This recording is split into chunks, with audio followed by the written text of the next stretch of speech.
Hey boys, what do we have here? We've been in a miracle patch waiting room, and the miracle patch has arrived. Jokes aside, hopefully this is the one. Hopefully this is the one. So we're messing with miracle patch memes here, but this game had a rough launch. It's been out for a year and 2 months, and in half that time they were doing nothing. Who knows what they were doing half that time? Maybe we find out soon when they release the saga game. So we had a couple of updates, okay, especially before and after the release of Immortal Empires, and then half a year left and half a year right, nearly nothing. So hopefully this is the one. This is the one. Oh my god. Have you seen that shit? Holy shit. While I was eating my food today, I was checking some YouTube stuff, and my video finished, and one of the recommendations was some YouTube influencers with newest Total War Warhammer 3 content. I don't watch any of those, by the way. And Oh my god. what do you call it? Clickbait thumbnail. Yeah, clickbait thumbnail was basically saying do not buy this DLC or something. Do not buy whatever is DLC called. And I knew it, what it was about. I knew it. Anyways, Great Book of Bugs is back. Hope you guys doing well. I caught in the rain today, hopefully not cold. We're gonna do a long stream today, cause tomorrow, in 2 days, and in 3 days, and in 4 days, probably the next 4 days, is Magic Mania with the new expansion and standard in the on Monday. So I'll not be long streams the next couple of days on Total War. But starting from Tuesday, if oh shit, I have a 2-hour dentist on Tuesday. I guess starting from Wednesday, we might have some long streams. Other than that, we'll try to get some hours in here and then. Don't start at all. Okay. Total War Warhammer 3 update 3.0.0. 3.0. 3.0. What do we have here? 3.4 minutes, huh? Let's start with this. Start with this and see what it says. Hear what it says. I guess I'm like an hour late. I was just bad timing. Sigmar be praised. Patch 3.0 has arrived alongside the Forge of the Chaos Dwarfs campaign pack. What the hell was that with the door? Why did the door lag? Is this a problem with YouTube and full screen when using multiple screens? Alongside the Forge of the Chaos Dwarfs campaign pack. We've heard your feedback and the AI has been reading up on the art of war. We've made tweaks to pathing, strategic threat calculations, recruitment priorities and more. We've also fixed issues involving AI indecisiveness. Holy shit, copium. Rudely giving up on sieges, and fixed all that parameters for things like peace deals, war declarations. Wonder they fixed the invisible shield walls around the ogres. Objects have been causing issues with ranged units believing they couldn't fire over them. This has been greatly reduced, meaning market stalls, tents, carts, lampstands, and other seemingly innocent objects should no longer prevent your ranged units from pulling the trigger. Only their conscience can do that now. For the modders, we fixed an issue causing the mod limit problem, so mod to your heart's content. No one likes a diverted flight. We fired our navigator and recalibrated our compasses. A quirk loading players into incorrect battle maps has been addressed for both Realms of Chaos and Immortal Empires. So holy shit, really? It's fixed? Less frequently. Elsewhere, less frequently, okay. To the campaign UI, allowing players to search certain items on the campaign map, making it quick and easy to look up settlements, provinces, actions. Hold the fuck down. There's a campaign search button now. Must be done by the same guy that did the technology search button. It better be included with the option to remember camera settings in the same page. Imagine adding more features without actually fixing the quality of what was added years before. Characters, landmarks, and resources. Speaking of adding things, we've included sticky tooltip options, meaning players can decide how long a tooltip window takes to open or stays open after moving away. Sticky tooltips and unit cards within tooltips might help you survive just that one wave longer when you test your mettle in endless survival battles. Hold on, Roman. Easy.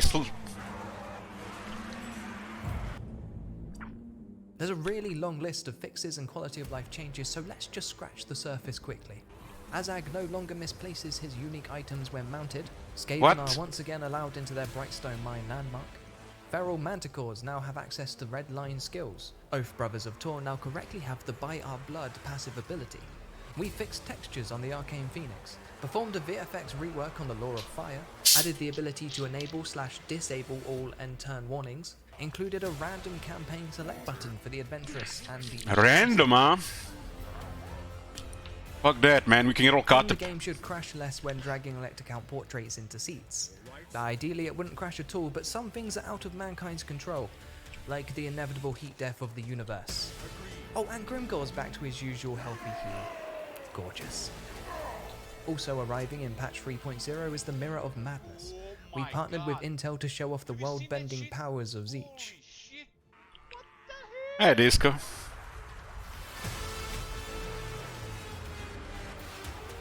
Increase unit and army sizes, play with ragdoll physics and gravity, and tweak any number of specific settings in the Infinite Portal game mode. Or undertake the Trials of Fate and win unique campaign items for your Demon Prince. Check out our dedicated Mirror of Madness video to find out more. Hold on. You gotta play this shit campaign here. Shit mode to unlock items for the shit campaign in the real campaign. Holy shit. AI, emboldened ranged units, and a new look for Grimgor. All this and much, much more in the Total War Warhammer 3 Patch 3.0 update, arriving on the 13th of April.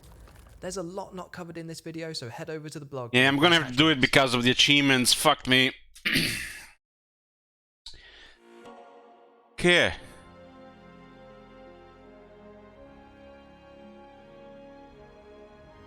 Can I actually start on the game here, or is it not patched yet? It was a big update. I have a oh shit. Oh my god, that was close. Whew. My Booba game was getting updated at the same time. Goddamn Steam. I was like, no. Clear. It's validating 100 gigabytes of files. 100 gigabytes. Okay. I didn't kill that Booba game, it was automatic thing. Well, apparently it's gonna be 2 minutes left for me. Let's roll. No. Booba names leaks only when I'm drunk. So this is still updating. Hold on, put this on the left screen. Let's not play with fire. Those random games appearing there would be bad. I have 11, 12 Booba games installed on my PC. Hold on, how many? 10 Booba games installed.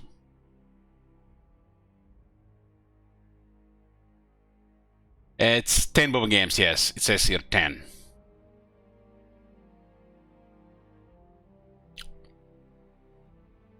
Okay.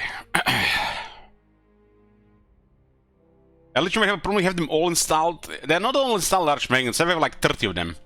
I just have the installed ones I haven't completed yet. And ones I wanna replay, you know.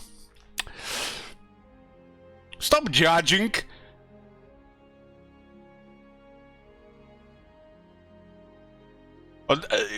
Dig Bro gifted a bunch of them.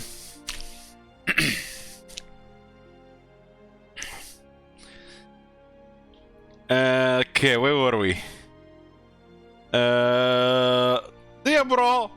Why don't you want to say a couple of words here? You can deny gifts. No, Why would I deny a free boba game?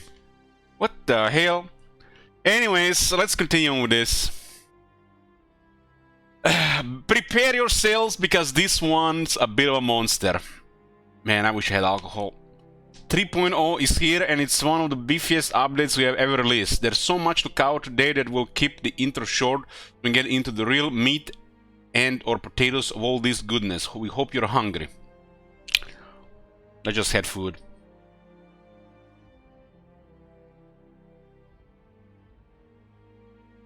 I would have probably been still on my drinking binge if the Fallout New Vegas didn't corrupt. Here are some of the highlights of what's to come. This will come as a little surprise. 42 Chaos Dwarfs have arrived in Warhammer 3.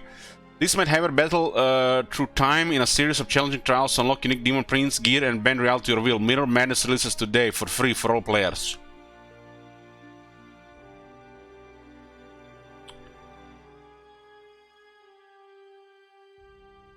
This is where the priorities lie. You can see where the caps lock is.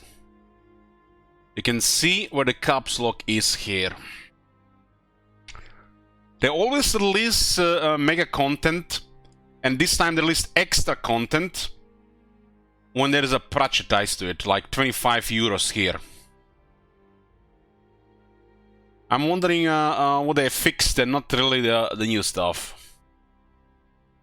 Bolster the Emperor and Kislev with our newest free legendary hero, Ulrika Magdova.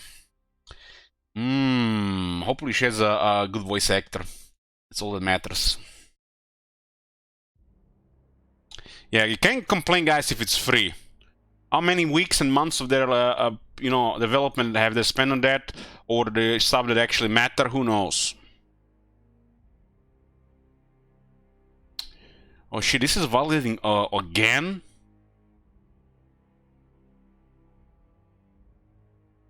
My drive is literally validating nearly 2 gigs per second, and it's still going slow.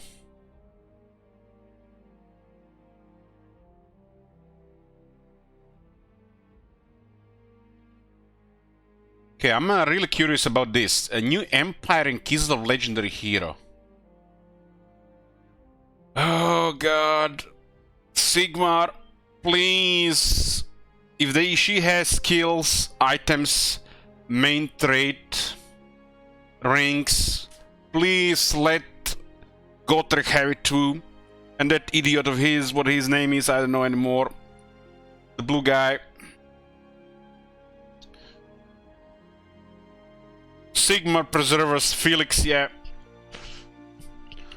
Mix things up in your campaigns with our new randomization feature. Roll the dice on which race and legendary lord you are going to begin a new adventure with. So let me get this straight. You can go... there's literally 100 campaigns, and you can go here on this button, and you can click this, and you can get Cathay, and you can click it again, and you get Cathay, and you can click again, and you get Cathay. And you can click it again, you can get Cathay, and then, when you're sick of Cathay, you can click on it and get Trog, Nakai, or Skarsnik. Yes. Yeah. But you can also get High King.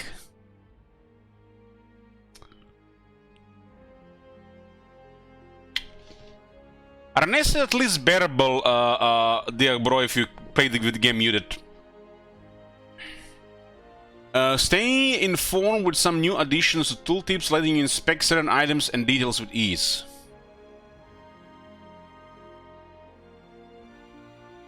So more quality of life, but have they fixed the issue with the original quality of life things in the game that's still not working as intended? Or are supposed to be quality of life, well, they're actually opposite of quality of life. Like, you know, construct next building, skip one, skip all. The icon do not remind you of this building? No, go through 30 settlements, 30 buildings you don't want to build. How about that? Try out a new sweep of balance changes to Bretonnia, Dark Elves, Grand Cathay, Greenskins, and more. Oh my god, what did I have with that Bretonnia again, man? They buffed the cavalry like crazy in one of those updates, and now something happened again to Bretonnia. Apparently, in Bretonnia, in multiplayer, you know, it used to be in a very good shape, but in Warhammer 3, apparently, you know, don't take this, you know, granted, don't quote me, but their infantry is expensive. and their cavalry is weak. That's what I heard. And somebody literally messaged me this one night when I was drunk. And we hadn't end up chatting about things I don't remember about, but I remember about this.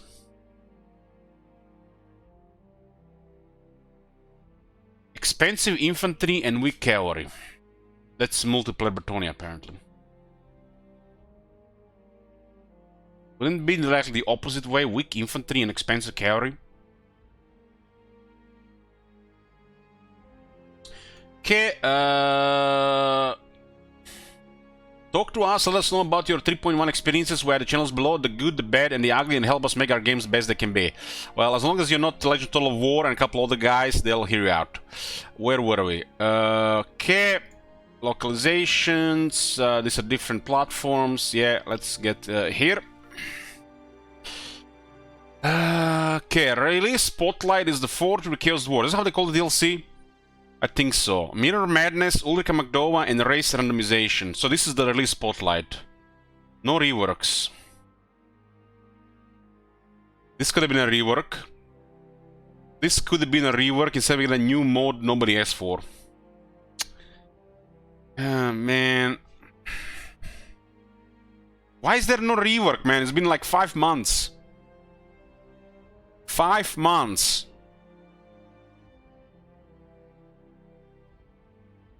What the fuck are they doing? Are they not gonna rework anything in Warhammer 3? Just gonna do things slightly? Maybe they did shit. They did shit with the Tomb Kings, but they haven't called the rework. It was not rework, but it was still a lot of stuff.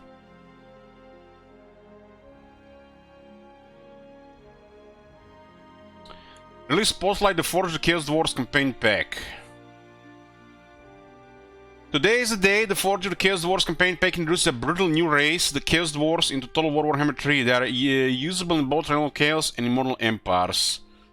Expand, exploit, and dominate the Warhammer world as Astragot, Ironhand, Drazout, how do you say this? Drazout, the Ashen, and Zaytan the Black.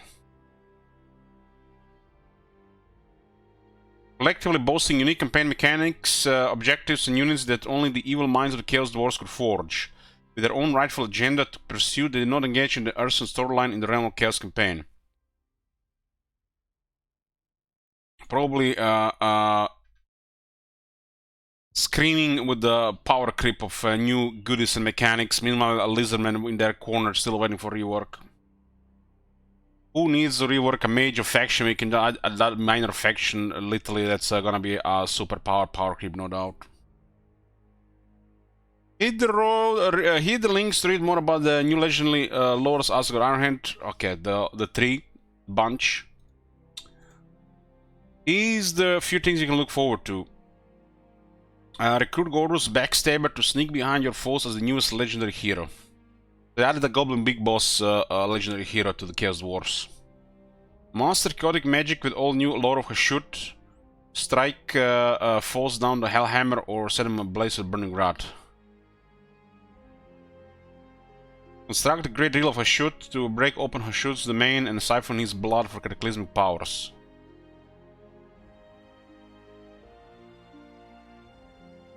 Cooperate with your fellow Chaos Dwarfs to obtain district rewards in the Tower of Zar, or usurp others for their seats in your quest for supremacy. Command a comprehensive army roster of over 26 new units. Damn. Featuring the baleful Chaos Dwarf War Machine trains and the new Cathay destroyers, alongside some of the known world's cruelest infernal warriors.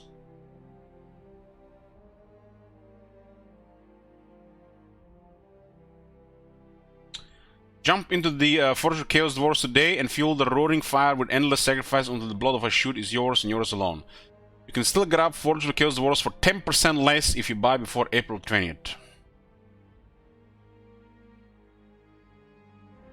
You can buy from 4 different platforms these days.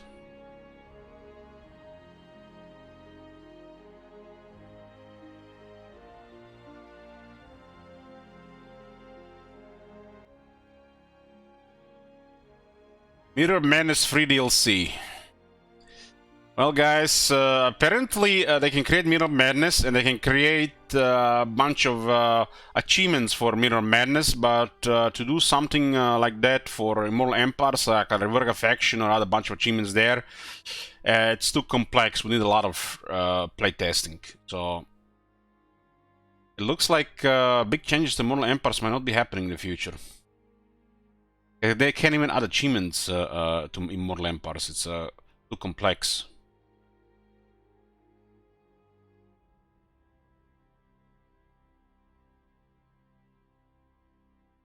Take on the role of Demon Prince of Zinch and survive against unending nightmares in the Mirror Madness. The mighty collaboration comes from the minds of the Intel and Creative Assembly, and it's free for all owners of Warhammer 3. Launch today, the Trials of Fate pits you, a newly ascended Demon Prince, against ever-growing hordes of enemies as you reach back through time to engage in some of the most infamous battles ever fought in the known world. Slaughter your foes, utilize bespoke abilities and spells, score high to acquire a unique Zinch team gear set for use in your Demon Prince, Realm of Chaos, and Mortal Empire's campaigns. I mean, it could be interesting because you don't get your overtuned army like you do in Realm of Chaos, go through 4 Demon Prince and then Be'lakor. Here might be a little bit different, but who knows what they did with this. And this is basically, you need to do 4 battles and then beat the big boss. Sounds familiar? 4 Demon Princes and Be'lakor at the end. Don't race quite yet, for Kairos Fate Weaver awaits you in the Realm of Zinch. Ready to become the Lord, change yourself, hop into the Infinite Portal and tweak a whole manner of gameplay settings until you forge your own personal Realm of Chaos. For further details and burning questions, head over to Mirror Madness frequent asked questions. This is something interesting. It almost looks like they made a Ice Queen Guard hero for Empire and Kislev. They call the Ice Guard, the bow and weapon warriors. The Assortment of Empire against her will, Ulrika Magda of Kislev is the ultimate hybrid combatant, proficient in melee combat, deadly at range, and a spellcaster. Damn, all 3. Vampire with a bow, melee combat, and spells.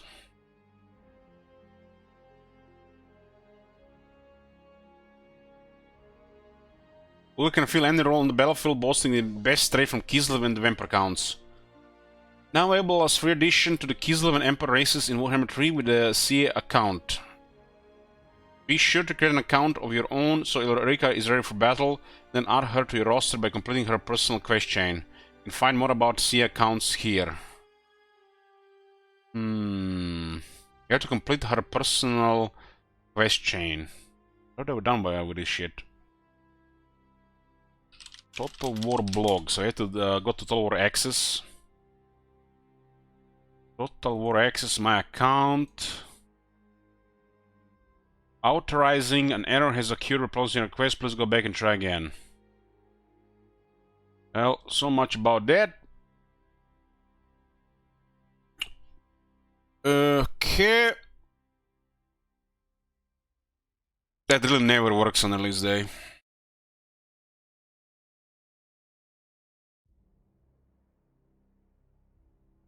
There's a button here for a random lord.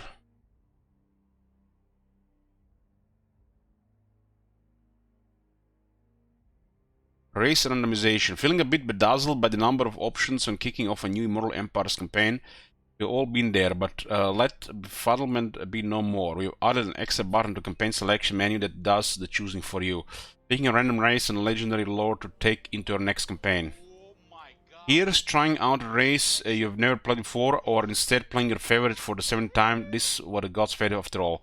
You know what this is? This is the same shit like they had in a Civilization. My brother has this issue. This is a mental, psychological thing. He doesn't want to pick a faction. He instead wants to go random faction. But if the random faction doesn't give him a faction he wants to play, he doesn't want to play. Then he clicks on a couple of times, he doesn't get what he wants, he just closes the game and doesn't play it for weeks. If he goes random options and decide to play and he doesn't like it, then same shit again. If he does it and get a random choice, his favorite faction, is like ecstatic. And I think a lot of people can relate to this. This is this random nonsense. Unless you're gonna put it in some pain in the ass alcoholic challenge not to get caught up. What the fuck is the point of this?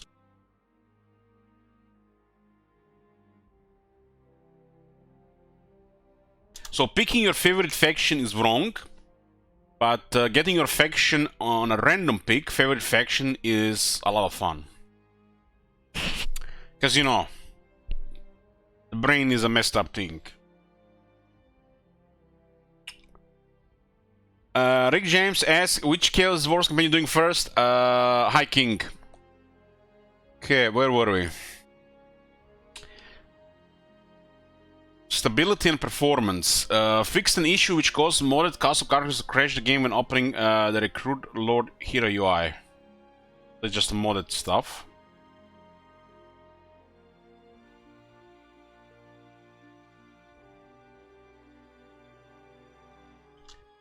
Fix the soft lock when trying to declare war on a player faction with which you have a dependent diplomatic negotiation.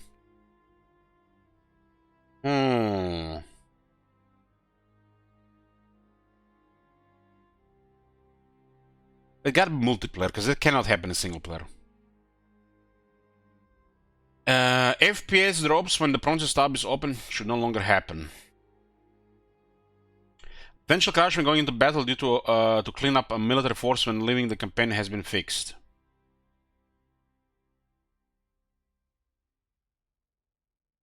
Potential crash. Fixed an end of turn crash when Gotrek was killed at an opportune time, causing a memory access issue. And Gotrek is still causing bugs even to this day. At least they fixed that bug when the game crashes when they're leaving, and you have them stay with you permanently. A crash that could occur when siege towers dock on adjacent wall pieces which are perpendicular to each other has been fixed. Fixed a crash that could occur when the game held data for province governorship for factions that did not own the province capital. What?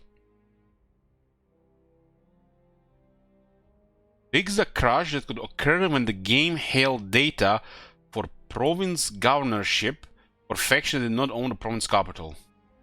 What does it even mean? This is not ROM 2. Maybe they mean commandments.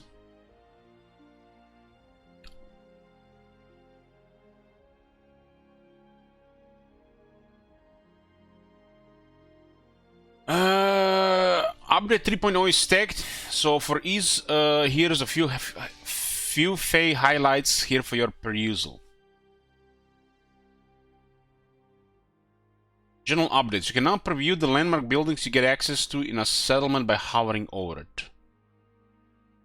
Huh. What does that mean? This game... Holy shit! What the hell? It's updating again? Literally, I went over 300 gigabytes of data and it's still not done. Okay, boys, let's just wait to see if it's bugged.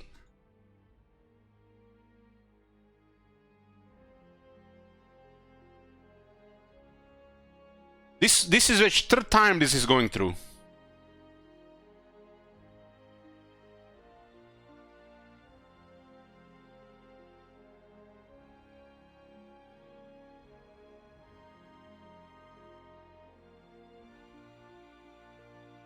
Oh.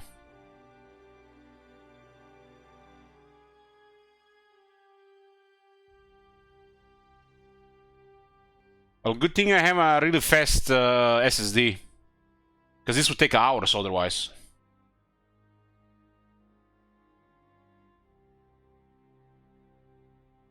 But usually when something arrives, it's done in a couple of minutes. But it's been taking a while now. It's been literally 40 minutes. This is a Steam issue, I think, because I had the same issue happen with the last Elden Ring patch. But if anybody gets on this loop with a slow hard drive SSD, this is gonna take hours for them.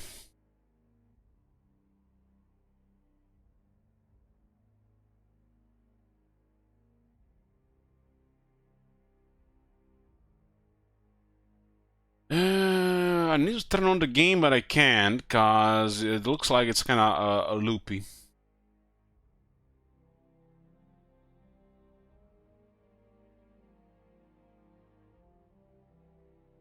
This is gonna be just make the other problem worse.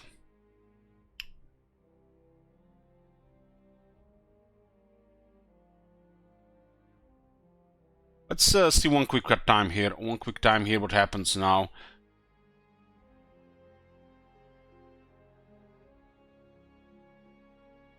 This is like the third or the fourth time that's happening for me.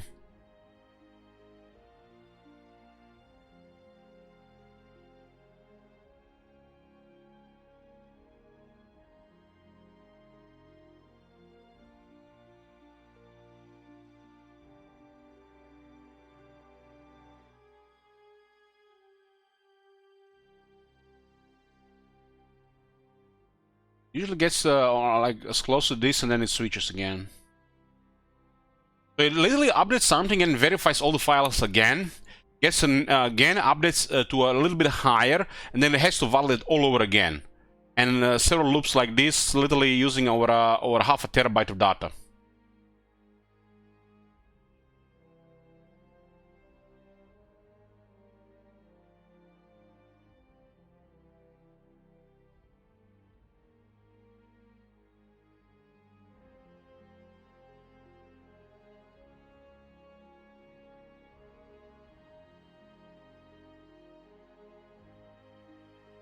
Oh. It's at 30% now. 31. 32. No, that can't be right. This disk is super fast, man. If anybody has like one of them older SSDs or God forbid a hard drive, they're never gonna patch the game.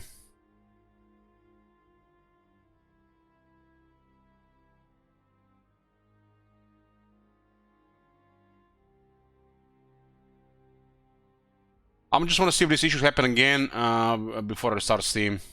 Because if it's going as intended, the starting is just gonna make it worse.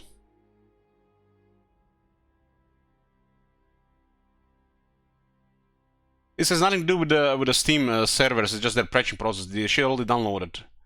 This is now the way how the game reads the files that it downloaded and applies it to the folder.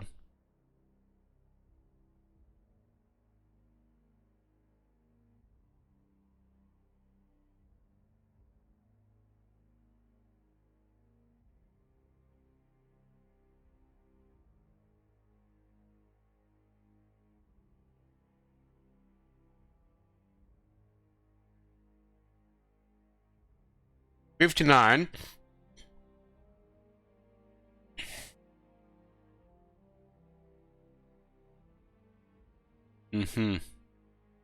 This is a new thing on Steam, I think. This is a problem with very large games.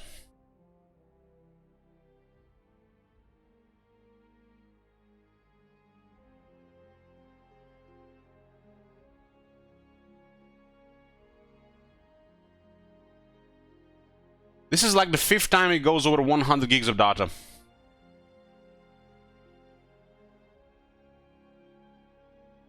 Because this game is massive and it has this issue.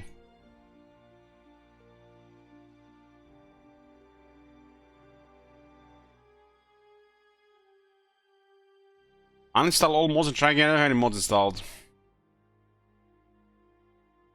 So, how long did it took for people who update went through?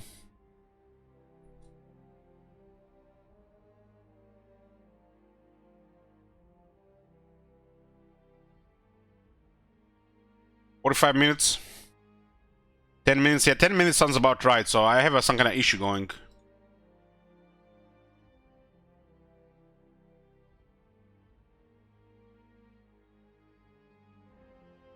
I have not seen a update like this take over 10 minutes. Doesn't matter how big the game is.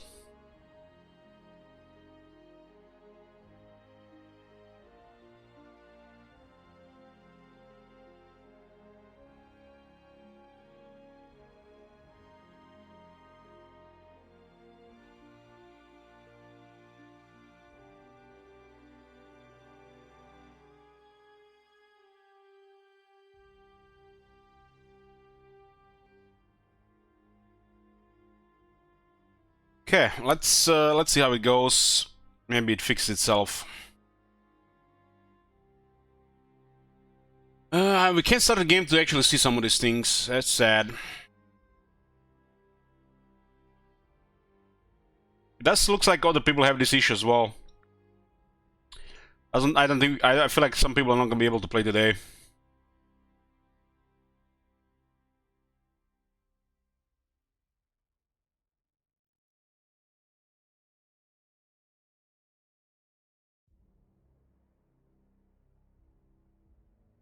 Yeah. One guy's been trying to update the game for over 2 hours and still it hasn't updated.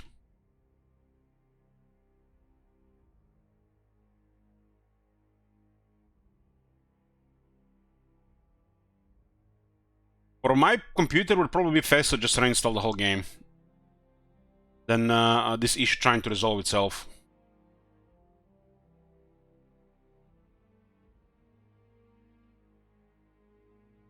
This is where we're heading for into this kind of future, guys. The games have become so massive that it's just easier to do a fresh install than patch the whole thing. We have introduced a new file. Yeah. We have added a new panel that allows you to search for certain items on the campaign map. There are 2 categories of search option available: physical items, settlements, provinces, faction characters, and landmarks resources. Clicking any search result item will move the camera to show it. So they added more features to the thing. Maybe they patched some of the existing features, not actually providing quality of life.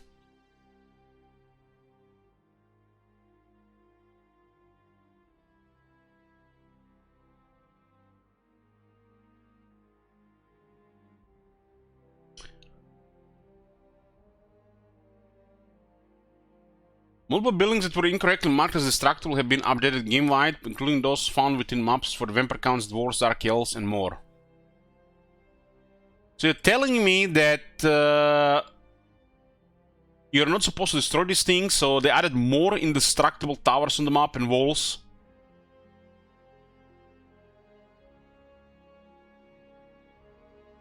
If there is like a like the wall or the building was part of like a flavor environment, or like the area around it is like just, you know, different layout, they literally tag it as indestructible. So this sounds to me like there's more indestructible stuff now.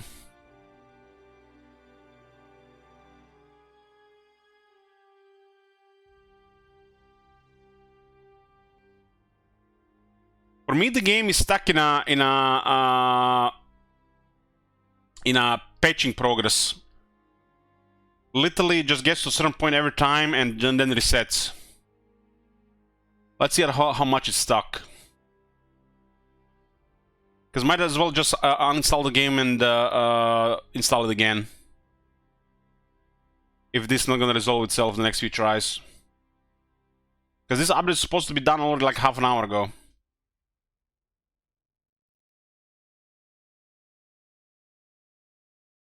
But usually the Steam says what the issue is,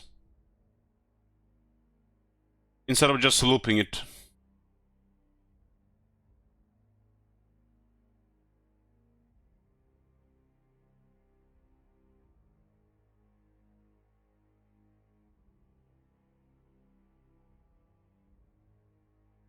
It looks like for me it bugs on 59%.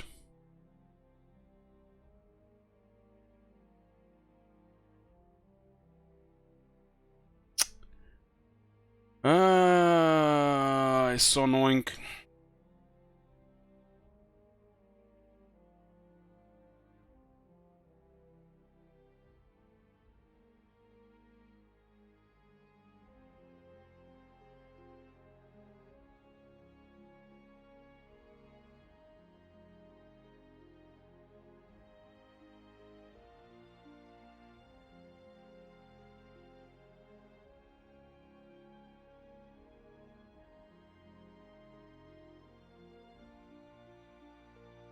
This is literally gonna go through like terabytes of data before it actually has a chance to install itself.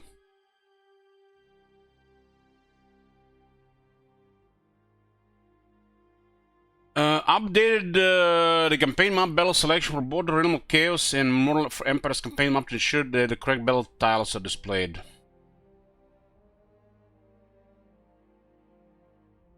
It doesn't load the wrong maps, huh?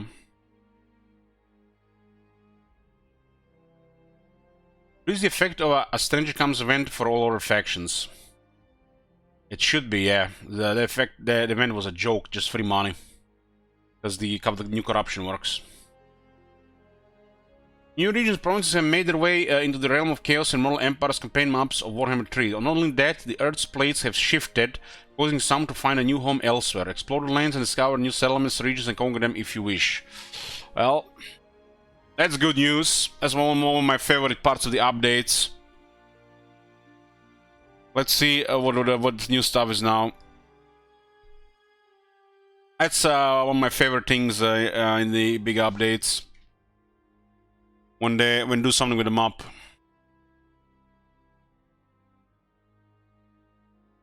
Alongside the additions and locations, several regions have had their borders adjusted. Some settlements in those regions have been moved around, roads have been tweaked where necessary, and a new sea lane has been added between River Ruin and the Frozen Sea.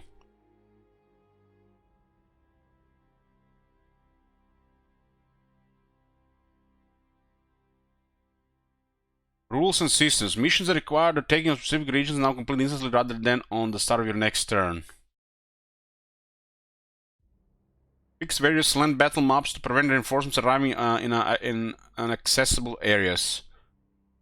Fix an issue where sailing the two Seek encounters would sometimes result in the second one not working correctly. Update various shock point areas on the campaign map to correctly load into ambush battles. Elder recruitment will now take into account the military force bonus values.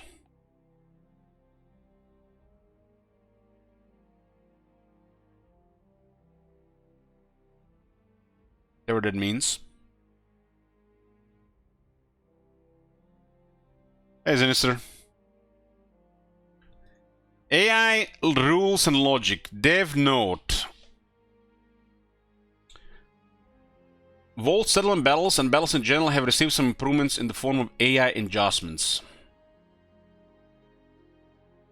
We have been monitoring the feedback closely following the settlement changes we made in update 2.2, and we hear your concerns. With the following, we hope to alleviate some of the responsiveness issues you may be experiencing. We're keeping a close eye on how the changes work out.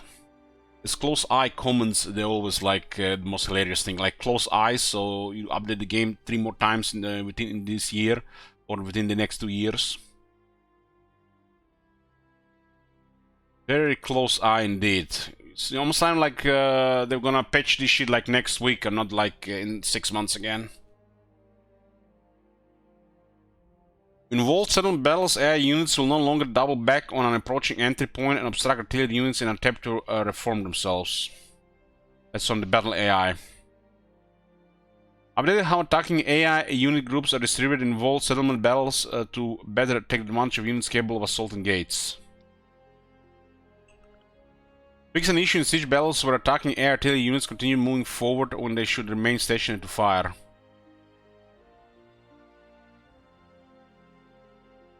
Yeah, my update is bugged on 59%. It just doesn't want to go through. It's been going like this 7-8 times now.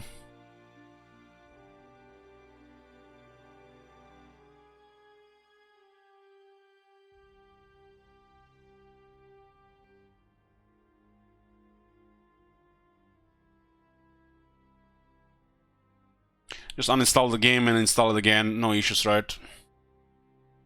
Gonna be fastest to just download 110 gigabytes of files, then just go through this loop all over again. Technology, you gotta allow it.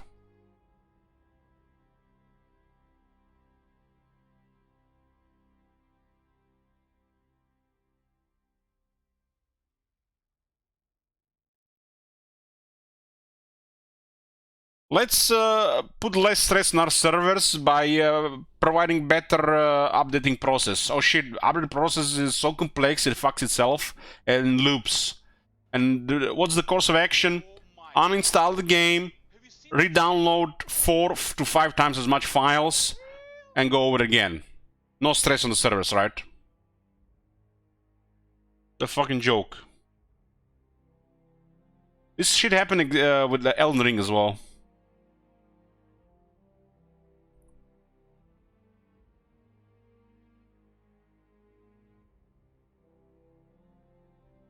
Doesn't mean if it works on your machine, it works for everybody.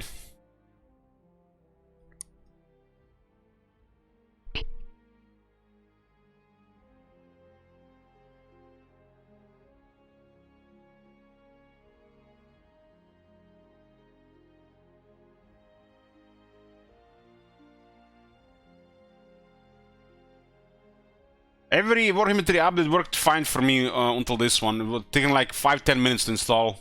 And this one just looping.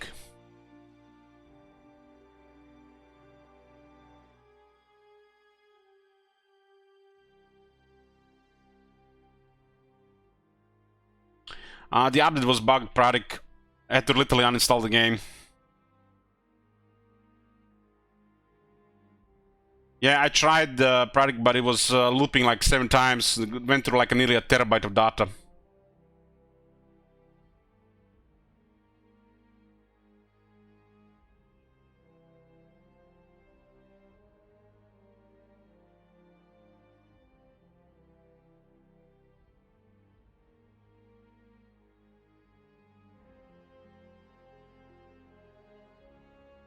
Tele units targeting bridges will now more liable in position if they cannot successfully fire at the target.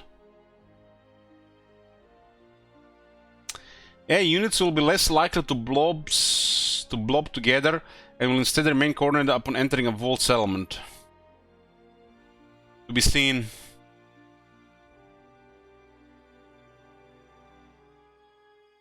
Maybe they fixed the blobbing on the ranged units. And then getting obstructed altogether.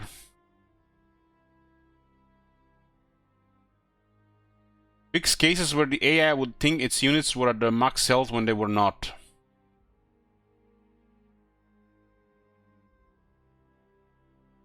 Well, that's interesting. And it's under the battle AI behavior, not campaign AI behavior. What does this mean? Does this mean the AI was using weakened units to literally suicide even more just because they thought they were on max health? What kind of case would this work against the AI?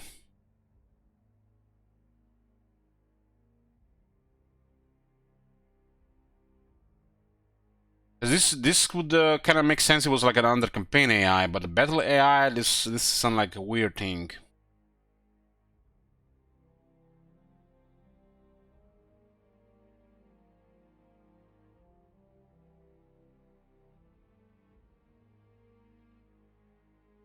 Yeah, this. Yeah, I thought it would be some invocation of Earthblood, but then this would make no sense because they actually cast a heal on a max health weakened unit, thinking they will heal it, but it doesn't work because they're capped at 70% because they enter the battle at 70%.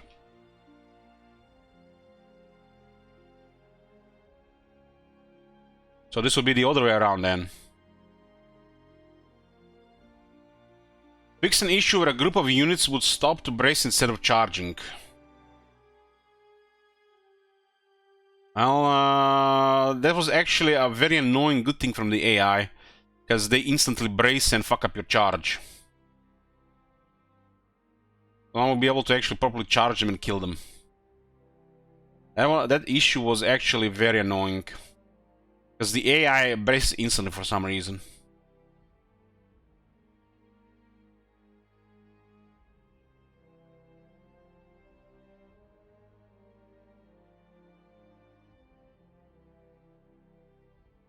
Literally, they charging after you, and the units are supposed to charge, they just stop, and they instantly get brace bonus, and then they continue attacking.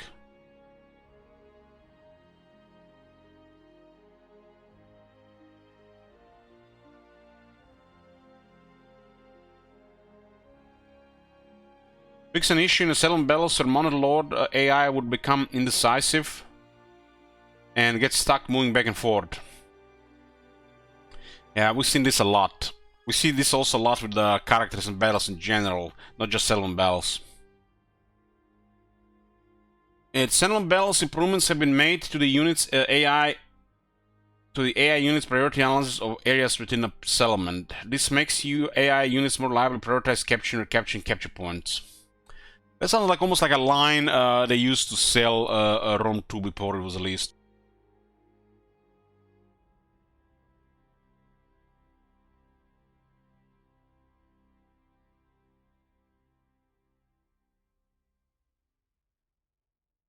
Fix an issue in a settlement battles where a defending AI unit become idle after morale breaks and flees instead of re-engaging with the other player units.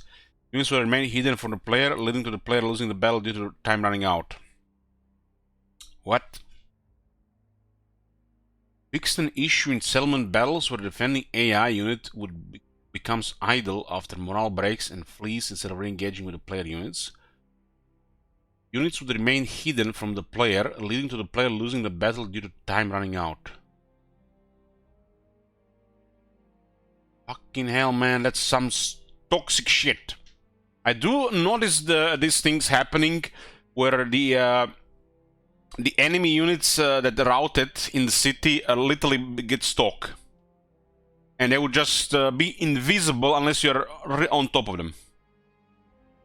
I've seen this thing happen, but this thing on top, that's very frustrating. Luckily, we don't have play with a timer, but we never really went into such a long battle for it to matter.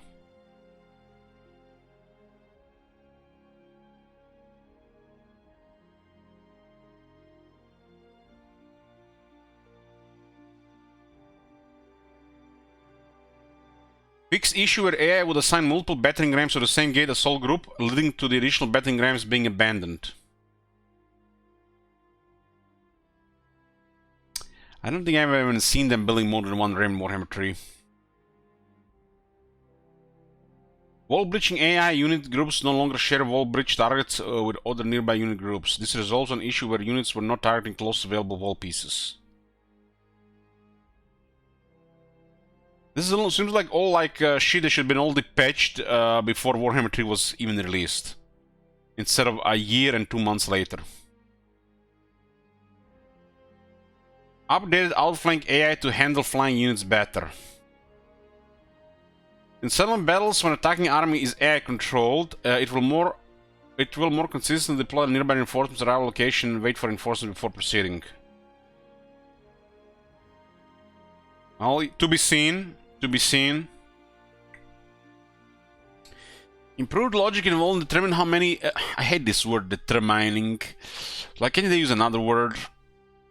How many breaches the AI will attempt to create before waiting units begin entering settlements. This will reduce the likelihood of AI units remaining idle outside settlements.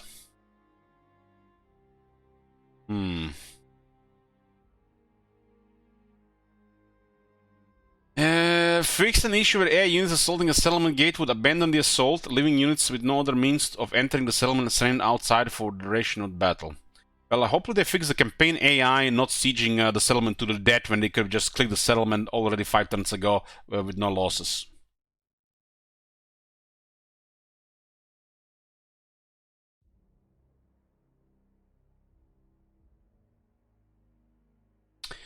They have note, while it's true that the Skaven are known for caring about the lives of their subordinates, war losses are an important part of the peace evaluation calculation. It was detrimental for them to ignore them. Skaven leaders, of course, do care about losing battles, as such thing is clear evidence of plots against them.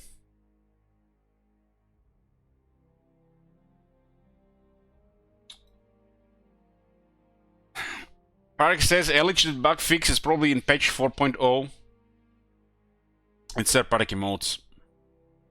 Adjusted the strategic threat calculations for immortal empires. Direct actions against a faction are now much more important in that calculation, and the importance of distance scaling has been increased, improving the way the AI will select the most relevant threats. This almost sounds like they're answering the issue of the player focus by increasing player focus. on the house.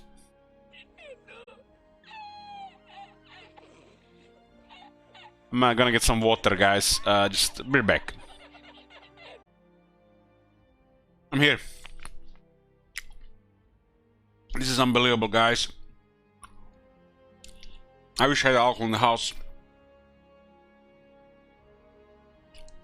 I'm starting to see it now. All those patches in Warhammer 2, where they're trying to resolve issues and they just made it worse. It looks like they literally have no idea what they're doing, and they don't really understand the issue, other than reading what's the issue on the Reddit people are saying them, telling them. Maybe they need to invite these Reddit people to CA headquarters so they can actually draw them for them. How many times they've actually tried to fix something by making it worse?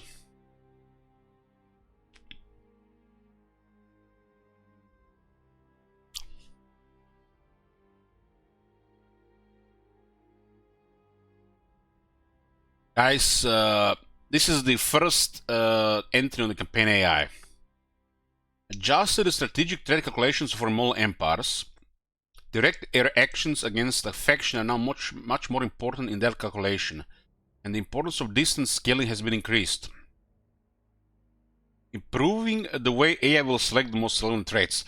Fuck me, if I'm in Lastria and I see them Chinese boats sailing down to get me. Oh boy. They better not be what this means. I mean Cathay boats. Because those Cathay boats, better say Cathay. You don't see any Chinese boats on the coast of America. This is what the deal sounds to me, boys.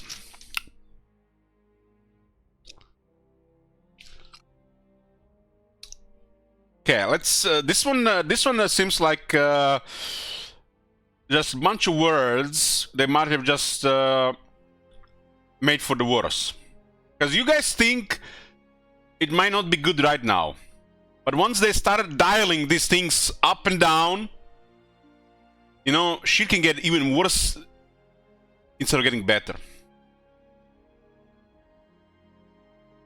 Because we have played through so many states of the game, Warhammer 1, Warhammer 2, and whatever we played in Warhammer 3, and we have seen shit. We have seen literally 20 armies in Norsca from all the continents. Or literally every faction on the map just beelining for the player. You guys remember the Chaos Invasion at the start of Warhammer 2? Mortal Empires? When it will spawn chaos all over the map? And for the majority of the initial Mortal Empires, every single Chaos faction on the map, doesn't matter if they're supposed to go to another continent, it was just beelining to the player. If you guys missed that, make sure to watch the first Empire campaign in Warhammer 2, you will see what I'm talking about. It's probably the worst player focus has ever been. And there's been a lot of player focus like this. They've been definitely dialing it down and up through the updates. It's almost like they need more arbitrary difficulty, because people complain the game's not difficult enough. And what are most people doing? They're what? They start with a faction. They have a core province, control the core province, and they get a couple of provinces around that, and they call it quits. The game's not difficult, like just ganking up on the minor factions around them and not doing anything else. Like, the map is so fucking massive, the only threats that are gonna happen if it progresses out of the early game and way into the game where there's actually major powers. And then comes the problem if you are doing too well or not doing well enough. And that's down to difficulty. And they need to create enough arbitrary difficulty without it actually being a problem for the game. Because obviously, you know, people are expecting shit to be easy and then to be hard. And not to be hard and then easy later.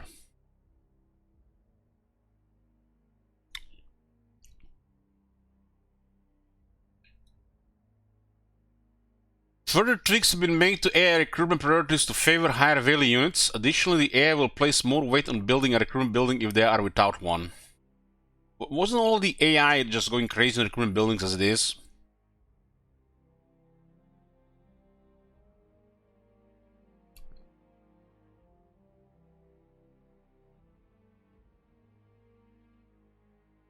Fix various cases of the AI trying to enter stances which were invalid, leading to trying to perform moves which were invalid.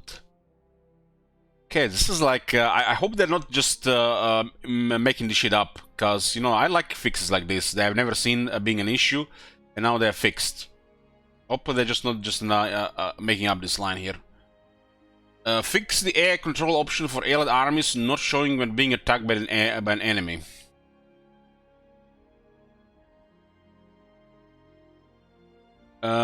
Fix cases of the AI trying to apply commandments to provinces they didn't own. So this is why the game crashes sometimes.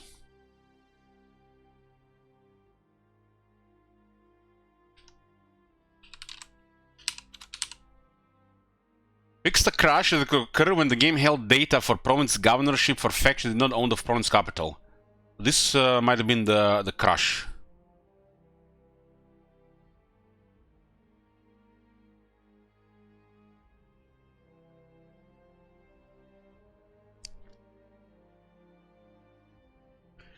Fix the bug which meant that the AI became less, as opposed to more, likely to generate a peace deal to further away the target was. Wow.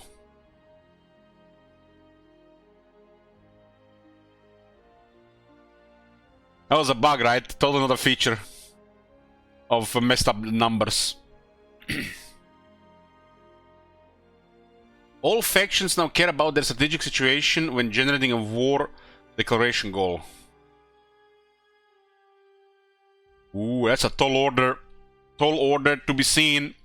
I mean, I love when they spec shit like this. This means because we can go into a new campaign and we have no idea what the fuck is going on or why it might happen for the next month or two. Maybe they just put a bunch of this text and it was all random as it is. People have played maybe 10 campaigns in a year. And now you start playing, and because you read all this shit, or they said they changed this shit, now it is all in your head. Everything can be different now. Is it? Was it worse or better before? But you only play 10 campaigns. You know, you could play 100 campaigns and still see some different results. But most people play under 10 campaigns. So, will this work? How often will it work? How many campaigns you have to play to see it work? I don't know. Truly endless play value. Improved AI performance in the first turn of the game. Minor AI factions should now be more accepting of vassalization. Okay, interesting.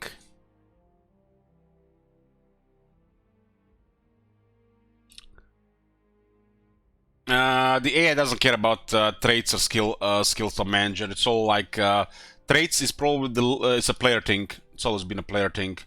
And most traits are such a minuscule bonus, they don't really add anything to the game, instead make you happier in the head. That's how irrelevant they are. You think you need them, but you don't. They make the game fun, but they don't matter.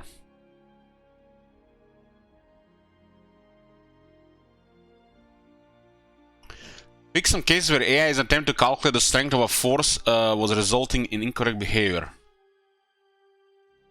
As in attacking anyways and dying to a decisive victory, low casualties. Yeah, this is what it is. This happens quite a lot. Talking about diplomacy traits. Well, diplomacy traits, they work sometimes. It really depends on a lot of things.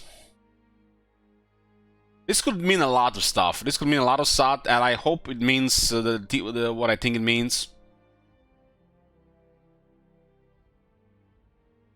And this distance required for the maximum distance modifiers to be applied in both deal generation and deal evaluation. I already seen some weird distance penalty to these things. Hopefully, this only affects the joining of wars and some alliances.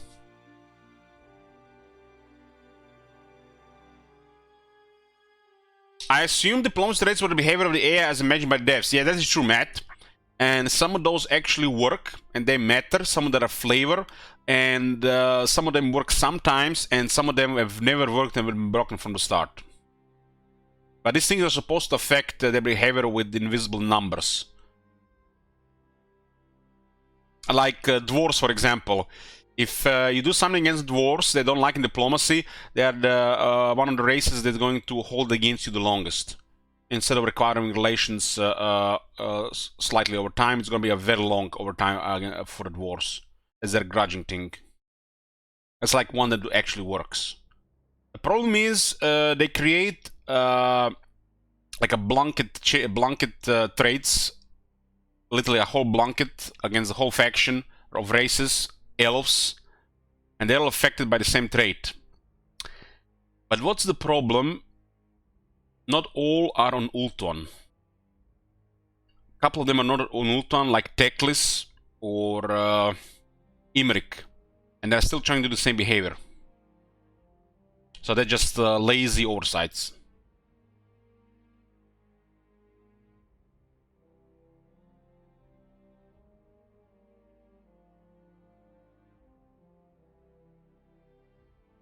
War declaration of faction of the same subculture is now less likely for a High Elf Major, Empire Major, or all Lizardmen factions. Ooh, I like this one. I like this one. This will again add more difficulty in building everybody's favorite word, Order Tide.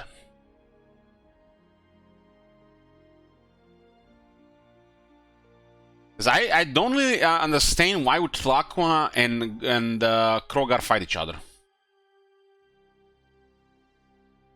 Or Gorok and Tehenuen. Or God, or you know, Itza going to war with Grand Pepe. That shit makes no sense.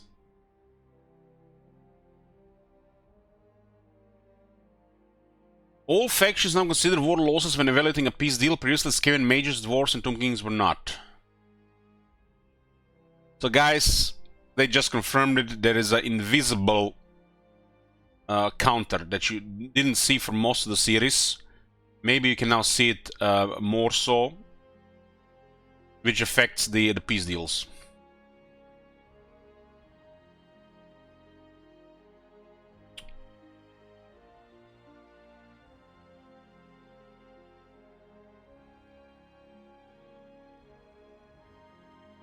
There's a shit ton of these invisible mechanics. They've mentioned them from time to time, you know, like collision damage or war losses, but we can't see these things. They do exist, but we can't see them.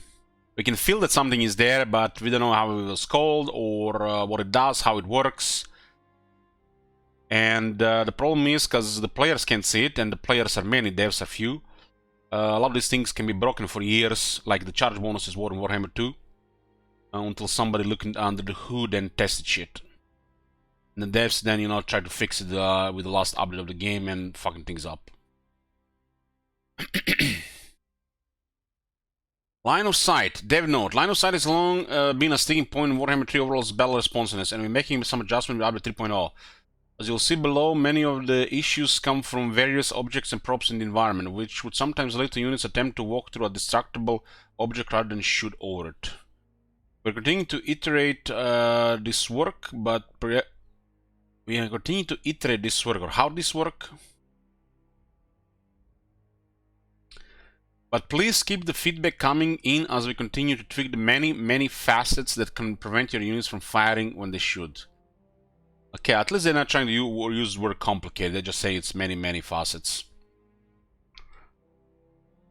We have updated and corrected the logic on various pro buildings to work better with line of sight issues across the battle maps game-wide, including but not limited to lampstands, Dark Elf battle maps, Bretonnia, Grand Cathay, market stalls, stands, tables, and all desirable assets, Ogre Kingdoms, environmental objects, simply those on the ground like bones and carts, several constructible towers on the Shangyang map, tiny destructible pieces of terrain game-wide that were especially detrimental to gunpowder units, war collision on Dwarven maps. Further tweaks. Update the building collision of platform barricade to allow a greater line of sight and firing for docked missile units. Updated and corrected the logic on various buildings to prevent artillery from targeting them across battle maps game-wide. Well, what about those situations where our units don't want to fire? There is no obstacles ahead of them, it's just like terrain, and they just don't want to fire.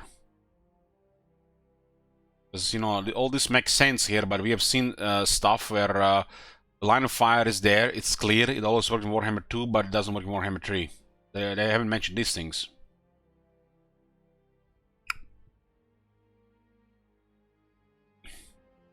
Races and balance. General. Fix some general inconsistencies with units having or not having the siege attacker attribute. Finally, miners are gonna have siege attacker. Fix the Lord of Wild spell Mantle of Gork on being able to overcast it via campaign skill trees.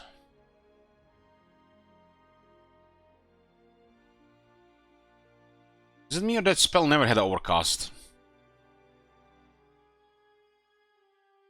That spell never had overcast.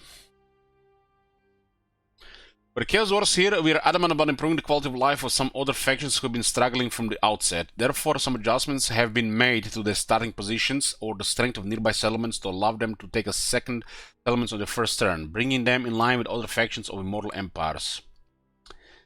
Zhao Ming, I mean, Grisus Goldtooth. Man, Grisus Goldtooth, literally, let's not go there. The Henuen, Krogar, Taurok, Snitch, Helmangors, and Feinchantress. And Helmangor has been doing pretty good as the AI. At least in the Fog of War.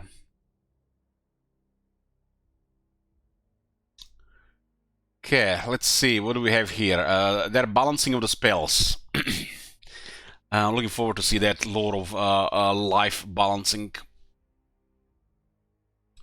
Spells and non-spell skills have received an adjustment to their miscast chance modifier, making a single direct sum as opposed to the previous system which calculated direct percentage alongside a separate percentage modifier.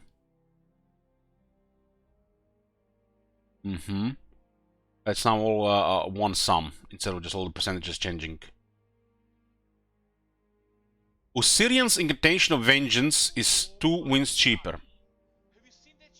That's nice. That's nice. This spell was definitely overpriced. That's the Loron Hekara spell that causes damage. Well, it's primarily used to cause damage. There's another effect on it. Oh, this is a nice change. Definitely gonna be used a little bit more to kill units and not just try to keep up the horrible regeneration up.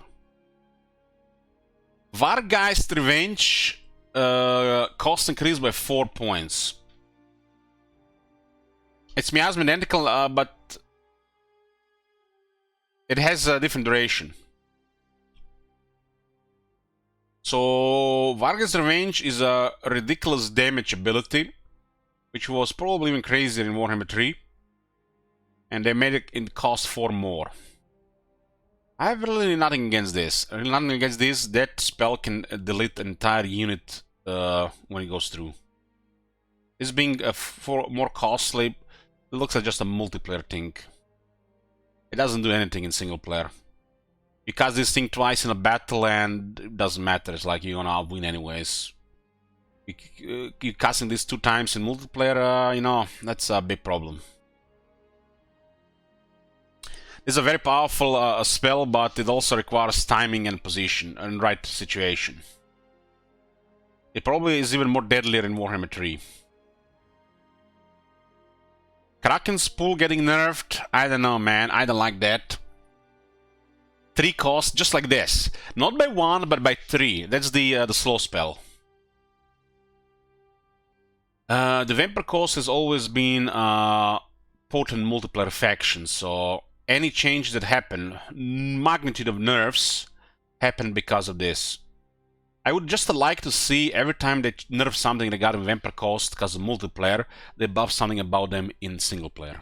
Like, you know, the regular lords, you know, half their technologies, for example, some of their buildings. Just nerfing things without adding some things, like, it feels like so bad. Because, you know, there's peoples out there, you know, with questionable tastes that actually like this faction. Might even be their favorite faction. Even an occasional special guy that fobs to Ranessa, you know. Oh my god. Have you seen that shit? Holy shit. What the hell?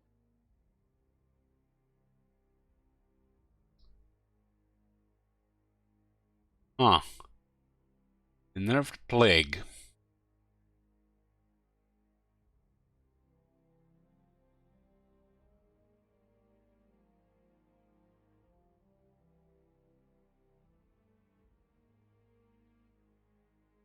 Hard to say if this is actually a nerf or a buff. And the radius expansion speed. This is stats we don't even know they exist. Now, you know, when they say like this, I wish it was like... I would like to hear them say, is this like a nerf or a buff?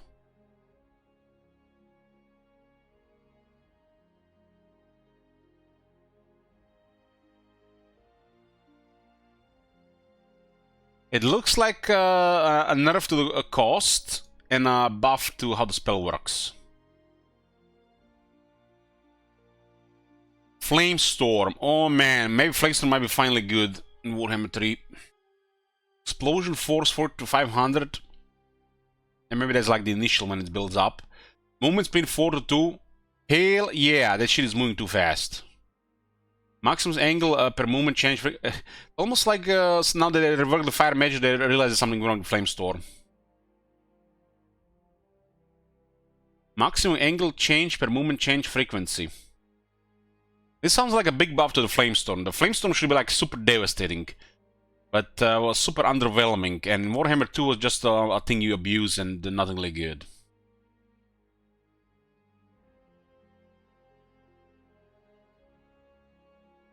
Okay, we'll see about the new Flamestorm.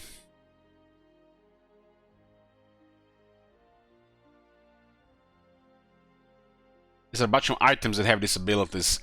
Deathfrost, the AI favorite spell, by the way, got reduced in cost, so the AI will be spamming even more. If you're wondering why your characters are dying from half across the map when you're fighting Tsarina, well, she's using Deathfrost, and now more often than before.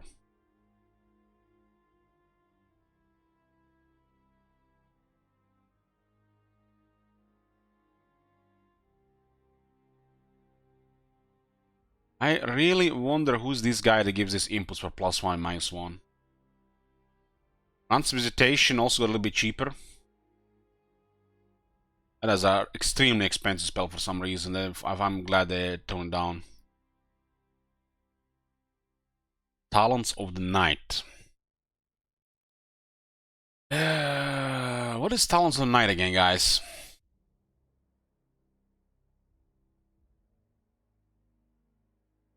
Trying to remember what the fuck is Talents of Night. Sounds like Grand Cathay spell that nobody used before, and now it costs 4 more.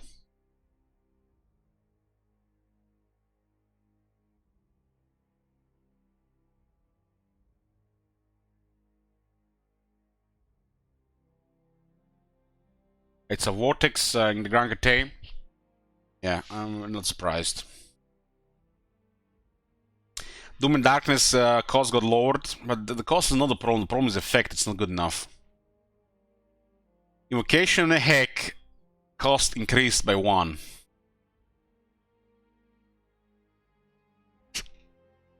I mean, this doesn't matter at all, but Fenron is gonna be overjoyed. Dwellers below cost got increased by 3. Well, that's definitely the way to go. Curious, they haven't adjusted any damage. So you can still cast Dwellers below, they only cost 3 more power, and you can still do like 80,000 damage with it. Glad to have that priority straight.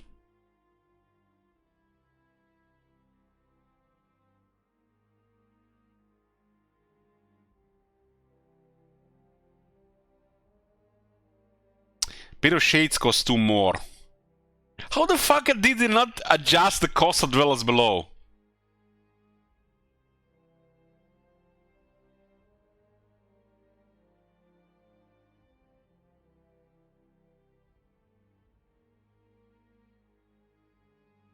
Yeah, but Dwellers below does ridiculous damage, and they haven't adjusted the damage.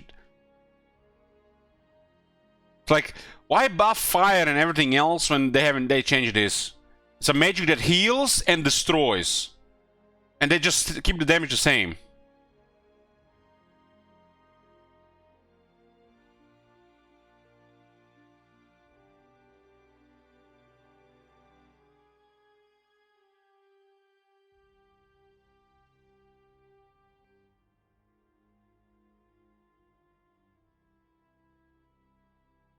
Exactly, Archmage, exactly. It's so easy to use.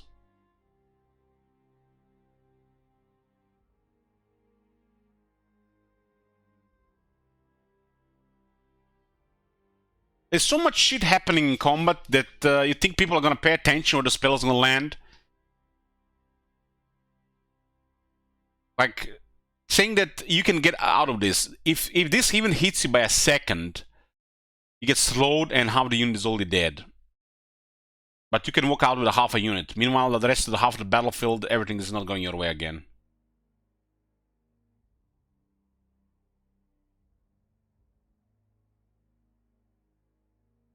I find it ridiculous they actually adjusted damage of Pit of Shades in a patch a while back, but not this.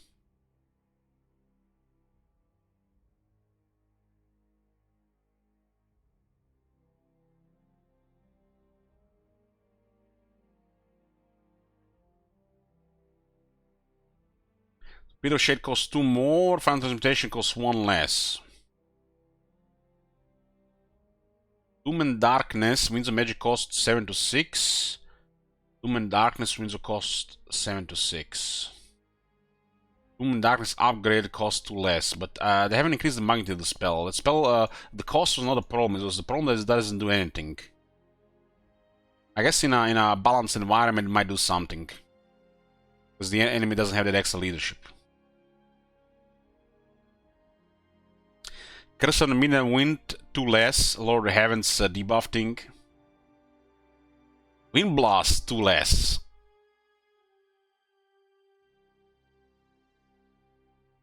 Lizardmen approve.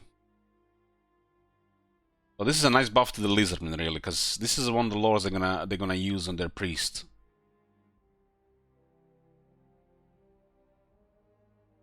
Light of Battle. 1 less. Work will fix it, 1 less. Night Shroud, 3 less. Night Shroud upgraded. Final Transmutation. Final Transmutation is hit 2 times.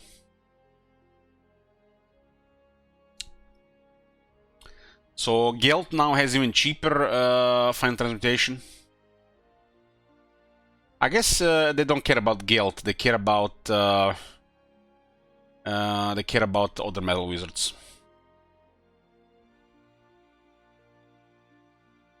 So Invocation of Heck cost got increased by 1 again. Padding the patch notes with duplicates. Yeah, that's a word I learned from Shield Wizard. This is patch padding. We come to this. Patch padding.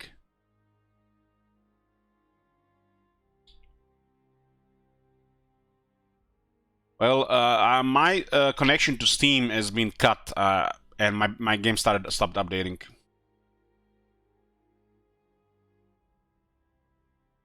All things that bug we don't have it installed yet. Rise Dead costs 1 more. I always thought Rise Dead was a cheap spell.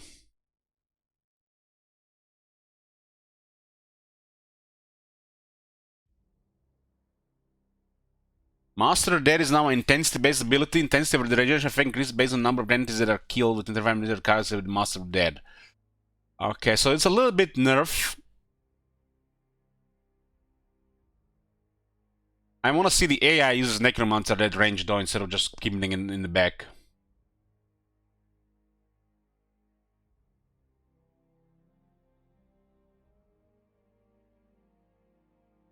Mistwalker Barrage, that sounds like a big buff. Isn't that Eltarion's ability that happens all the time around him? That sounds like a big buff here.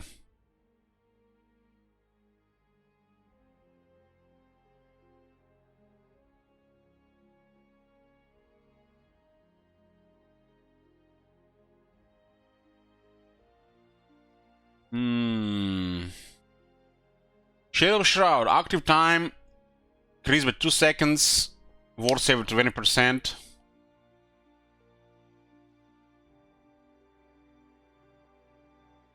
Shadow Shroud, it sounds like an Aled Sonar ability. Yeah, mana regeneration. And I use these words morale and mana regeneration, but in this game it's not like this. Shadow Shroud, it's Be'lakor. Okay, it's Be'lakor. Yeah, you're right. Be'lakor has a 40% save. Okay, nice. Be'lakor got a nice buff here. He's literally not gonna be taking any damage for 22 seconds.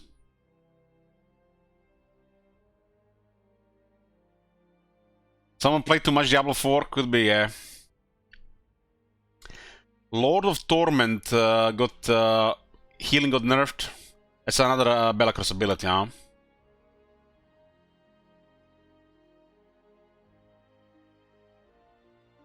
Whispers in the Darkness from -8 to -6.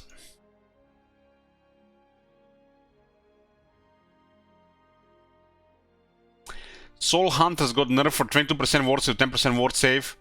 It's not like you need to kill like, I don't know, 60 people to get this. That's ability on the Slaanesh troops. Makes on their cavalry units too effective.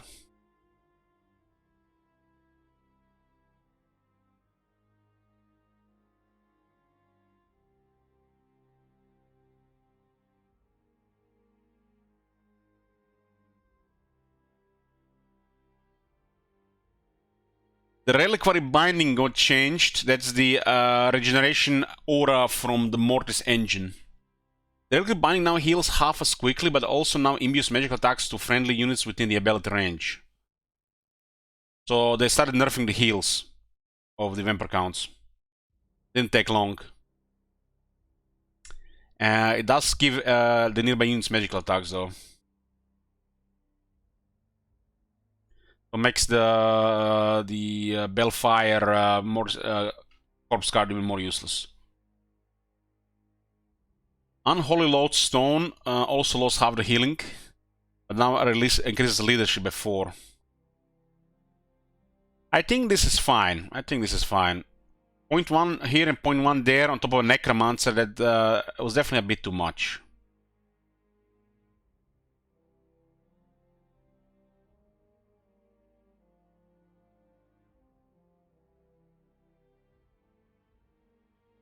Blade of Shadow, instead of giving 100% armor piercing weapon damage, now gives 50-50 and 20 less attack. Goddamn, multiplayer has been not kind to Be'lakor this update.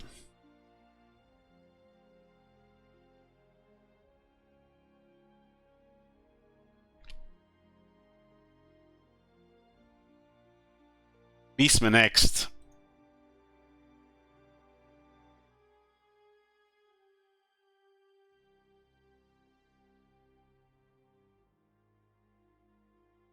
So Steam doesn't work for me. Does Steam work for anybody else?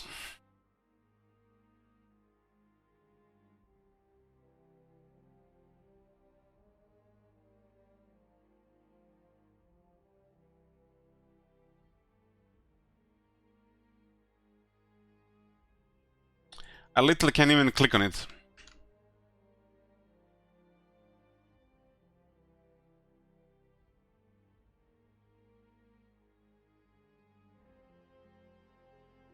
Downloading 0.5 mega per second feels bad, man.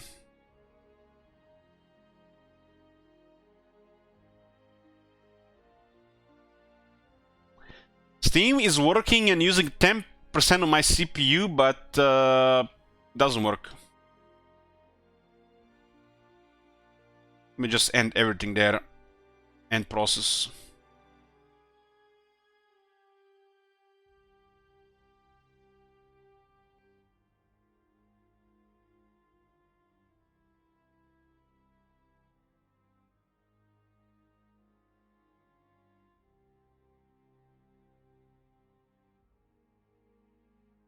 So this is what I get.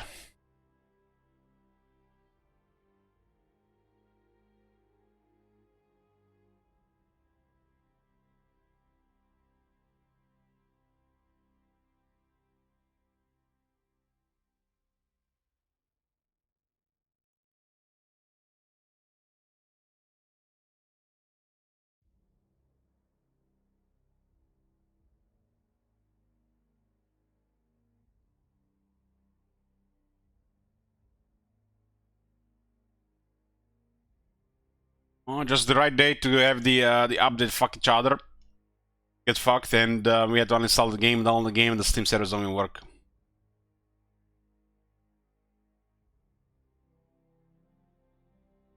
Perfect day for this shit to happen.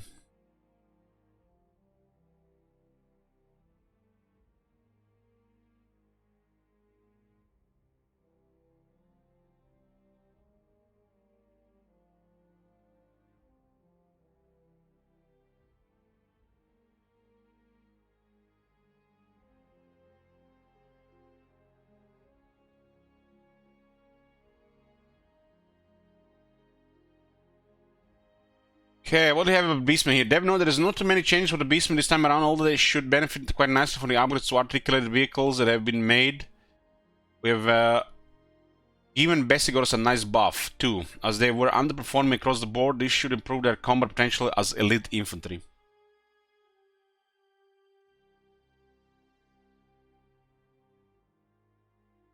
Okay, Steam works again.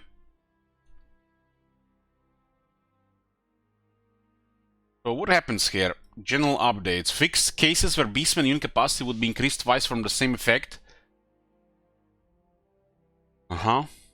Fix the Beastman follower managed trial not being equipable by a Wargor hero.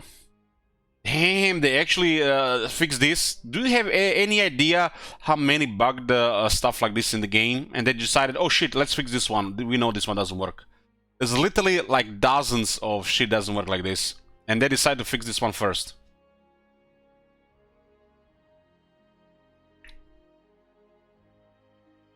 Fixed an issue where the capital border image was missing a Beastman's elements in the settlement panel. Fixed Aurochs and Oxyodal quest battles, the Heart of the Dark not playing the inter cutscene correctly. One per patch, yeah. Campaign. Fixed an issue where the Beastman Hearthstone upgrades were not applying. Now when erecting a Hearthstone, it will be created at a correct level based on the upgrade the player has selected. It's their line of sight stomping. Every card has the line of sight. I'm not sure how it adjusted if the hero enters the army, but the agent's supposed to have it a little bit better.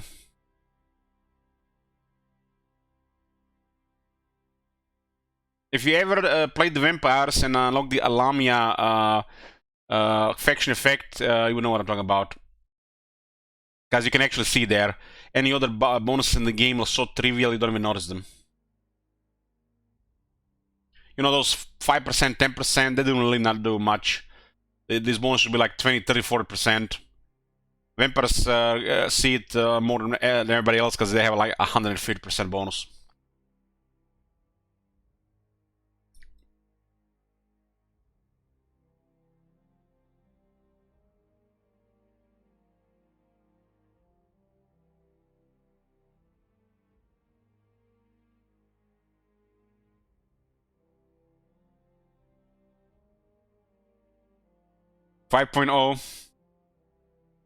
Maybe install the game again by then should be right.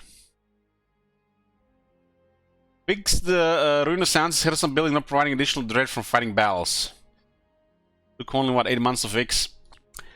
I wonder if they fixed Immortals in the Ungrim's Journey's End ability. Fix Malgor's item Cabal skill not reducing base shaman hero action costs. Finally, I can start using Brave Shamans on the hero campaign map. Clarify the effect given by the unique Hearthstone building available at Alderhof. It now provides melee attack when fighting against all human races rather than just Empire and Bretonnia. Fix the Brave Shaman unit card on the campaign map. So Bestigor's got 4 more leadership and 6 more defense. 6 more defense on Bestigor is a lot because they have massive health pool, and finally that health pool is gonna do something more. And there's still arrow magnets though. Sire got a massive 8 defense buff. So now that health pool is gonna be crazy on the XI defense.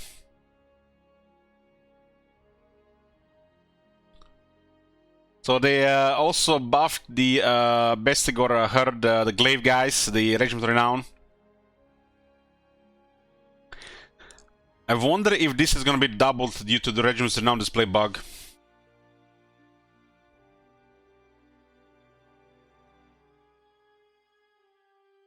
Razorgore Chariots got more mass.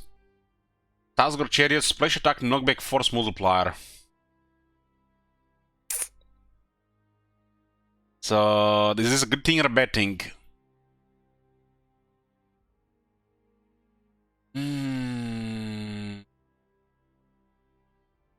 I think it's a good thing. It's a bad thing or a good thing?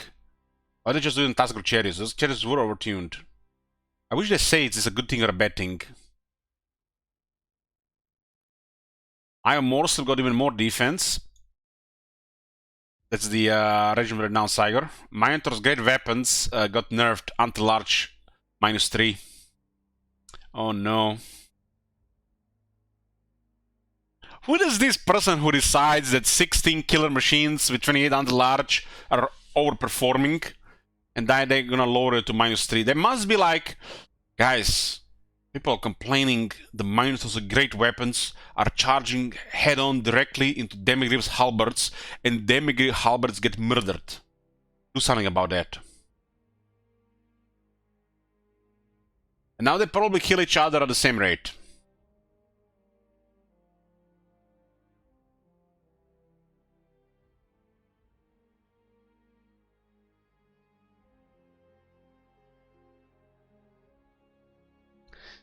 Fix Morgul's Herald Corruption skill applying corruption to adjacent provinces. Oh my god, really? Wasn't this the whole point of that skill? 8 months later, boys, his skill didn't even work.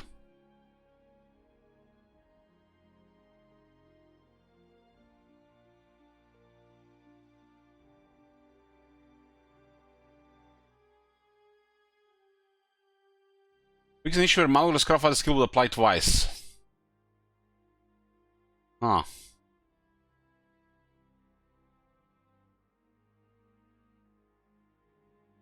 Fix Malgor something wicked this way comes skill reducing enemy leadership as a skill.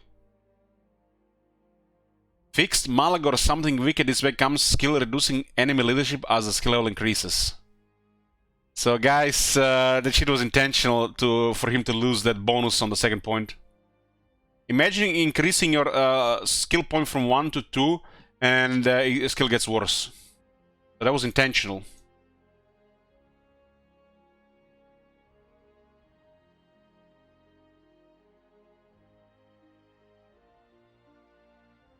It really depends how you're gonna use this.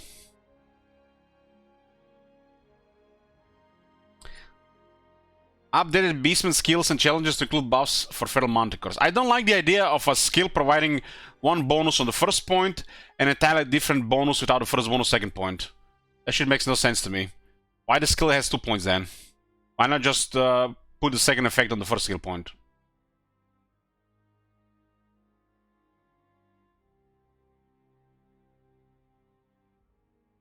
Technology. Fix a number of Beastmen technologies roaming torment, based resistance, and vitriolic temperament, not applying the stated effects to the stated units. I'm shocked. I'm shocked. Fix the Beastmen challenge technology Wolfbane, not giving weapon strength when fighting against all human races. Come on, game, install already. Any second now. I had to uninstall it because of some patching bug. I think the Steam actually resolved this issue now, just minutes before the game finished installing, but they had to shut down the server.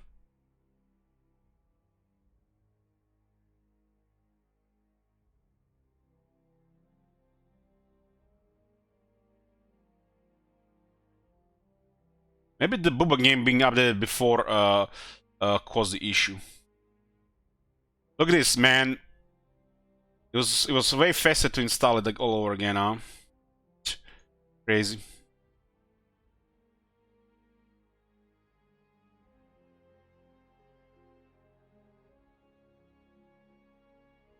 We'll see. I'm curious about this 2XE. But I was wondering if this even worked.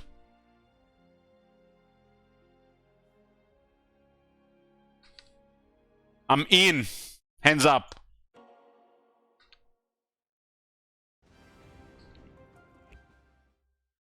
Intel Core, sponsored by not Intel. I got Intel CPU.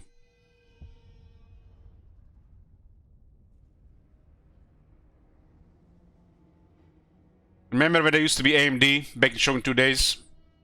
I guess AMD didn't pay enough money as much as Intel did. This one looks way better than the other one. Oh, get away.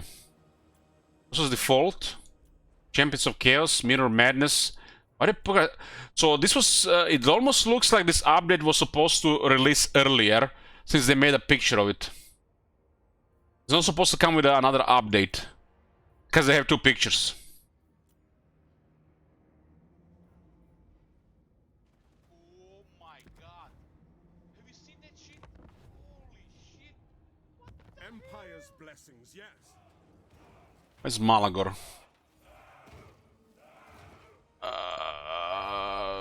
Malagor Beastmen.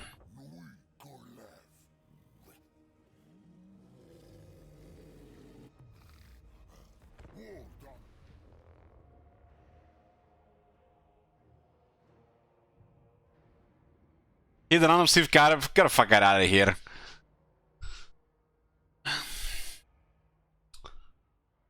We might have a random campaign on some kind of goal, but if it's gonna be caught up, we're just doing short victory. Thank God, they're not extended or anything.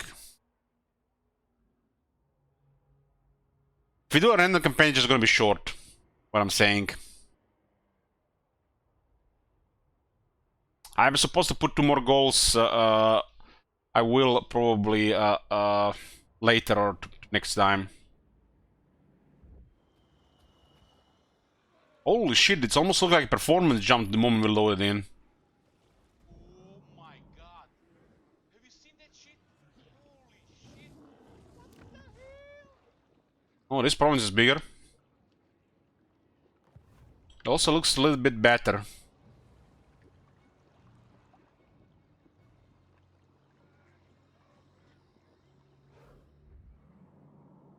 It feels the campaign performance is a little bit smoother than I remember.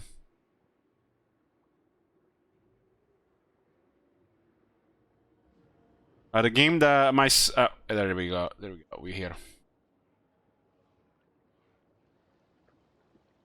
Hey, Manuel.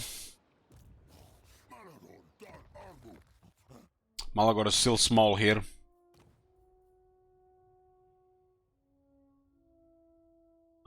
So basically it just was okay, so they didn't really say it correctly there. It's been fixed. There's some weird interface feel here. It's like the whole interface is misaligned.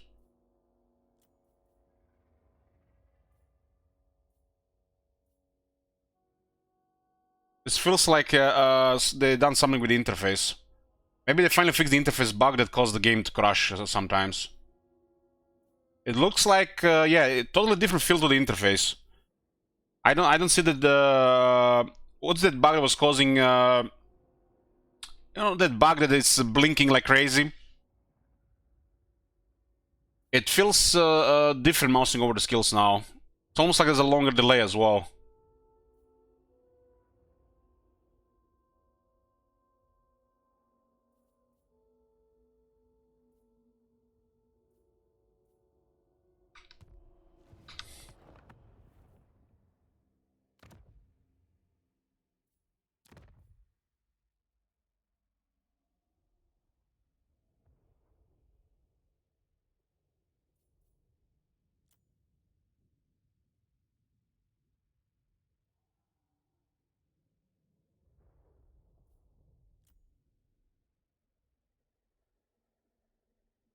The between tool appearing and it's sticking. If you mouse over or this delay has finished indicated by the fire, the tooltip will disappear. When stuck, tooltips can be inspected. Apply first time.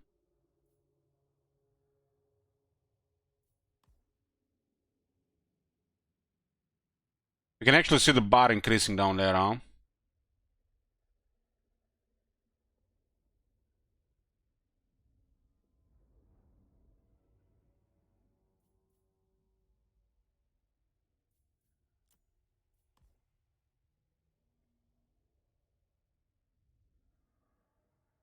That's a pretty cool thing to see.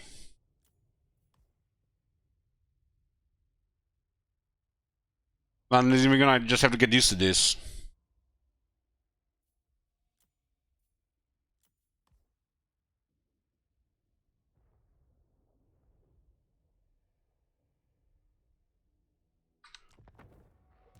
That is definitely a different feel here.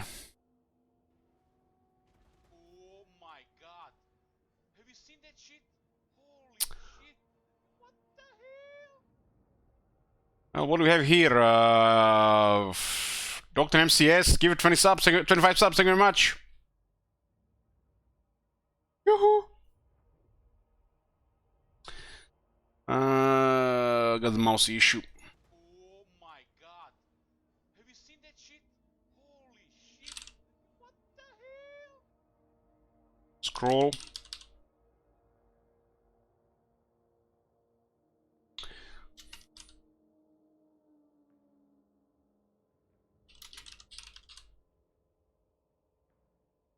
Yeah, there's definitely this thing that can Seen that shit? Holy shit. might have been fixing that flickering bug. I don't know what's something with the interface. It looks like a little bit smoother and cleaner.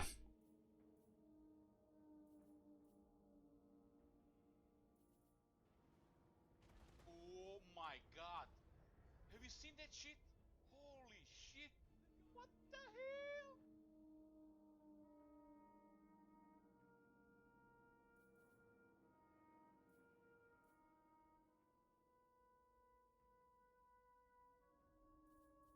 So this was an improvement on his skill, okay. Oh my god. So Crowfather was applying twice, but most likely on the Harpies only. What the hell?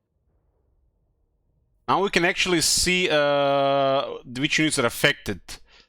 And now there is no excuse if the units are bugged on this stuff. Oh my god. Have you seen that shit? Looks like this one has been forgotten for the Beastmen. They're supposed to have 2 effects these days.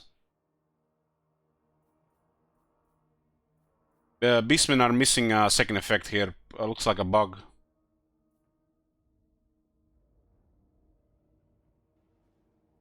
Oh my god. Have you seen that shit? Holy shit. What the hell? They also don't seem to add the regiment's renown.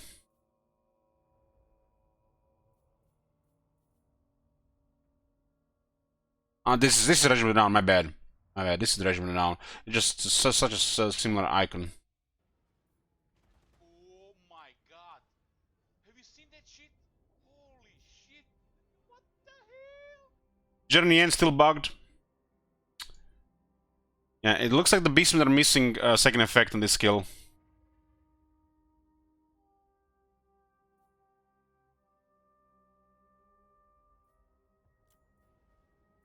Oh my god.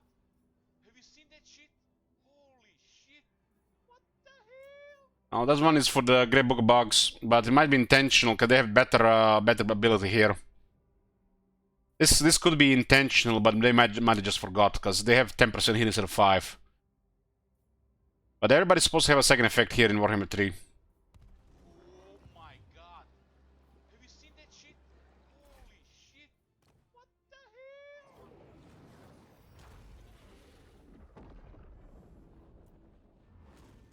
hell? Talon Knight is a Peter Shea thing.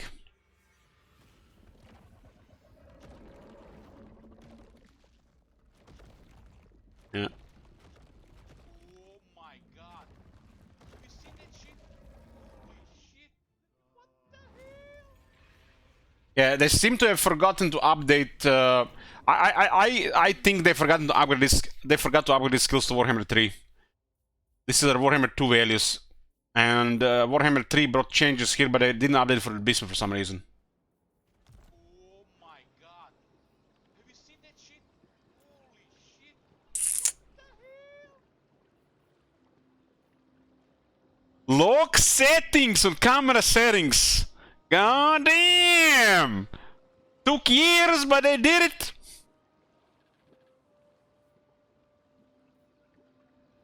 Oh my god. What about on the other side? Holy shit! What the hell?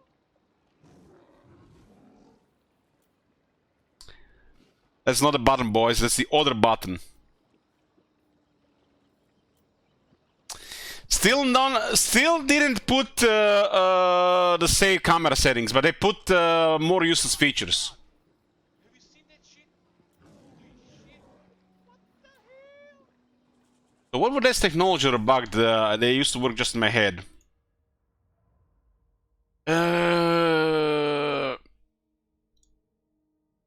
Roaming torment. Oh my god! Have you seen that shit? Holy So this didn't work. the hell? Pestle resistance.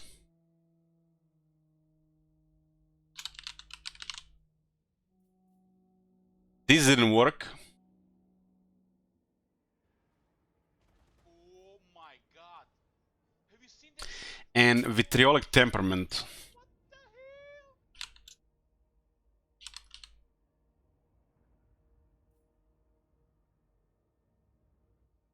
hell? Huh.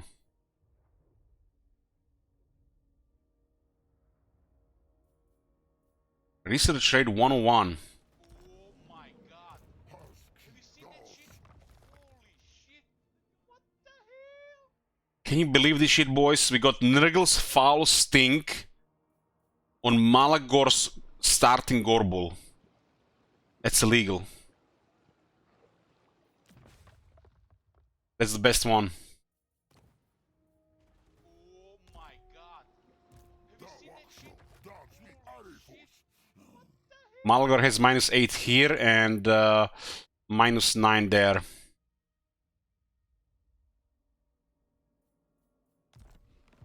Link page notes, sure. Oh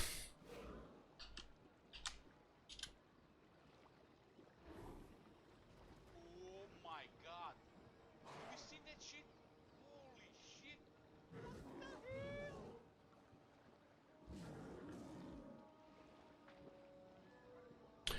Fix the Beastmen challenge, technology K, so Voltbane, huh?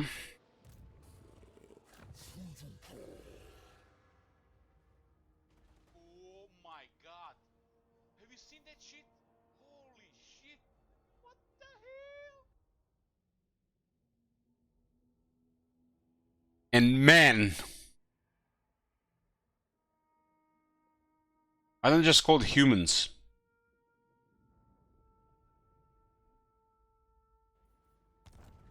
Oh my god! Have you seen that shit? What's this one? No, it's Nurgle's foul stink. That's the best one for Malagor, because Malagor has massive penalties to leadership. You have a couple of these, it actually works really nice.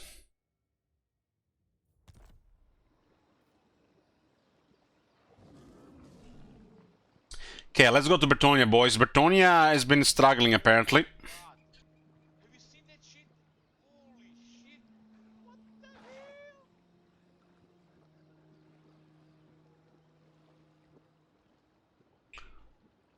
They did maybe affect this value here.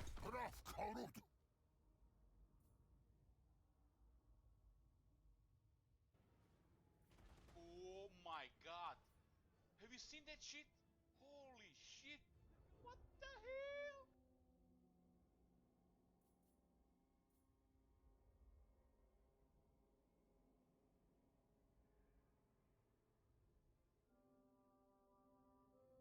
The global has a strength, yes, because it's a unique one. 2 in 1. Oh my god! Have you seen that shit? Holy shit! What the hell? The first trade is random, the second trade is not random because they're given the Malagor special one. Honestly, this guy should always have this trait because it goes together with Malagor, and not a random one. Have you seen that shit? Holy shit! What the hell? Added additional diplomatic penalties between Khorne and Marienburg. Battle pilgrims upkeep cost reduced.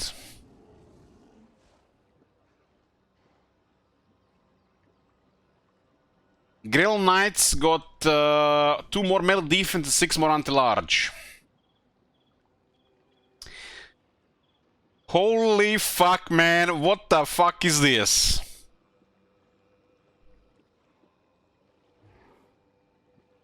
This unit now does 4 times more AP than Warhammer 1. This is a good thing the multiplayer exists. What in the hell? It's literally giving them Razor Standard. With 6 more attack.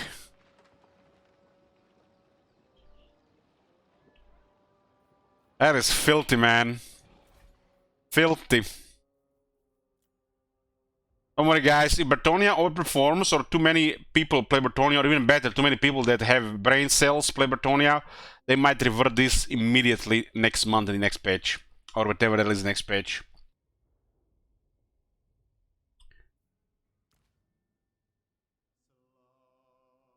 What the fuck is this icon here? They changed the icon for the shield, 35%, okay. So they got 6 more attack.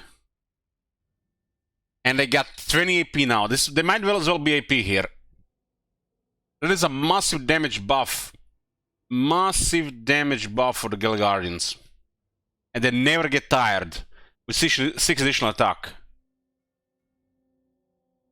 This unit was balanced to be like a durable unit that slowly kills enemies. And never get tired. And now they turn into something else.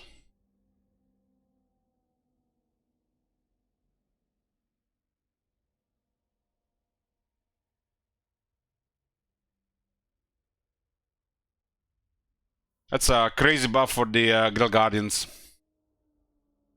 Hippogriff Mounts got more mass. Okay, what is this? Damn! Pegasus Knights got +1 hit point. Like, what the... Why not 2 hit points? Do they know there's only 24 models in the unit?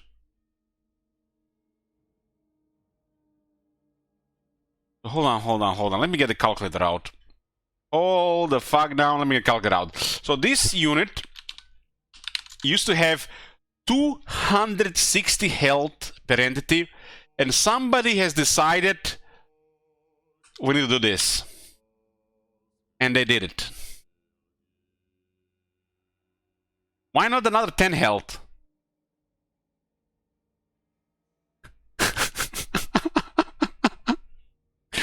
Like, what the hell? This is the change from 260 to 261.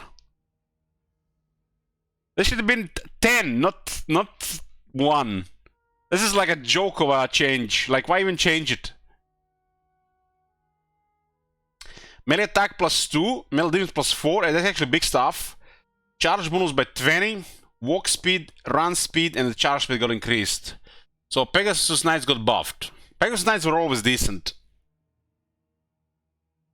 They tend to be squishy because they get stuck. So you have to use them, you know, delicately, so they're very effective and survive. But them getting more attack and defense, I like this. It's a pretty good thing. But this health change is so bizarre, man. This can't be right. There might have been a mistake. Where is the Pegasus Knights? Fuck me, they did it. They gave a unit that has 260 health +1 health to 261. They did it. Madman.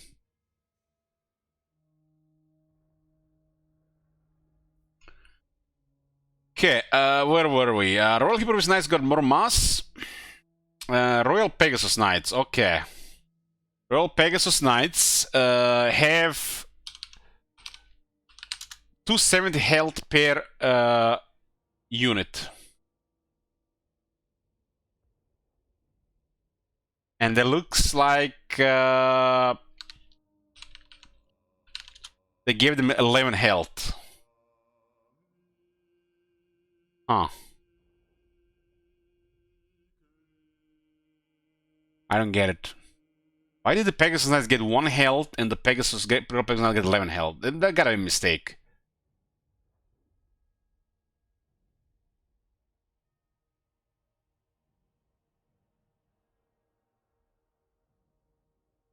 So both Pegasus Knights got buffed.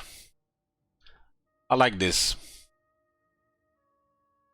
This doesn't do much for the player. Might do something for the multiplayer.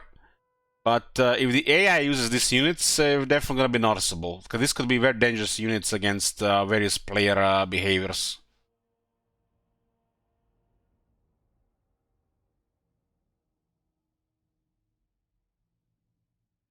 So they increase the mass on the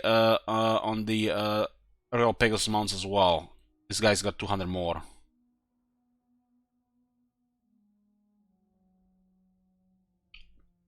What did the Unicorn mounts get?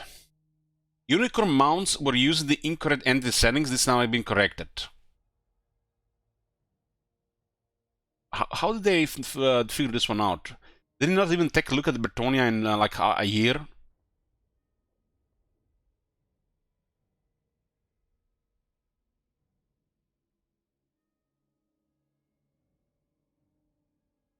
I love it, guys. I love it. In Warhammer 3, this is the stats we can see. This is the stats we can see. In Warhammer 2, you know what we can see from this? Nothing. Not a single line of these stats. And now in Warhammer 3 we can see this. This is still invisible. But they are telling us they did something that we can't even see in the game. On the stats. Maybe they updated tooltips. Here's hoping. Mouse over speed. Not a single stat. But they're telling us they're doing changes that we don't even know they exist.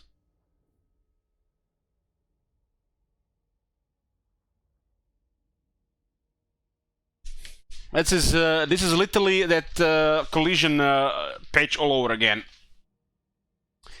Talking about things that we even never knew existed, and now saying that charge doesn't work and never worked like it's supposed to work. But instead there's some kind of invisible numbers that affect it all.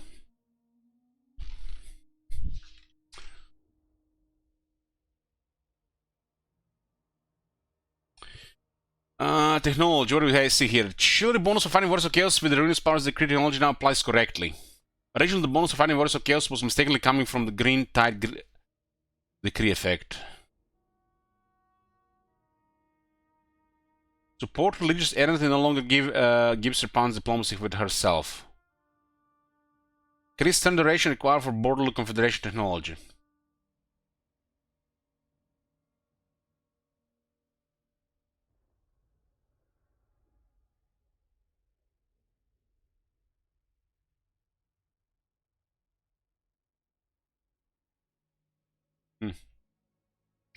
Well, that change with the Guild Guardians is sick. Demons of Chaos. While it looks like Demons of Chaos haven't received that many changes at first glance, they do benefit from changes to the Monogoth rosters. Our changes here center mostly around Be'lakor, who has received a few nerfs after our data showed him to be overperforming in most cases. Be'lakor overperforming? We don't say. General updates. Update various items on the Demon Prince to provide greater difference in the weapon effects and add relevant lore to possibilities. Fixed visual quality of the Demon Prince's Slaanesh and Khorne shields. Added fields to Demon Prince gear parts that allow you to search, sort, and filter by alignment, although all the parts available to Demon Prince. Fixed Demon Prince reference building chains not offering the extra income reward when growth per turn was higher than 200 and while dedicated to Nurgle, as described by the text in the building. Link. There you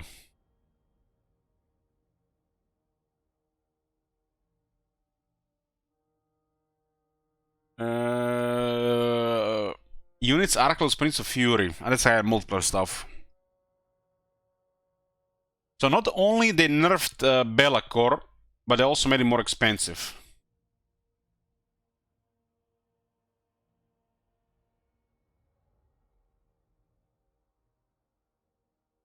Quick counter is at 1. It looks like somebody went with overkill on the Bellicor changes.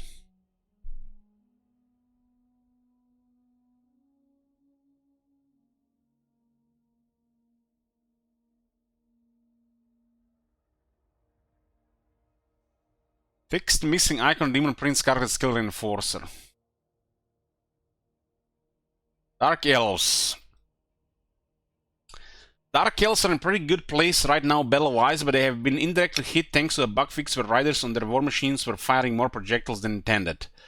This issue was skewing the performance of Scorchon chariots and Bloodwreck cauldrons quite significantly. We also made a notable buff to Shades, which would help to diversify the weapon variants a little bit more and reduce their recruitment time in campaign. Okay, put that at 2.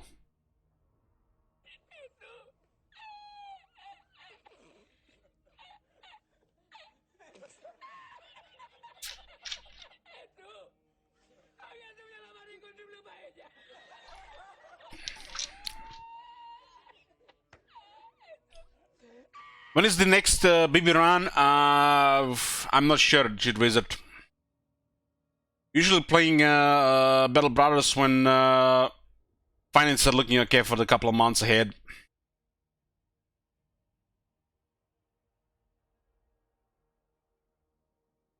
Because it takes like 3 to 4 weeks to, you know, the way I play it.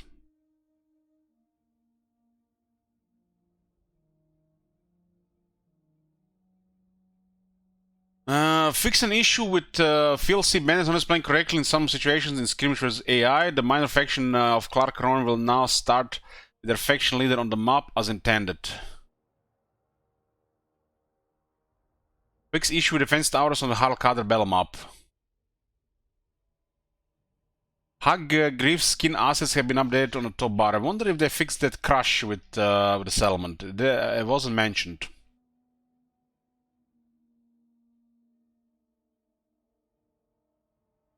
Campaign. Fix an issue where the Black Ark was only displacing water on one side. Huh?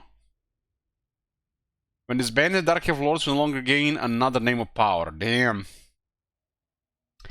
Black Arks can now recruit via allied recruitment. Battles. Rework the quest battle intro scene for Malice's Darkblade, Rise of Darkness, and Warp Sword of Cain battles.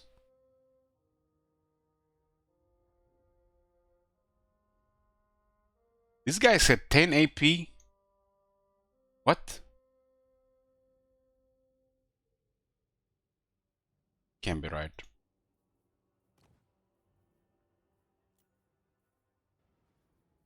Oh my god. Have you seen that shit? Holy shit. What the hell?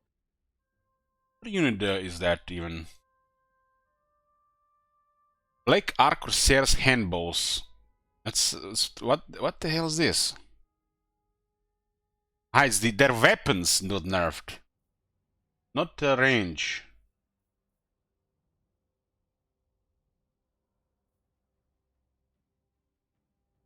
Huh.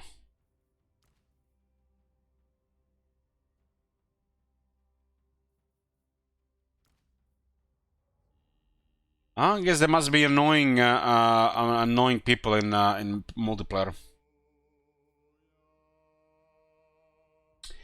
Oh shit, boys! My prayers have been answered. Take that, Bleak Swords. No longer more damage than the Chaos Warriors. They heard my prayers. So they given Bleak Swords 10 more armor, same as they did to the Red Spears, because they have the same armor. And they nerf their damage. They buff their damage, and now they nerf their damage.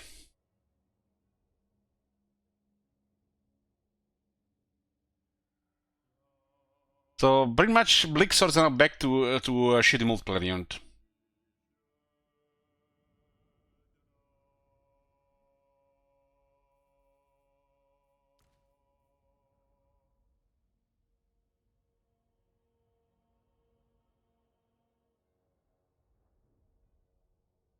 Looks like they're just back to bidding a shitty multiplayer unit. You're gonna use the Red Spears.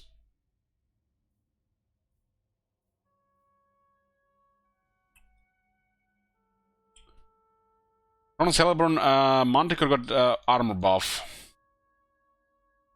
Maybe they buff all the Manticores.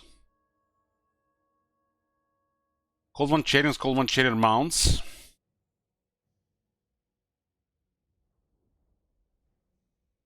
Well, it looks like they got faster with more mass. Yeah, the Blick Swords for a while were doing more damage than Chaos Warrior Scottish.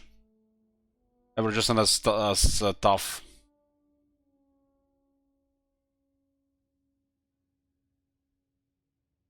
But they did a lot of these things across a lot of these similar units. Oh my god. Have you seen that shit? Holy shit. What the hell? Lokir's mount got a big nerf, look at that. Lokir, I guess, had a really high base attack on his dragon. The dragons hit really hard, they lost 6 attack. I guess it doesn't really matter in the campaign, you can get him attack buffs. Because these big ass dragons, they need more attack than need damage, because they only have damage.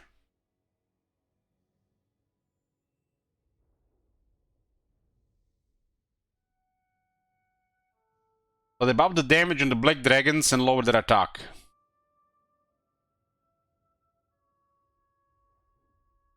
More RNG fests. Just what the multiplayer needs. RNG fests into knockbacks and knockdowns and not dealing damage.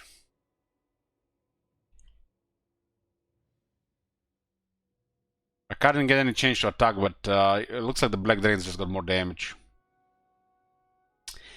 Okay, this is interesting. Shades, dual weapons, take 1 turn to recruit. Campaign buff. They got 4 more attack, but they lost 6 defense.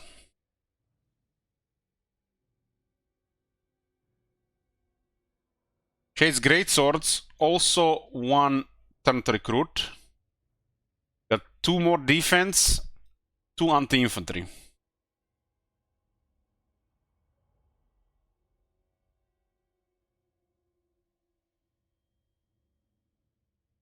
Executioner base attack, 40.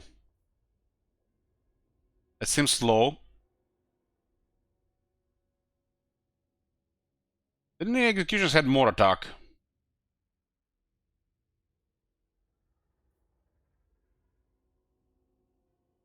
The Shades have more base attack than the executioners.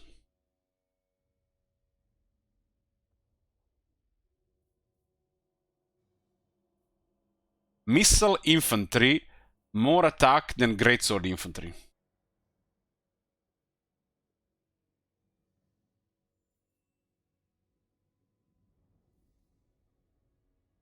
That's the only thing they have, it's the armor.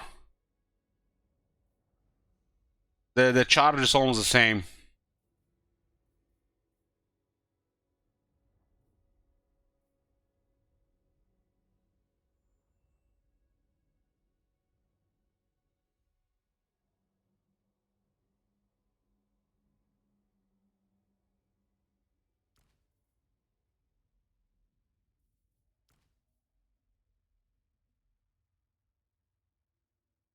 I mean, the health, they have toughness over the Shades, but the Shades have shoot.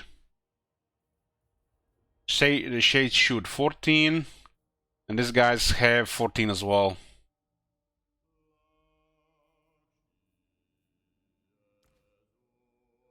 I don't get why they the dual weapons have got a higher base melee attack. Why not higher anti-infantry bonus? That seems like a strange thing to buff attack here.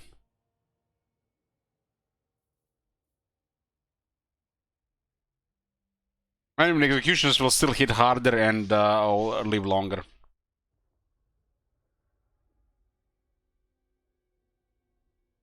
Updated the source input for Murderous Prowess to match the initial implementation. It now takes deaths from both alliances as currency.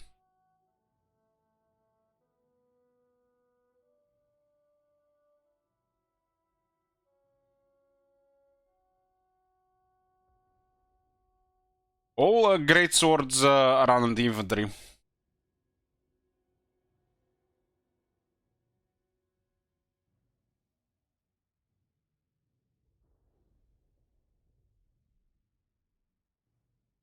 Let's see. Dwarfs. Now that the Great Shame has finally reared its fiery bone head, the dwarves have upgraded their shields for their melee lords, heroes and infantry, along with having their recruitment cost tweaked. General updates. Fixed an issue in the model variation used by the dwarf lord characters. This better be the fix with the missing characters on... where's that, G-Bob?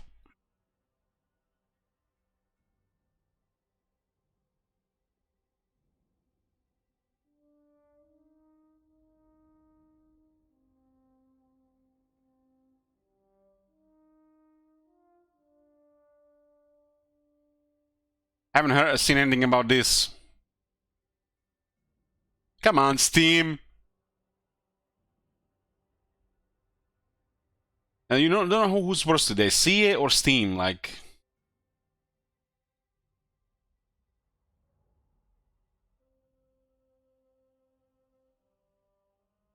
Fix the pathfinding issues in Dwarf and elements to prevent units from burrowing under the terrain. Fix the gap in terrain along the wall line of Karak Asgaras.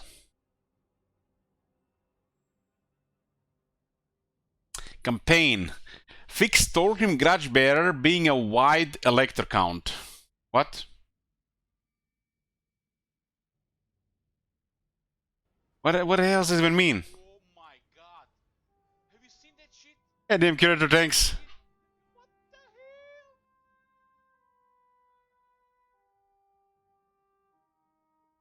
So, the way I see it, Thorgrim gets Dragonhof, and his icon, his face on there is just stretched wide. It's still a elector count there, but something off with his face.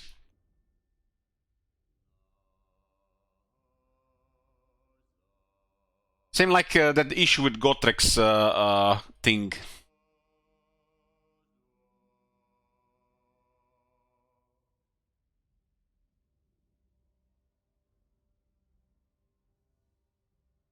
Thorek Ambra has his mission changed for Confederate Carcazul again. He's currently able to confederate the normal way, but as he does in Warhammer 2.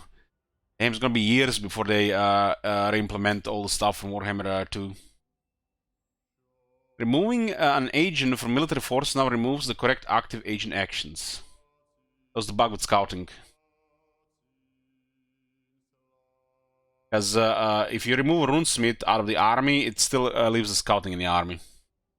Because of the new abilities causing issue. The armor and the damage thing.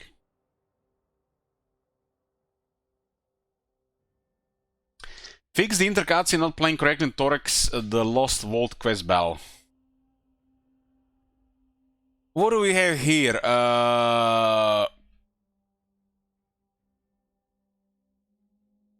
Okay, this is the bug with this thing here. He has no weapon, so he's fisting the enemy, and you don't see the guys; they're invisible. There's a horde board, and he just destroys everything with his fist.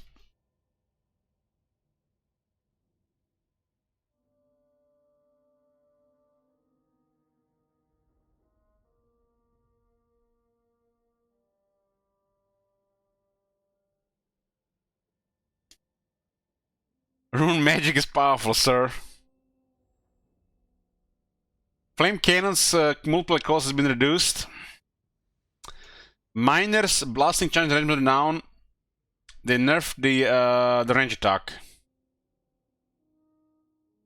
I guess that people don't like when their unit of night goblins gets obliterated with one explosive volley.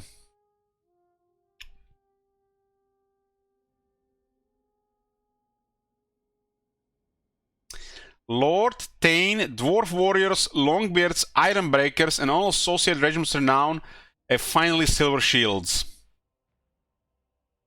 It took them 7 years nearly, boys, but they finally made it. Gobos have no longer silver shields, and all these use now have silver shields.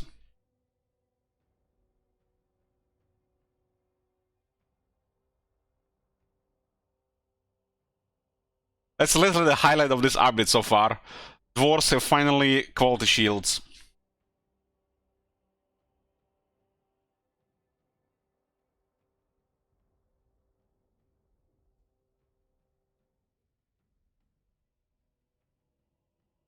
Yeah. Grand Cathay, let's see what it is here. She has way too much clothes, guys. Man, I've seen things, and I think they need to cut those sleeves. And maybe a little bit stuff on the upper chest. Way too much clothes. Dev note. Hey, Slaanesh, I haven't missed much, Slaanesh. Highlight so far, Dwarfs have silver shields, finally.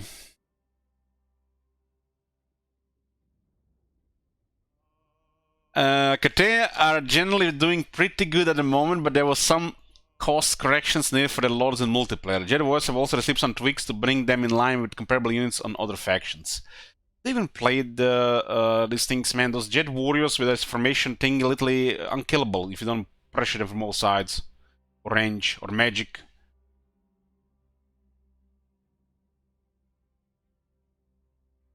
General updates. The rise terraces of the turtle field will now deal less falling damage to chariots. Huh? So driving through those fields, your chariots literally just get killed because the terrain changes. Added Godric and Felix to Grand Cathay in skirmish battles. That would be cool, having Godric and Felix in Cathay. If only those guys had trait skills, items. Yao Ying can now attack the nearest settlement after completing the first battle on turn 1 in the Realm of Chaos. I'll remember that next time I'm playing Realms of Chaos.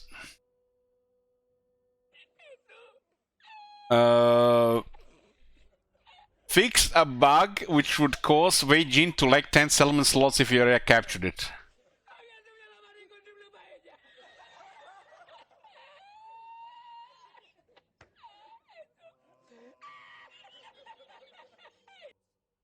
Astermans and Wuxing War Compass has more entity. Dragon Blooded Sugar Mom costs more. Dragon Blooded Sugar Lord and his Warhorse. So it's oddly how they all get the same thing at the same time. The Longma and the Pegasus. I guess they're the same things.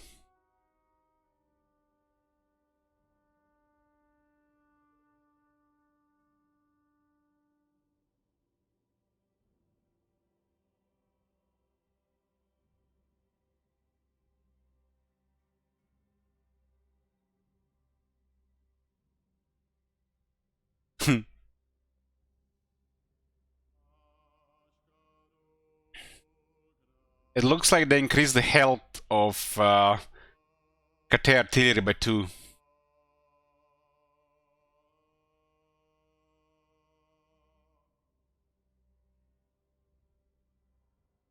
Let me do the calculator here.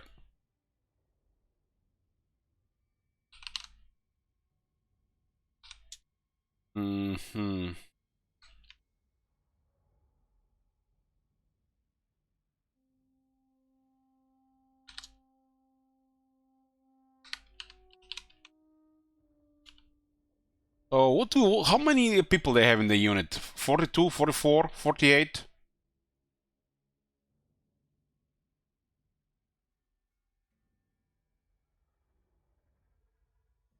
What's the size of their artillery crew? It's not like the Skaven size, right?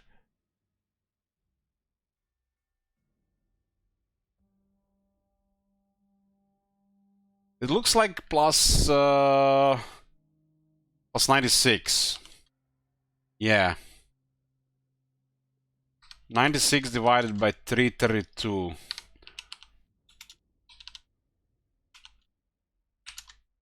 Still off there.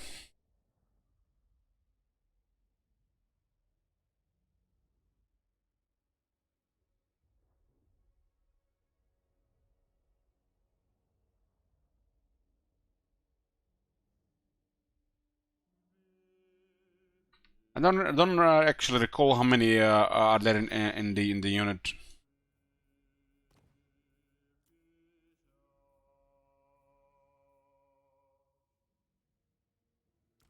Doesn't say how many are there in the unit.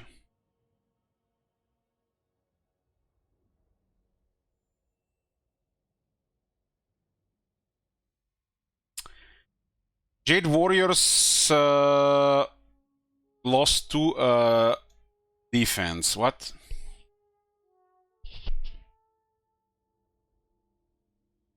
I guess they were overperforming. Jade Warriors Halbers lost 2 defense and gained 2 attack and got to 4 defense. I guess their stand sting was buff was too much, but yeah, I've been noticing it.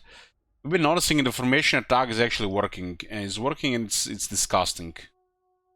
Have no ways to like literally go through it or around it or shoot it or destroy with magic. Prepare for that, as was seen in Grimgir campaign.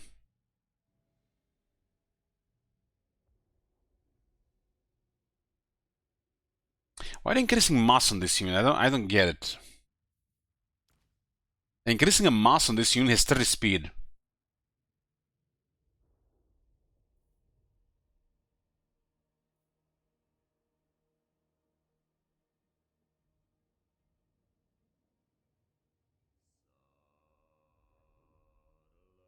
The blue skill line on Convoy Masters that increased sale value of cargo will now function as intended. Oh boy.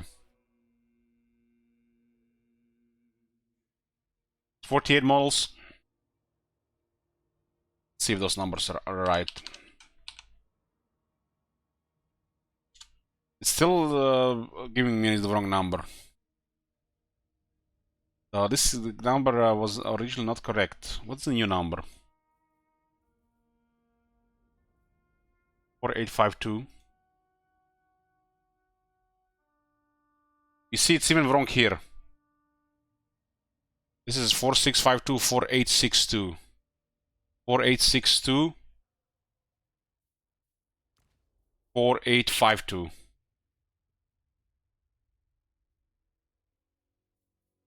Or 652. Yeah, these numbers are wrong here. That's why we can't get the right number. We can calculate it here.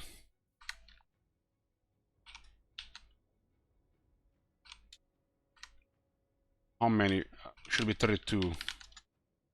It's not for 32 or 48.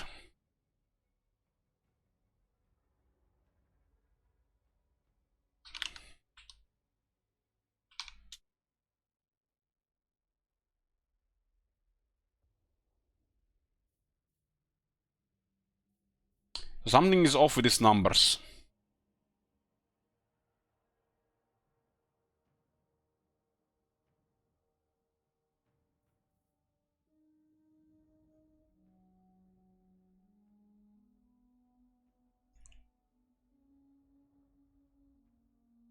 They show wrong numbers here and wrong in the game. And what's their crew size? It says it's supposed to be crew size. Crew.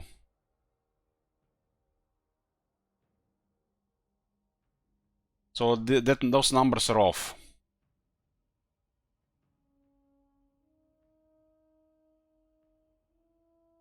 So really not much for Grand Cathay here. Let's see what happens with Greenskins. The highlight so far of the Greenskins we've seen was Grimgir has a darker skin. They have known Greenskins have benefited greatly in this patch and have lots of lovely changes to talk about. Hopefully they fix the VAR, AI VAR. They have been working for over a year.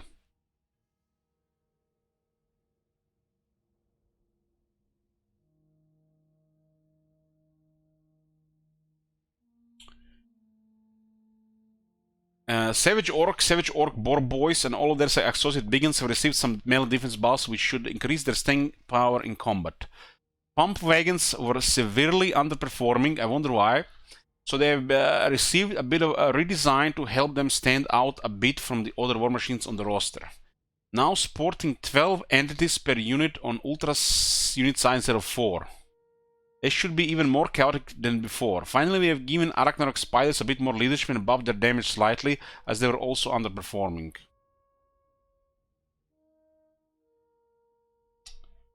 Not mention nothing about the VA issues. The VA on the AI has been working in over a year.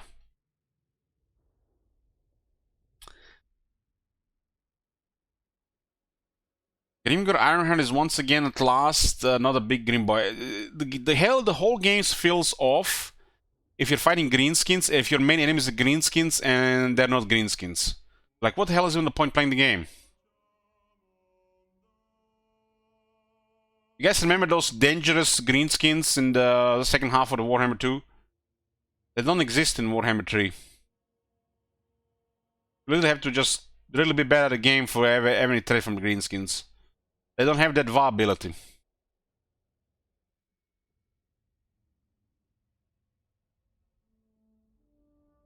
Pump wagons probably still don't have battle skill either, right? They did say a couple times that are going to be slowly implementing the unique faction abilities into the game. They said that last year.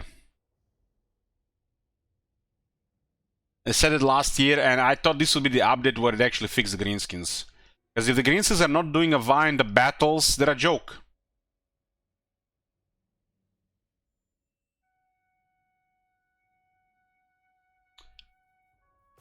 If you guys don't know what I'm talking about, let me show you.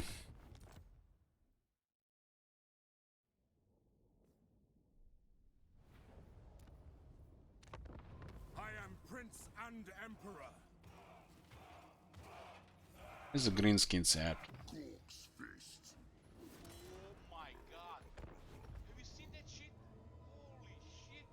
What the hell? Thanks, nerds.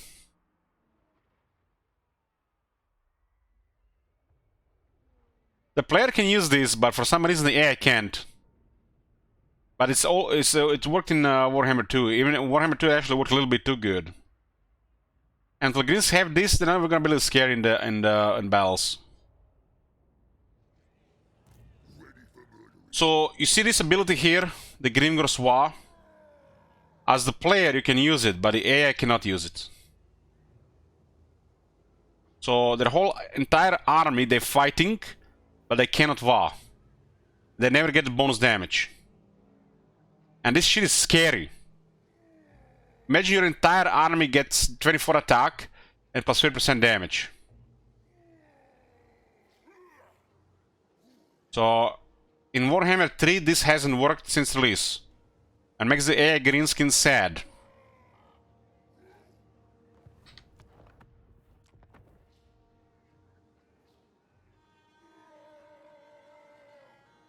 Until they fix this, the Greenskins are a joke.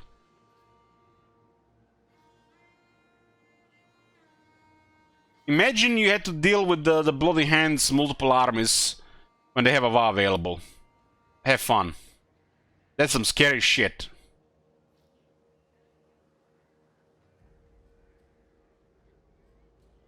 With no rest for the wicked, Grimgor Iron has short victory condition now include the Chaos Dwarfs. Fix Golden Rock Lobers not having a projectile trail. Yeah, I did see those things disappearing. They added unique garrisons for Skarsniks and Wurzak's main settlement garrison chains. Unique garrisons? Wurzak has a unique garrison? What? Better not be 3 Savage Orcs on tier 1.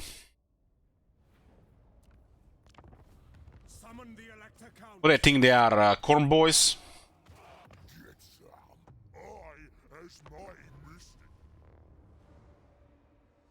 Battles. Updated and corrected the deployable tower connections to capture points in Greece minus element battle map. So, where's the WA fix? Where's the WA fix? Literally, one of the most biggest issues in the game is still not fixed. I wonder if they even realize this is busted. Maybe people are fine for Greenskins to be shit when they're fighting them.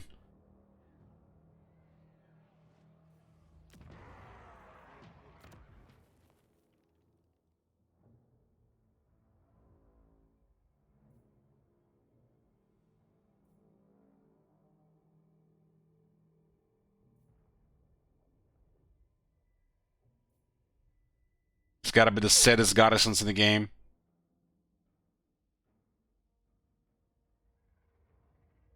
Why not just add more troops to the Savage Orc camp? This is such a sad building. Like, why not add something to this?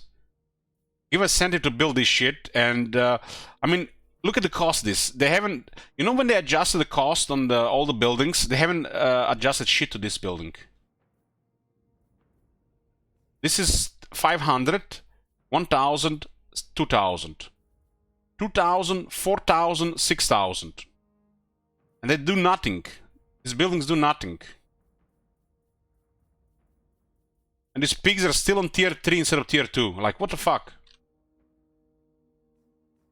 Next patch.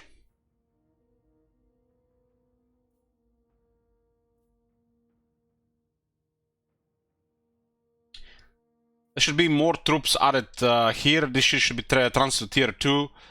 This place should do something more than just being recruitment.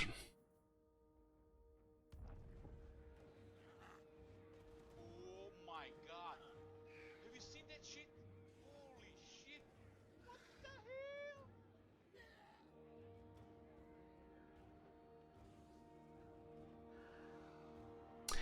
Twinch Bankruptson says, none of the orcs stay in camp, they go attacking and conquering. Okay, okay, I got you there. I got you there, you got me. But why does a pile of rocks and little shit cost 6,000 to build? Hmm? Okay, where were we? Arachnarok Spider Regiments are renowned, so the Arachnarok's got 10 more leadership.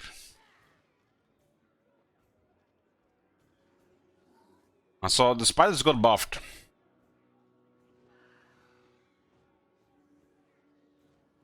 So it's a nice buff for the spiders.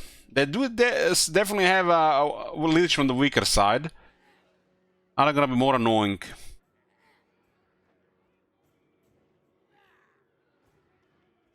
Spider is even more deadly against large.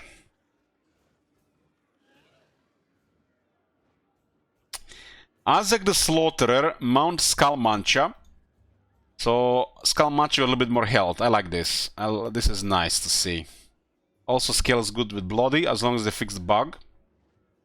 Azak now has his items back when mounted. What's this cookies about his items being bugged when mounted? He didn't mention anything like this.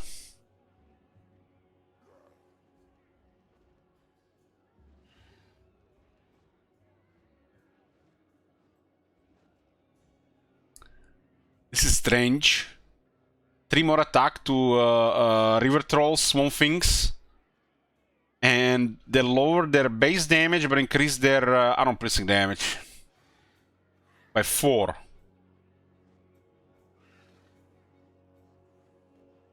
I guess this is some kind of OCD here.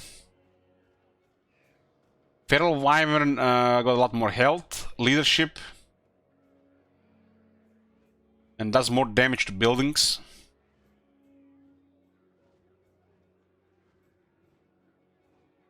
This might be just a multiplayer bug, huh?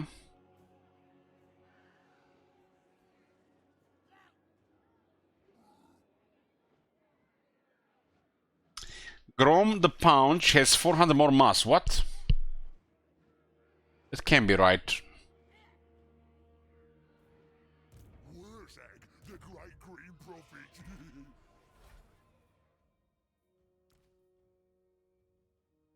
His mass is 4,700.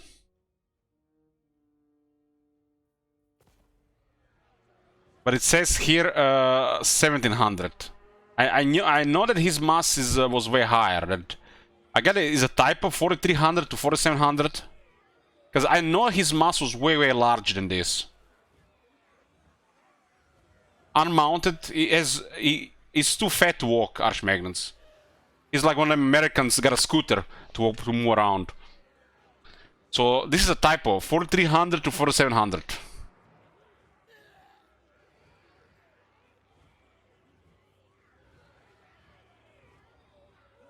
Goblin Wolf Rider Archers, Forest Goblin Spider Rider Archers, Lava Spider Rider Archers, Regiments Renown, Firing Arc. Ah.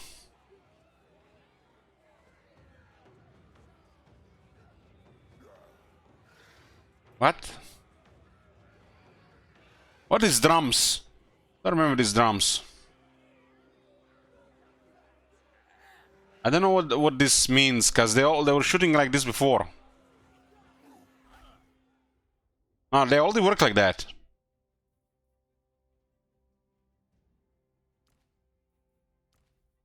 They need more range. They need to change firing arcs.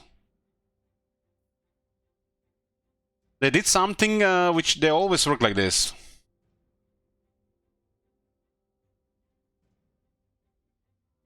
So this is weird.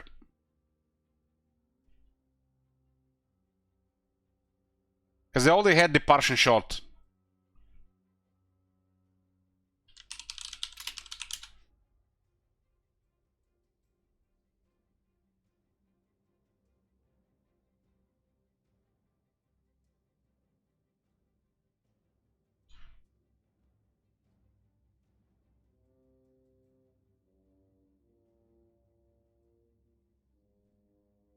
Goblin Wolf Chariots and Regiments Renown. What do we have here? Attribute added firewalls moving. What?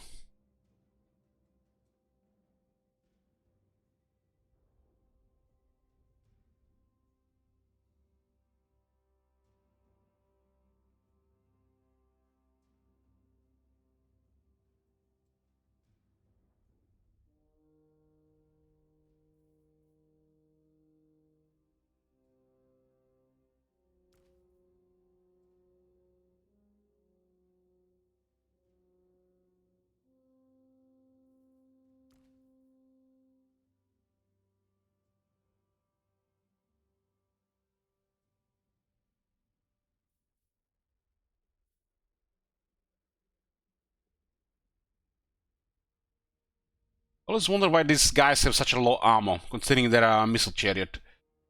They could really have way more ammo on them.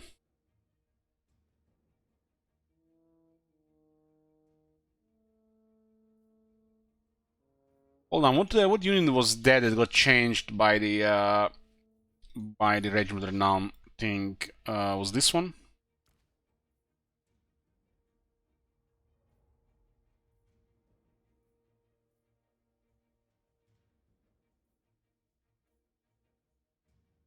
Someone looks about right.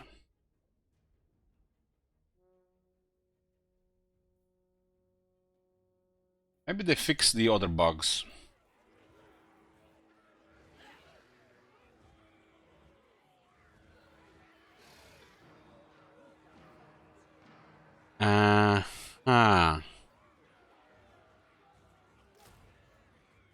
This is a rank 9 unit, but doesn't show any buffs to attack, defense, and other stuff.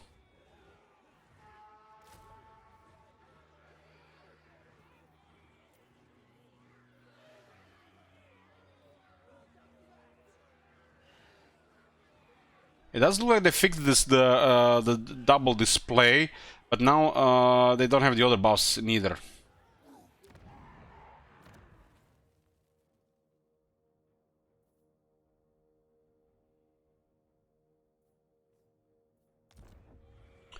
So I'm wondering if they fixed the Sphinx. Because the Sphinx is the one they fucked up, right?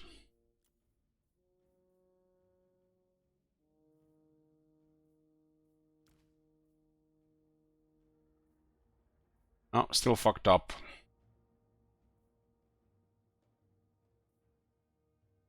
This is a base unit. This is a rank 9 unit. And rank 9 already means 10 more leadership. But it's only showing 5 more. It's missing another 10 leadership.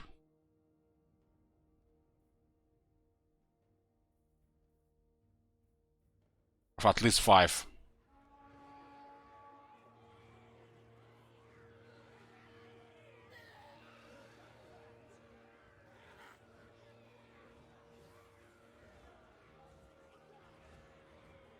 Damn, Lava Arachnarok Spider got a big buff.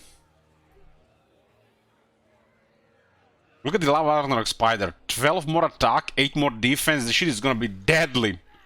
And it has the aura around it. You wanna get one of these things.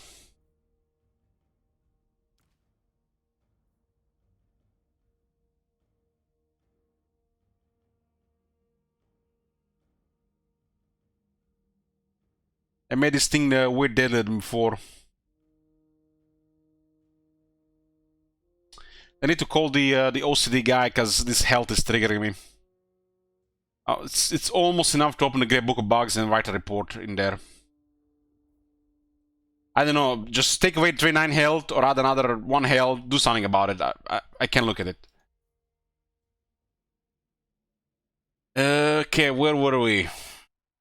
So the Snotty Palm Wagons now have more entities, which means slightly more health, but which means the entity is gonna be really squishy. Which means if they go into certain units, they'll just go poof immediately. But against the units that cannot defend against them, they'll be overperforming.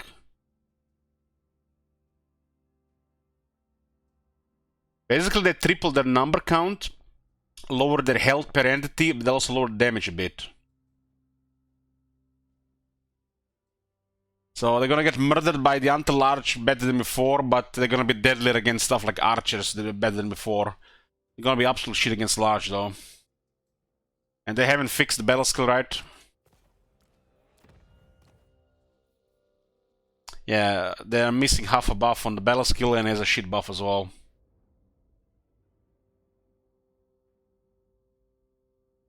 Why didn't they not check this thing here before doing stuff like this? They don't have the second half of skill here. It's like it's only 12 armor only. All other units have 2 or 3 effects.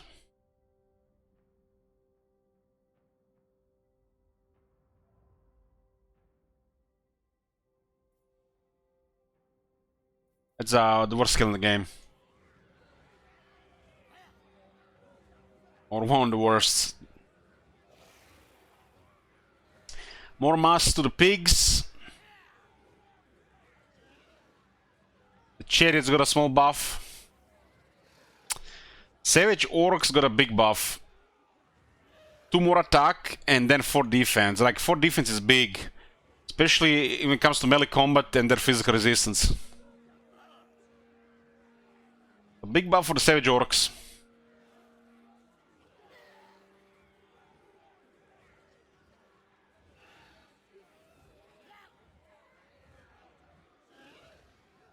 Piggins got 3 defense.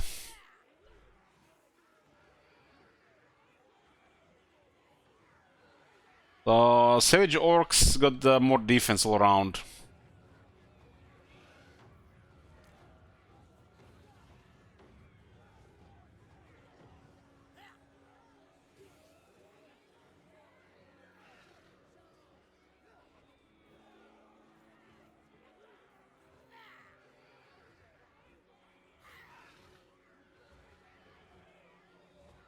Once the rank damped, so instead of being one line of 8, it's 2 ranks. You can put the unit in 2 ranks, I think. Basically, you can't put them in a single line like with only 4 entities. So you have 4 chariots, and you can put them in one line, right? You can't put 12 of them in one line. So it has to be 2 at least.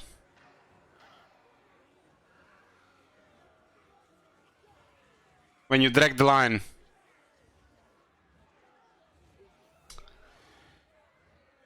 Okay, OCD strikes here as well, boys. Look at this. The OCD guy is at it. Look at this, 39 to 40, 81 to 80. It's like, the OCD guy didn't see this. He did not see this. Look at this, 10,029. Like, fix this.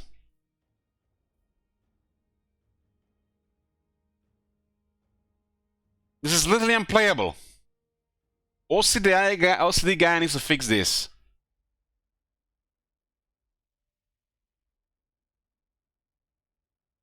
Fixed Wurzak's Colossal Warpaint skill applying physical resistance to rogue idols units twice. Oh man. I'm kinda regretting now we haven't played Wurzak while this was bugged. He literally had ethereal rocks.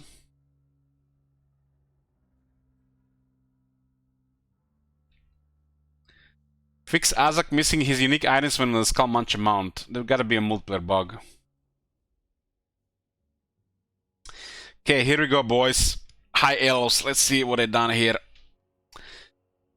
A few corrections and changes for High Elves this time around, but overall they are performing quite well.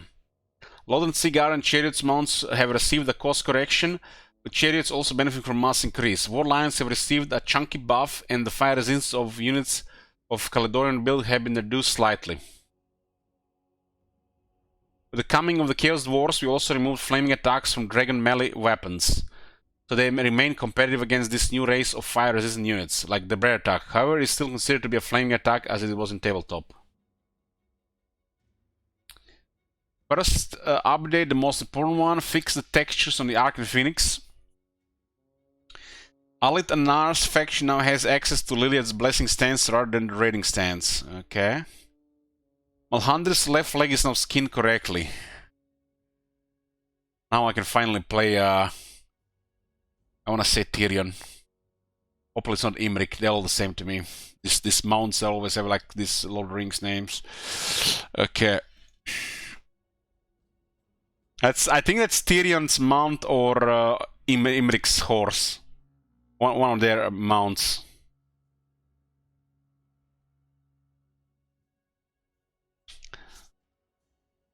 Tyrion's mount. Campaign. A fixed issue with Imrik's dragon encounters not triggering after completing the 5 named dragon encounters. Fixed an exploit where Eltarion could capture prisoners from reinforcing armies when in a lightning strike battle. Well, if that's an exploit, why not fix the rest of the lightning strike bugs in the game? There's so many of them. Fixed Alisanar marked for that mission marked as revealing enemies in the ambush stance.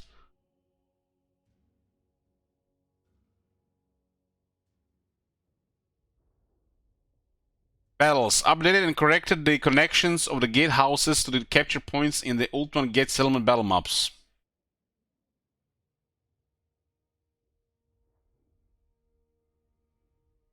Reworked the quest battle intro scene for Tyrion's Armor and Iron battle to appear correctly.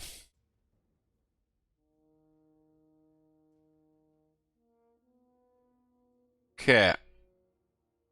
Alistair the White Lion, his Lion Chariot of Grace. I wonder if they fixed attack animations. It's been bugged on Alistair in Warhammer 3. Might have even been bugged before. He's literally just standing there on the chariot, not attacking.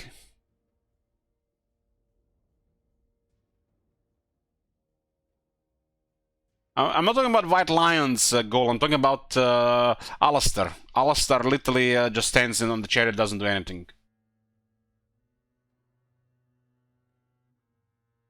If Alistair is on the Laren Chariot of Grace, he cannot do attack animations. Because he's a unique model back in the chariot compared to regular chariots.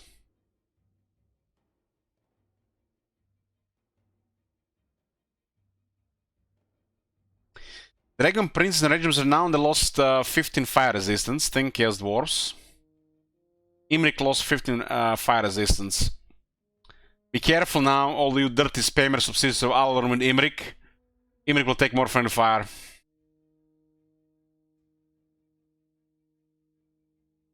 Etymol chairs got a small buff. Lot and Sigard are more expensive. Oh, now what are we gonna do about that?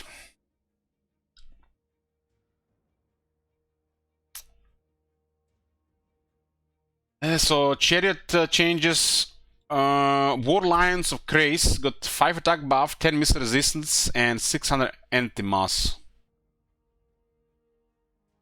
Same for the War Lions of Grace, buffers all around.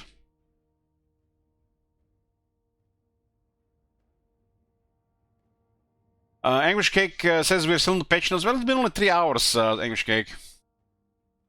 I haven't even taken a proper break yet.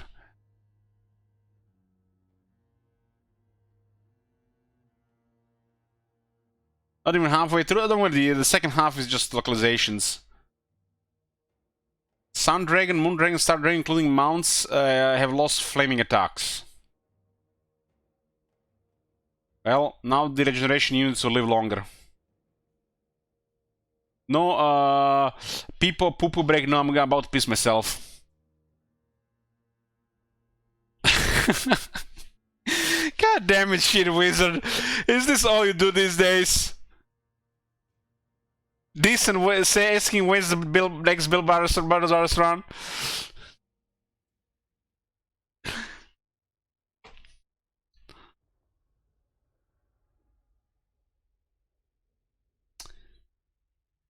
This change was made to ensure that High Elf dragons remain competitive versus Chaos Dwarfs. Speaking of competitive, guys, they got some kind of championship going on in Warhammer 3 right now. Anybody been watching? Who are the players? Who's winning?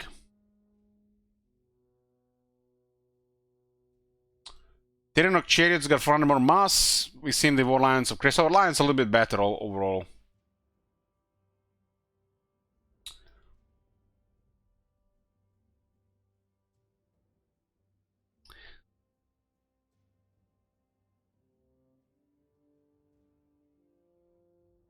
I don't know, maybe they got a big prize this time for the first place. The last time was like $500 or something.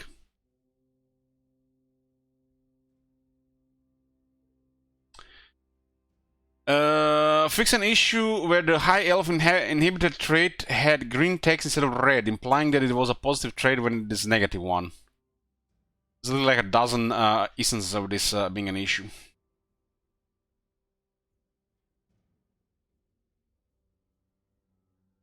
Imagine winning a championship in Warhammer, and your reward, you can't even buy like a third of a graphic card for a new PC. The times we are living in. Dev note, Khorne has received only minor changes this time around, though we will be watching this closely since they target some of the Khorne's key units. Flesh Hounds and Minotars have been overperforming, so they have been rebalanced. Bloodletters and Forsaken of Khorne have received a small buff, while Chosen of Khorne had been made slightly cheaper to make them more accessible options.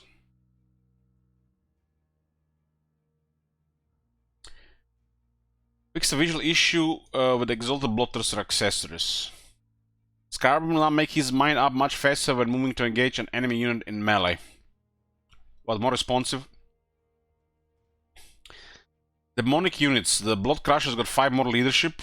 The Bloodletters 5 more leadership, 5 more armor. Well, that's kind of like significant for the Bloodletters. Just 5 armor already.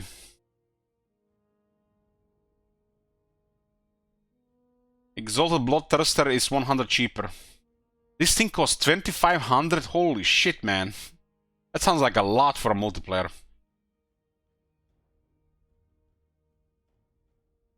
Exalted Bloodthirster of Khorne, 5 more leadership. Flesh Hounds of Khorne lost 2 attack, 5 base weapon damage, and 2 AP damage.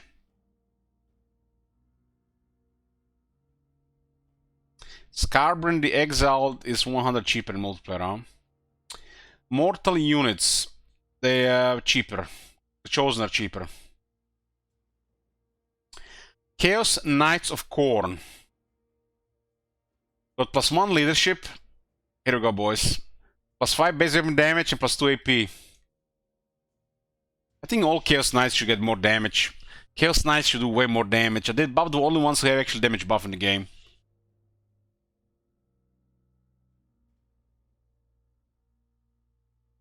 Lancers got the same buff.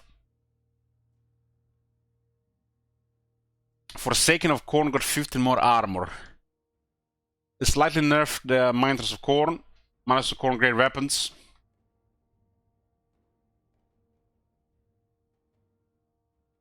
Kislev. I need to take a short break here, boys. We're going before I piss myself. Let's make a 5-10 minute break here. Hey, big boys.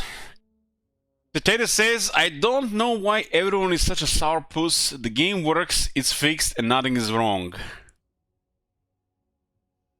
Huh? What did I miss? What are you talking about? I mean, we are happy that we got this update here. Who is calling a sourpuss? Thank you, Alice. That's what I wanted to see.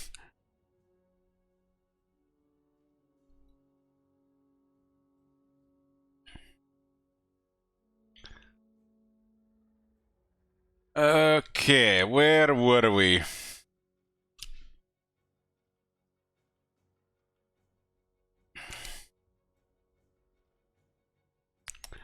Okay.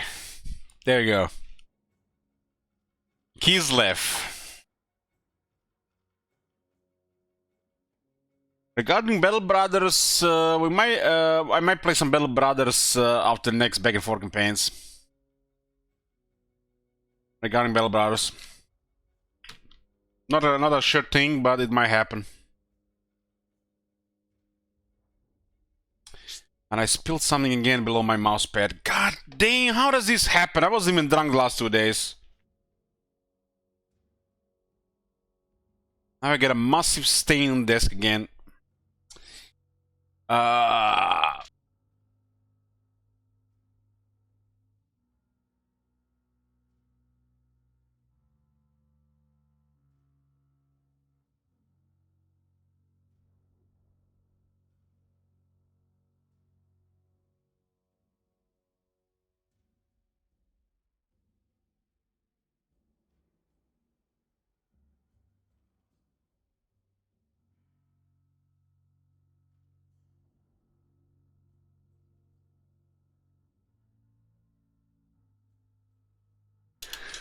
Okay, something. What the fuck are you thinking about? I'm coming under my mouse pad. Get the fuck out of here. Who knows what I spill when I'm drunk here on the table? It's probably alcohol. I don't know where to put it. I'm just gonna put it under the mouse pad.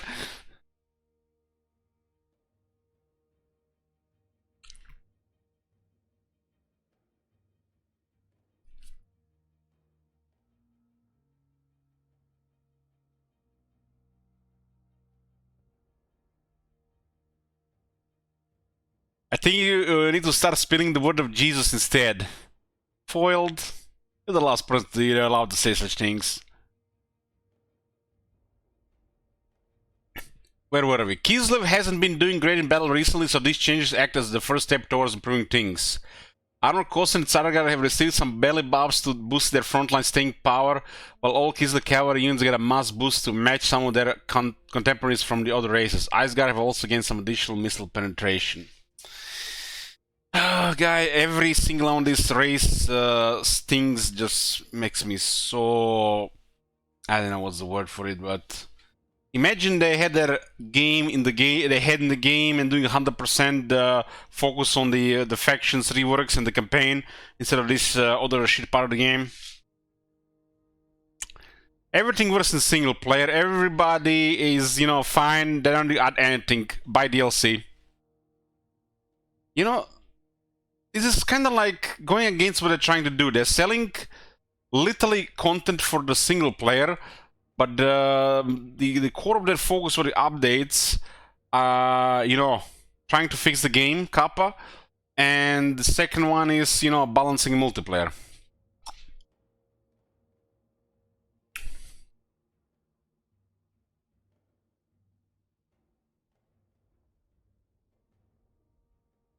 I can't drink on the same day as I'm reading patch notes. That's a bad combo.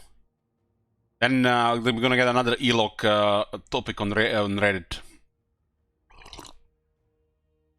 I'm taking some coconut drink. It tastes like... I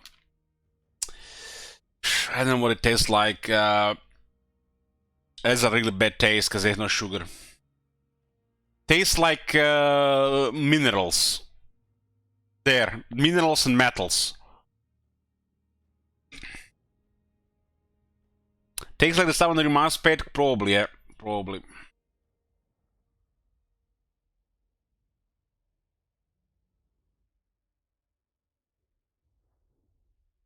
Well, good thing or a bad thing the Fall New Vegas run got corrupted. Otherwise, I'd probably be drunk for a month. Tastes like stone. I guess that's the could be a thing.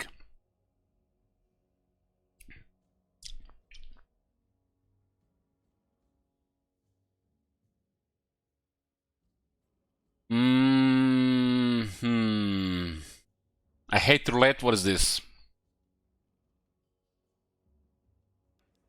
I hate roulette.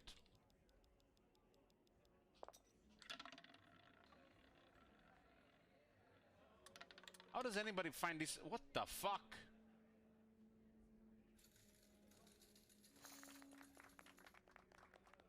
Just like that, jackpot. I hate roulette. Fuck roulette, man.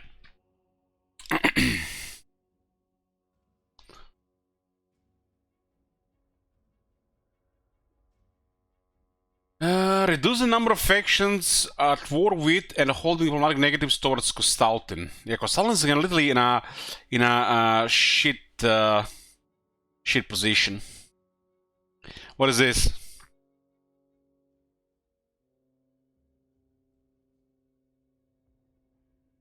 Spider stains 2 years ago.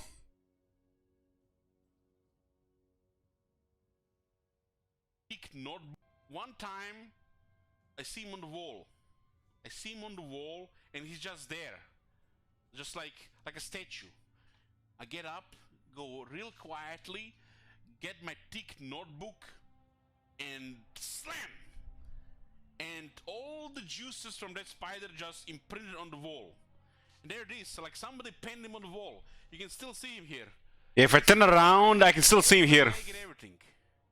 It's still there. Yeah. It's been like this for years. For years. And like when I don't have anything to do, I just, you know, move in my chair to the wall and like listen to some ASMR on YouTube and I just look at my spider stains on the wall. This is not the only one. Yeah, it's true, because I just move like this and then like spinning around like, what the fuck am I gonna do? What am I gonna play? And there it is, I see it. There it is, you can even see still the legs. Legs, the body was a big spider. Still there, or like a decade later, or over a decade later.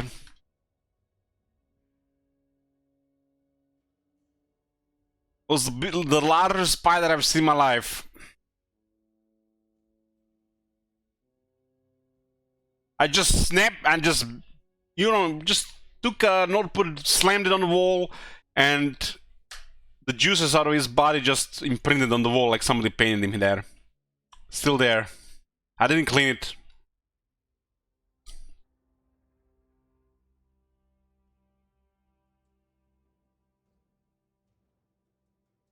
Like a nuclear shadow imprint, yeah. Do you spider visit scenes? Yeah, I do see occasional spiders around. Some centipedes. There are a couple of bloody mosquito stains, which, you know, I stopped doing on the wall.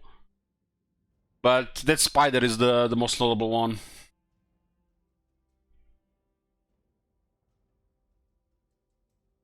Yeah, sometimes in the summer the centipedes enter the room. You have to catch those, get rid of them.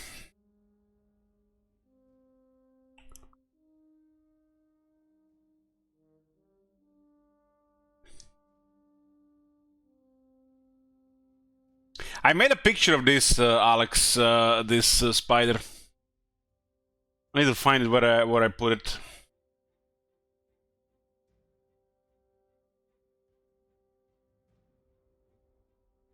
So they reduce the pressure, the pressure on the Kostaltin in the campaign. Well, centipedes are actually useful. They hunt this, the bugs and the spiders around. And they're usually very sneaky and silent if somebody's in the room. They will never move around. They only hunt when it's dark and when nobody's there. It's like the spider. It's like some of the spiders. They will never move unless everything is just quiet and dead. If there's movement around, there's just like feign dead or in a corner, just make the weird shape of their bodies like they're not even spiders. And then until everything is silent again, they start moving again.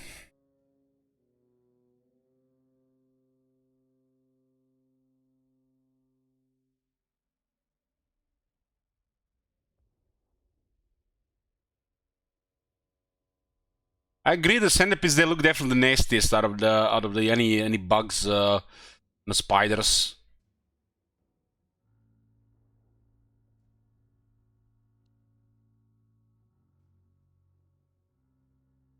I have them minimal last year because of air conditioning. I barely had my window open, but I still find a way to get in. Had this this weird, I guess is a it was kind of like a black spider. It's not, it was like very dark color. I was living on my bed for a couple of years. This is the one that escaped under my bed and I couldn't bother moving it. And then one day when I was cleaning everything and I was just moving my hands under it and just jumped. And I, bam, dead. Could have easily beaten me. Was in the bed for years, under the bed for years. Might have been hunting while I was sleeping, killing all kinds of stuff.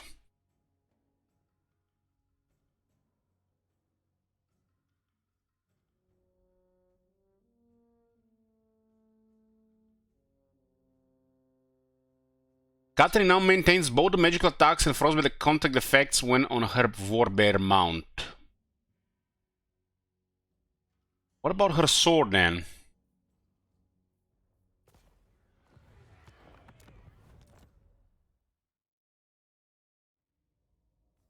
I mean, the centipedes can be quite small, or they can get, you know, larger as well.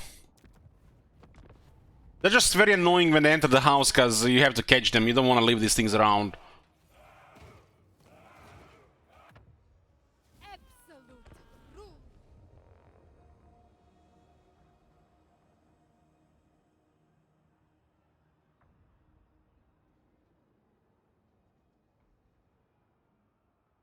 It's not easy to catch these things without making a stain on the wall.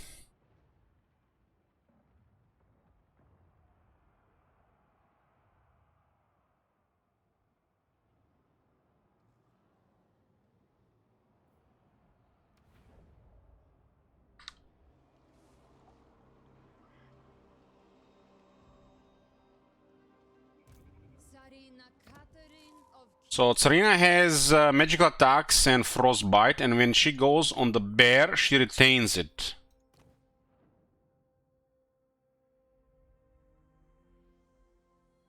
Still the same copy pasta here.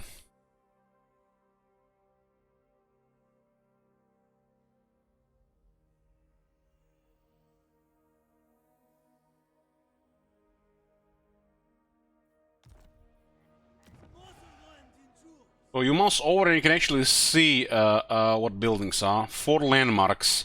Kislev is still only 10 slot. Kislev needs to be 12 slot. Imperial Embassy, still one of the worst buildings in the game. And apparently for them it's okay to have this like this.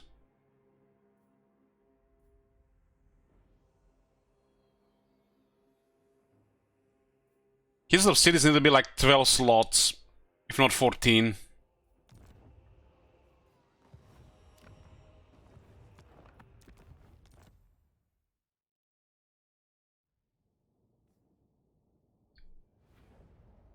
Boris star position has been moved when multiple campaign in Mortal Empires with Aslagar and Boris both being played. Oh. One of the Chaos Dwarfs up there. Old Brothers of Thor now currently have the Buyer Blood possibility.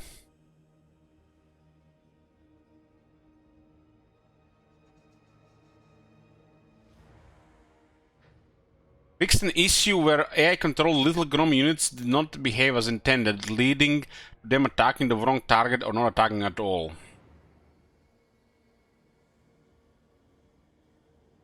Winds of Magic will no longer be kept at 20 for the Ice Court's final battle. Weird issues all around. Armored Coasters got 4 more defense and 2 more 4 more attack and 2 more defense.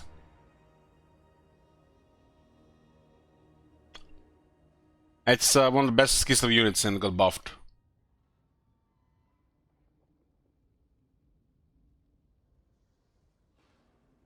Great weapon, slight defense increase, and the OCD guy strikes.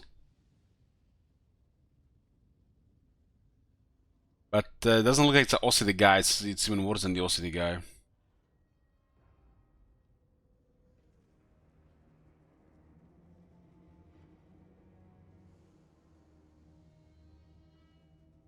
Daj's Hardblade, Tsargard got 5 more attack. Some more damage. Griffon Legion only had 800 mass, that can be right.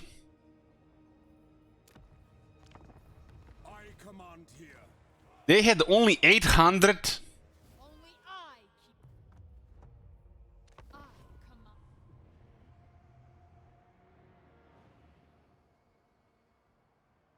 That's some. This is like way off for a heavy cavalry unit. That means like a really shit collision then. That's now got 1,000. 1,000 doesn't even sound allowed for a cavalry unit. They're faster than a lot of cavalry though.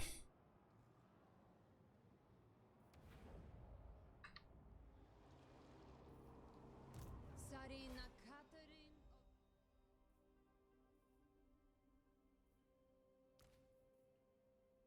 Wing Lancer 1100. Griffon Legion 1100. Like what the heck? Griffon Legion, anti-mass 800 to 1000. I know this was not right because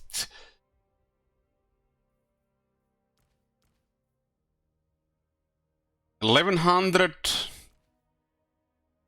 1100. These guys have 30 less armor and got same mass.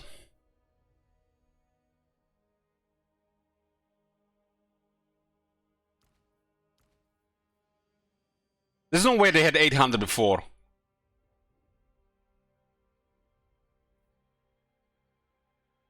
So this is an incorrect arm. Even more mass for the war sleds.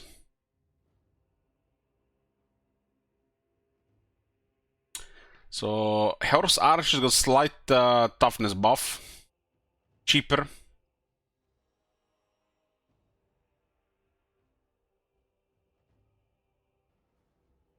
Oh my god. Have you seen that shit? Holy Elrion. what the hell? Drinking and Toll of War, it's not a good combination. That's the Elok, the real Elok then shows up. Ice Guard board variants, despite having a magical missile weapon, the penetration of the Ice Guard's projectile was relatively low. Therefore, they have raised this value so that the projectile will penetrate and deal damage to more targets per volley. Note, it's hard to quantify this change, but it's certainly a buff. Wasn't that what the Sisters of Avalon were doing with their shots?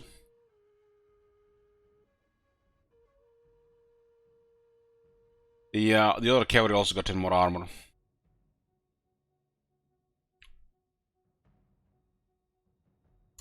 Streltsy! Enemy size for allowing splash attacks is changed from medium to small.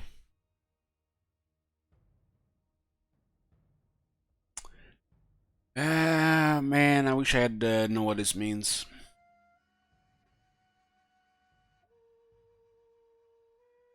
Enemy size for allowing splash attacks have changed from medium to small. It almost sounds like they're gonna do splash attacks on small targets now. Why do they have splash attacks on infantry? Or maybe their splash attacks were removed?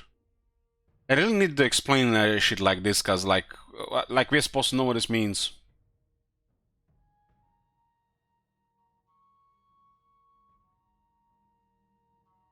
Max enemies here with splash attacks, so they removed the splash attacks.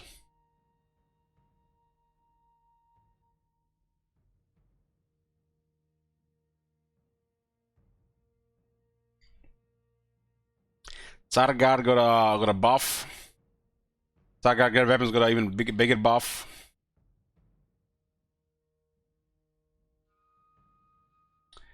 So what they've written in the game in here, it's totally different in the game. There's no way they had only 800 miles before. More something like more they had like 1,000, and they're gonna increase it to 1,100.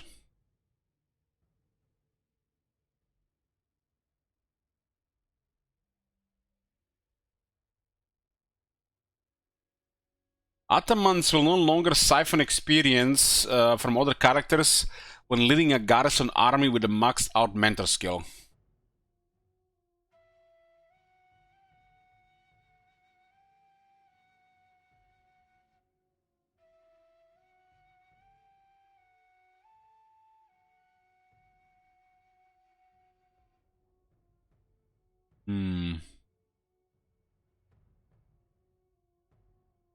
So they don't get the experience like the other lords get from the mentor, because I don't think they have mentor themselves.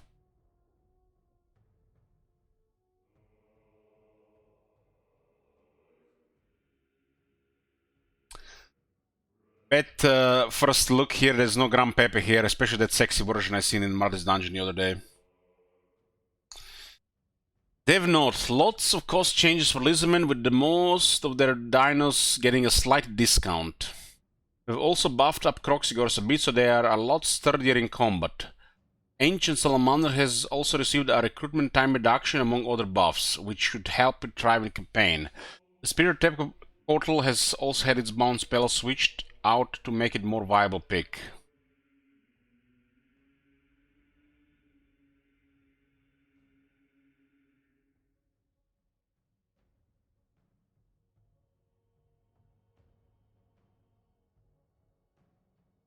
Fixed Skink Chief Tints Mask Colors. I see the important stuff first. Fixed issues with Lizardmen and post-battle captives options when fighting against Chaos races. They'll now match what was given in Warhammer 2.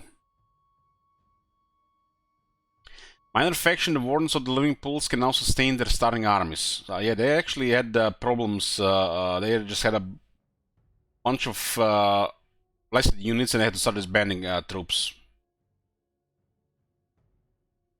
They gave them crazy military, but no way to support that. Fixed action model issues on lower lords for the Slaanesh Mage Priests. Itza now only has one primary building chain for the Lizardmen as intended. Battles. Fix an issue where the Azinch unit would appear in an allied army when playing a Lizardman quest battle. What?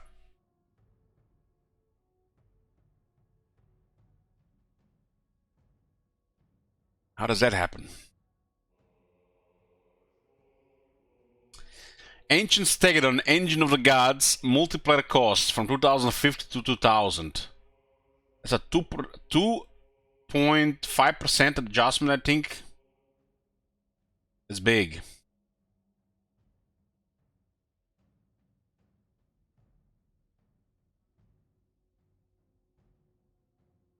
Bastildon Solar Engine. Ammunition of primary weapon 18 to 20. Because, you know, they have plenty of time to fight 20 lasers of doom.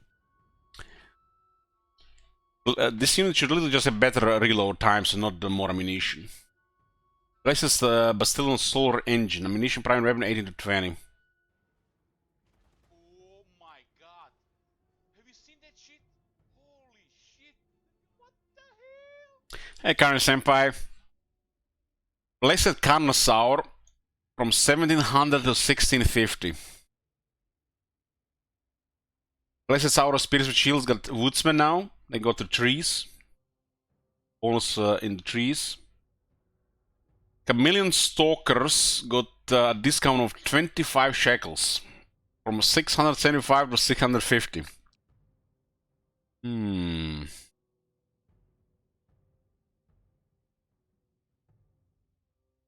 Total multiplier cost from 1850 to 1700.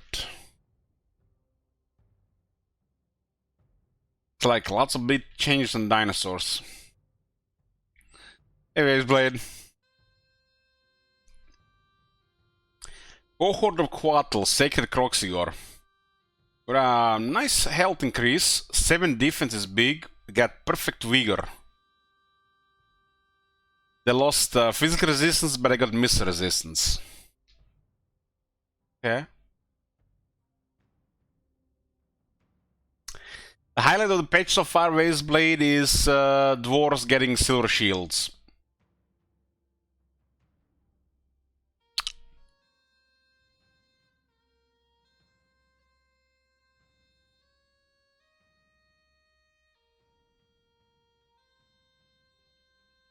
Like, what the hell is this, man? Look at this. If it was StarCraft 2, I would see it, but, like, what the hell?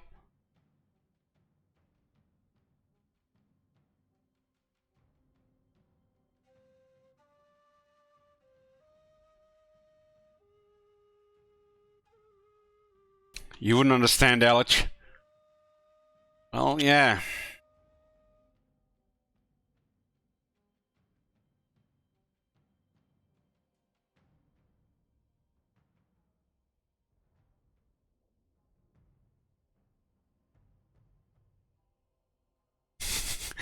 Go away, Scottish.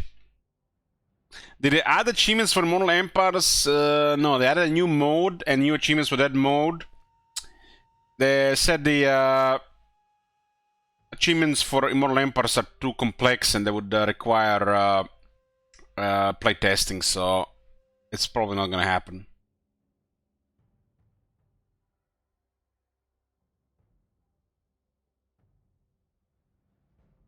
Maybe the next miracle patch.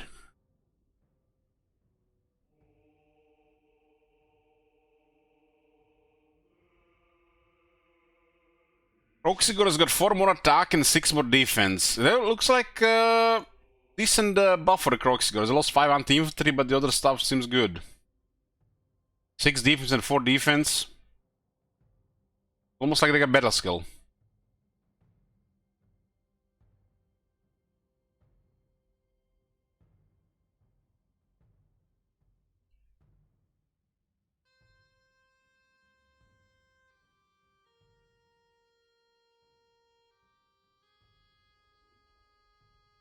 So Kroxigor's got buffed. I can finally start my Nakai's World Conquest. Ancient Salamander takes only 1 turn to recruit and got a 1000 health increase. Launch velocity. God damn. Every update they add some new mumbo jumbo jibber jabber text here that we need. I don't know who to translate this.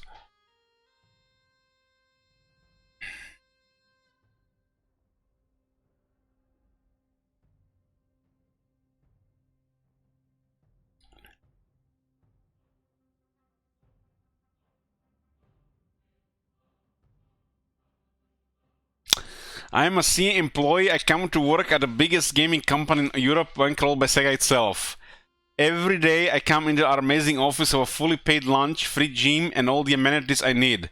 When I start my work after 6 hours of relaxing, I open my laptop and change the MP cost of a single unit from 2050 to 2000. My work day is finished. I will work hard today and I'm ready for more work tomorrow. Can't wait to release our biannual patch in 6 months. Ogre, you're a hater, man. You should be ashamed of yourselves, man. You're bad, giving this stream bad name. If anybody hears on Reddit that Elok is a hater, he talks shit about this company every day, they should say it's Ogrelam, not me. I'm innocent.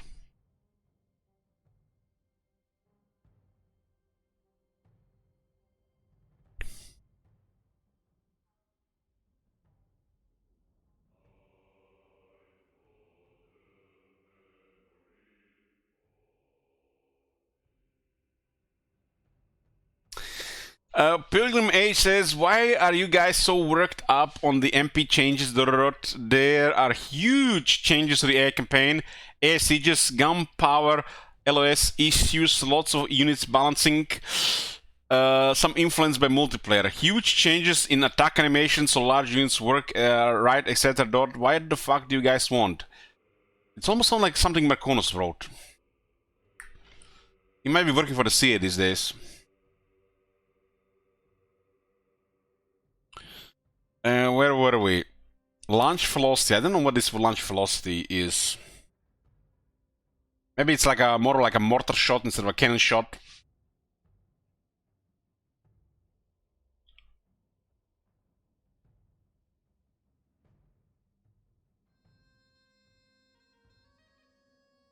This better be a buff. This better be a buff. Dread Saurian, splash attack, knockback force multiplier 1 to 1.7. I think this is a buff. You know, we need to give. If I have to give one tip to the CA, the font is good, maybe a little bit too large, but They need to put these things in red or green. If it's green, it's a buff. It's a red, it's a nerf.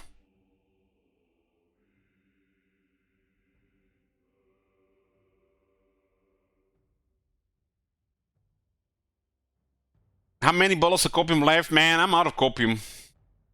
I depleted my copium before the shit was even released.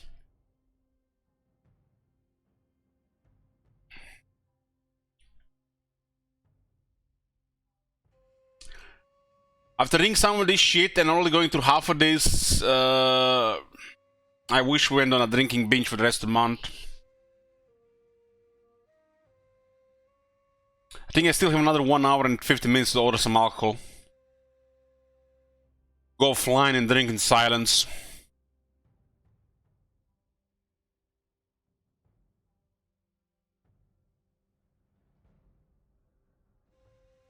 When we are memeing about something and the memes become real and no longer are memes, then it becomes sad. Like when the memes become reality, it goes from Kekwi to what's the other one? Set Kek. This is literally what happened, guys. Kekwi to Set Kek. You will guys catch up. You will catch up, and the Reddit will catch up, but we set Kek pretty fast. And we're gonna be another 5 months for the next miracle patch.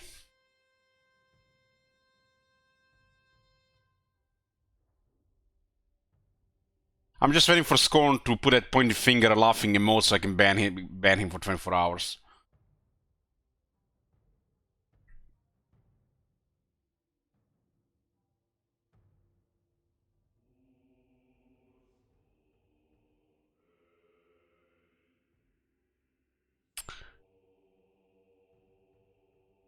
Green Blaster claim request token. Look at that Shekel farmer there.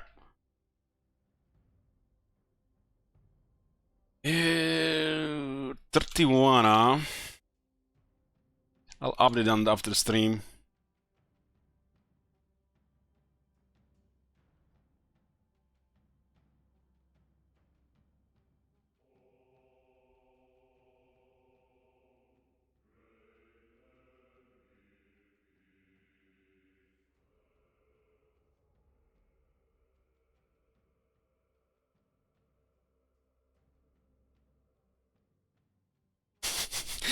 Scottish says, wait 6 hours to download patch to a game their biggest yet and still feel no different than it did in the last Miracle patch.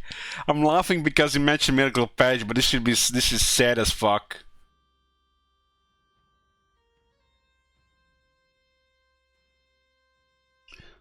We just need those people here, come here saying, Elch, why are you still been playing these games? Like, it's clear you hate it. Just go play something else. Stop playing it. It's our fault that these things are happening. Everything would just be much better and everybody would be so much happier if we didn't play the game, apparently.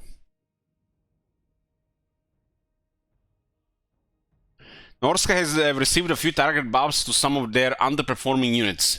Mammoths are cheaper, female now get their scaly skin bonus from tabletop, and Marauder champions with great weapons have been ironed out a bit. Icewall chariots have also received a considerable buff to their missile weapon. Aren't Icewall chariots supposed to be melee units that have a fire at will optional range attack and not being a range unit themselves?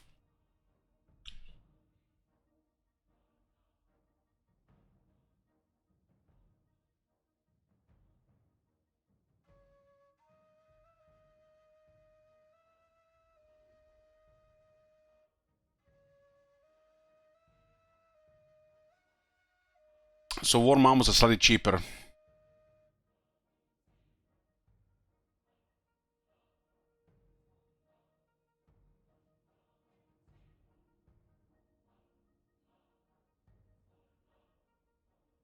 Emirs so have now 25 missile resistance. The characters all have 15, unless they're demons, they don't have shit.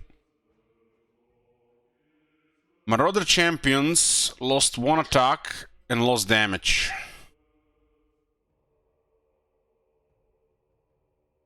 They did overbuff their damage in previous update, not just lowered it a bit. Guess remember when they buffed their damage from like 40 to 50? Now they're nerfing to 46. Like one patch they buff it, the next patch they nerf it. Gargan 2 on patch. Marauder Champion is the same shit happened with the Tomb Kings and with the Vampire Counts. Walls of text.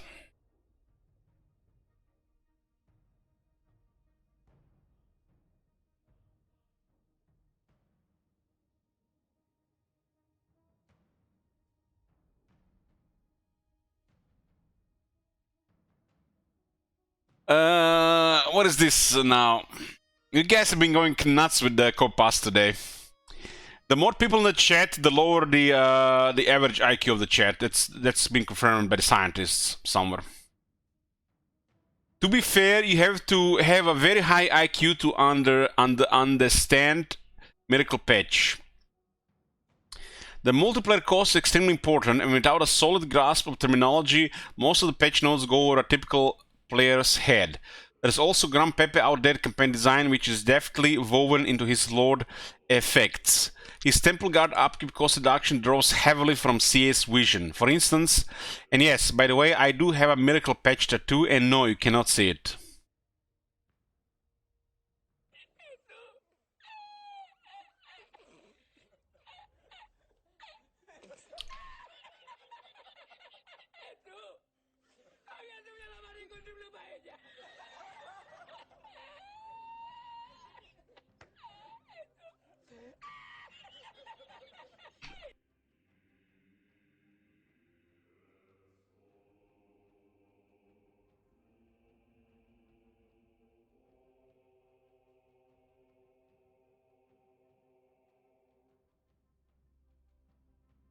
Marauder Ice Chariots get a much stronger projectile now. They maybe actually do some missile damage if the AI doesn't know how to use them in melee still.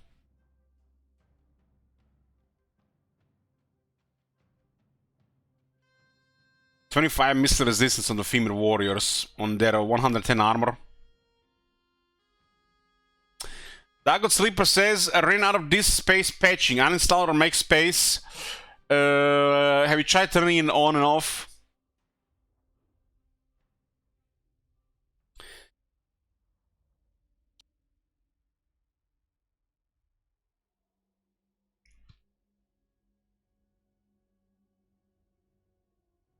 I'm guessing the female warriors get used in multiplayer.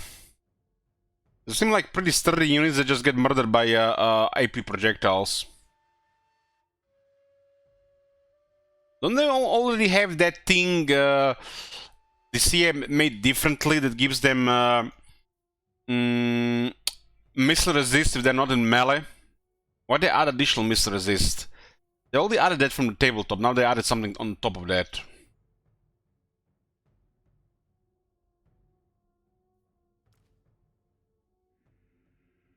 Missile resistance 20%, enabled if leadership is higher than 50% of base. And now they get 25 missile resistance as well. I mean, 110 armor does seem to be gonna be pretty sturdy now.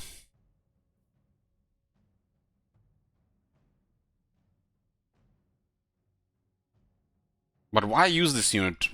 I don't see it.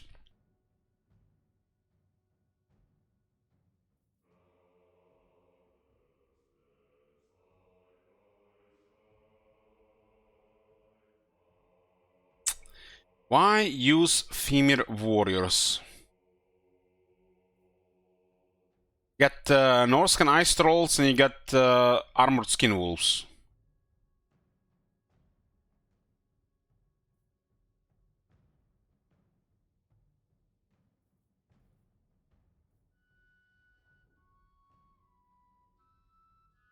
The rule of cool. You do realize there, bro. You play a single campaign 3 times. Back in Warhammer 1, that's how we played so many of those first 5 factions.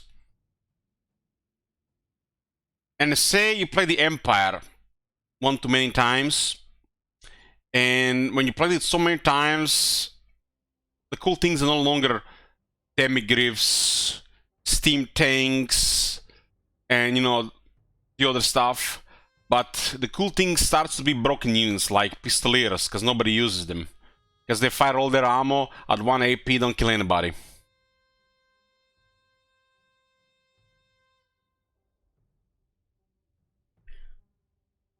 So is it, you guys calling it cool and fun because we never use it? Or really somebody consider these units to being usable?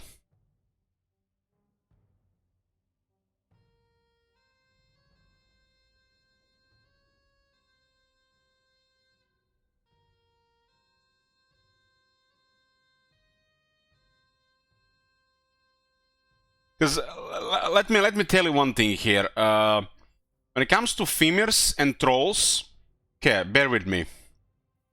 Fimers are slower and they're bulkier. Easy range targets. That's why they added missile resistance. They figured out there's a problem there. So now, very similar to Trolls. Fimers, still slower, still bulkier, but they got more toughness. But Trolls regenerate. And they're faster. And that's the same thing with the skin wolves. They're even faster, and they regenerate.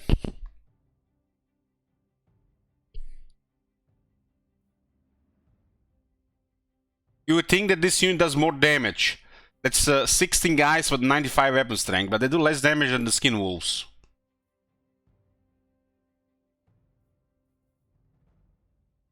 Like the skin wolves is the cool unit.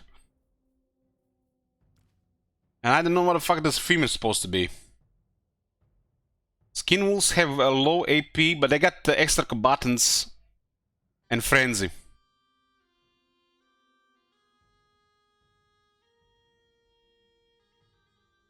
And did I not say they got regeneration? Look at that fizz resist on top.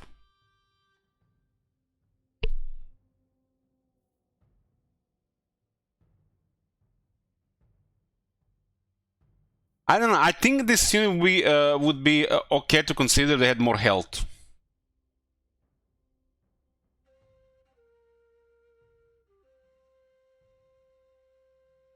I would probably try to use this unit with over 9,000 health. Then I can see it.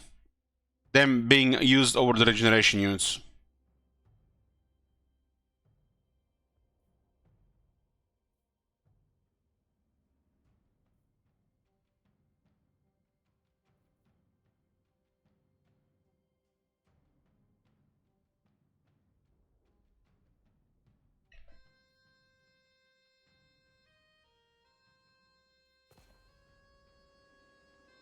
This music almost reminds me of Howling Fjord. Let's go to Northern, boys. Fuck this.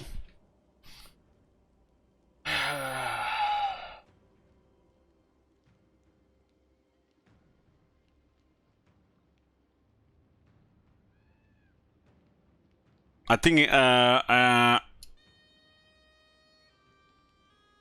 I'm just gonna get some fresh air in this room. 3 minutes tops. We're here, boys. Why did they lower the melee defense of this unit?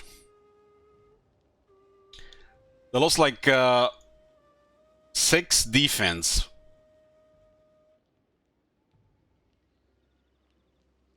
Only I keep Kislev secure. They buffed charge by 1 and attack by 2, but they lowered defense by 6. Like, this 6 defense is way more important than any of these things. Even than this. These guys only have 110 armor.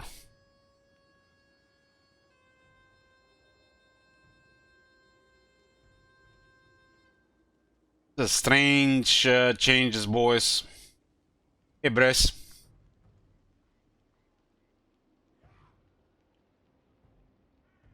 Frostworm got a damage buff. They slowly turning this thing into a dragon now.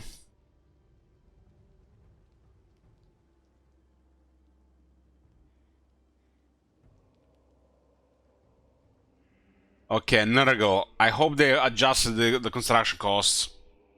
I was so depressed thing about the Nurgle jibber jabber, they didn't even do it. They really need to adjust their construction costs.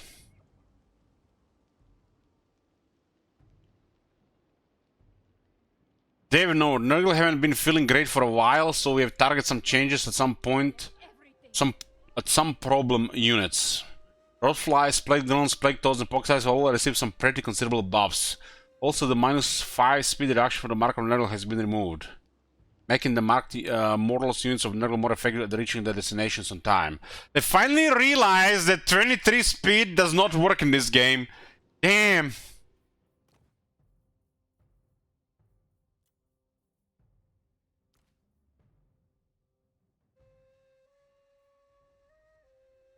Entry 28.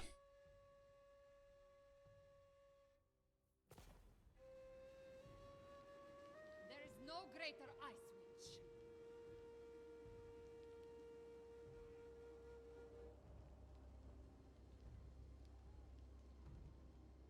But why they completely remove the -5? Because they could have kept the -3 or -2. It's like, it's always these weird things.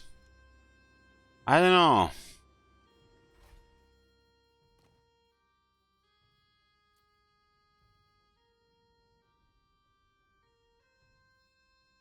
This is the regular Chaos Warriors. 28 speed.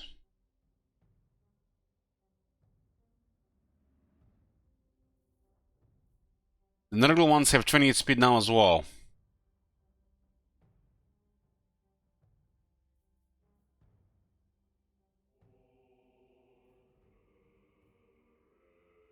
There's no middle ground with these people, always left or right.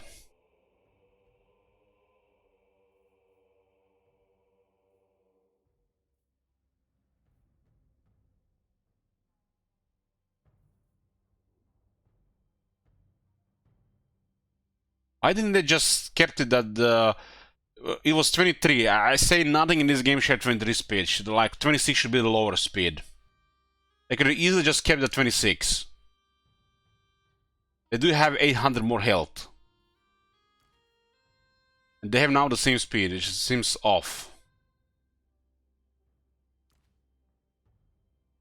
Should have just put from -5 to -2. 2 is enough to matter. It's like, in what reality one charge bonus as a change matters more than one speed? You can actually almost notice the difference in one speed. One charge, impossible to notice.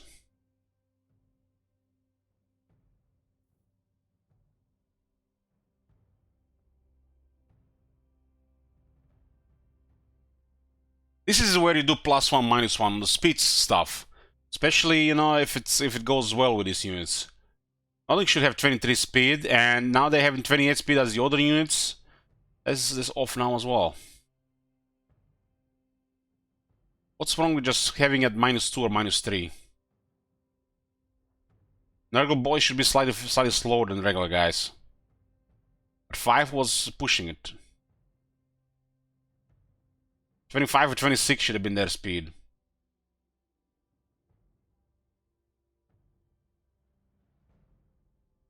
Nurgle's unholy manifestation, personal growth now gives further replenishment when Nurgle is ascended in the great game. Kugat's provincial enemy lord Tepok spawn will no longer start mounted atop a Carnosaur because this is just cheating. No shit. So no mentions of the prevalent Nurglings early game and overpriced buildings. Did they even play this game?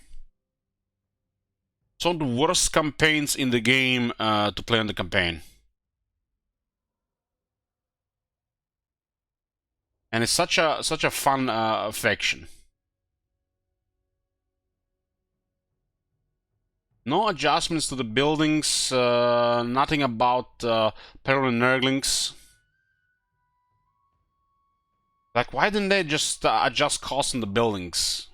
Nobody complains about this either, right?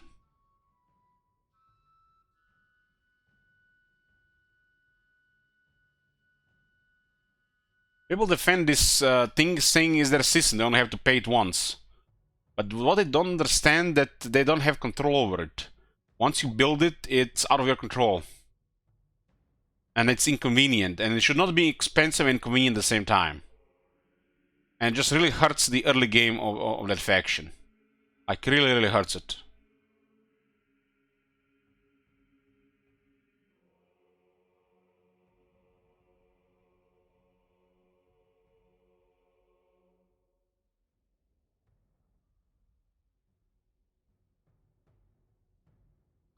Pox Riders got more leadership, more AP damage, and they're faster. Apparently. I think the trouble with these units is when they charge, several of their entities make contact and the rest just dead stop. That's the problem with that unit and nothing else. Their stats are all pretty good. It's the same problem with a lot of large units. Want to make contact, everybody dead stops, like, instead of just going like a train through them, destroying everything.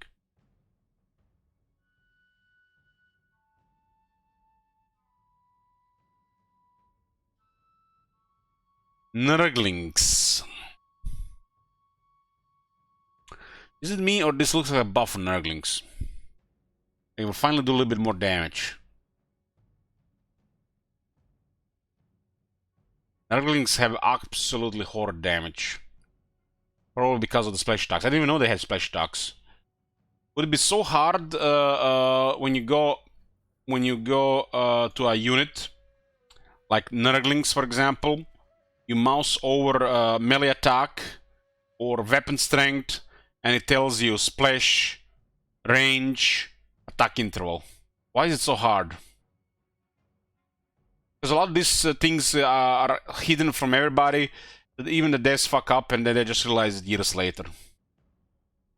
You can actually see this and notice this and pay attention. This unit is supposed to do what it does or doesn't do what it's supposed to do. It's easier to give input to the devs as well. The way they have it like this with a bunch of stats just hidden, this shit will never get improved or fixed like it's supposed to be. Why can we see cleave here or weapon range or attack interval on these units? So we know, pay attention if we see something is off, instead of just feeling that something is off, but we don't know because all the stats are hidden.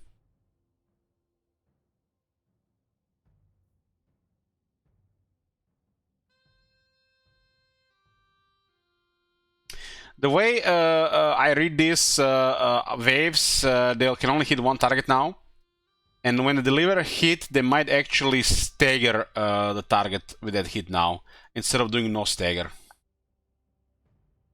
You know, when you hit something and it just gets staggered for a bit, maybe interrupts their attack animation.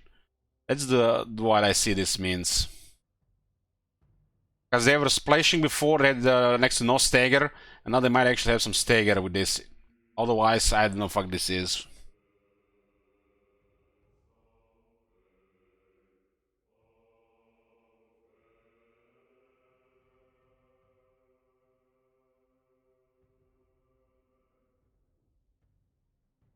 Oh, Plague Drones got more models. Oh, the Plague Drones got a good buff. Shame they didn't get more health though. They've gotten easily more health, but they're a flying unit, so they have to be careful about this. They can make flying units too OP.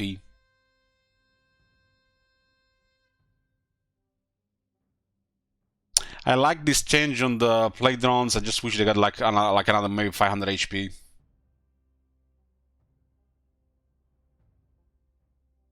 They're gonna be dying easier now than before because they're gonna be harder to heal.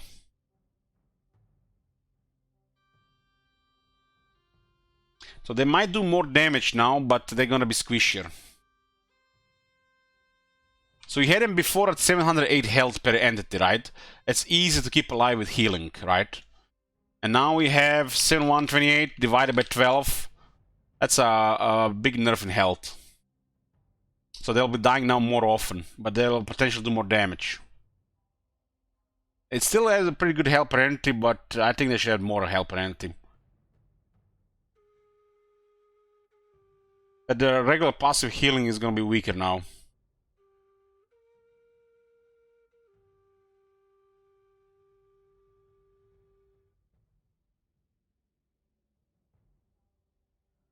That unit has problem getting stuck as well quite a bit.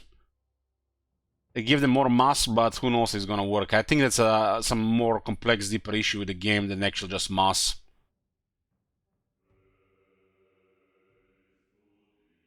Plague Bearers of Nurgle got a buff, 5 leadership and 5 armor. Almost ahead of Nurglings. They definitely have more damage, now they have a little bit more toughness.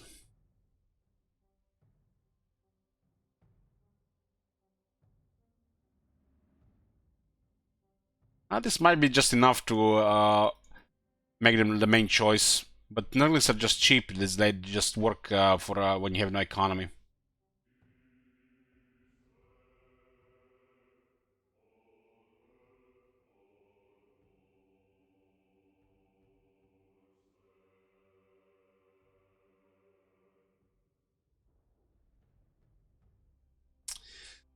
Gotta love this run speed, charge speed, run speed, charge speed, acceleration shit. Like, where are these stats on the... So Chaos Sorcerer Nurgle has a run speed of 2.8, charge speed for 3.5, run speed of 7.3.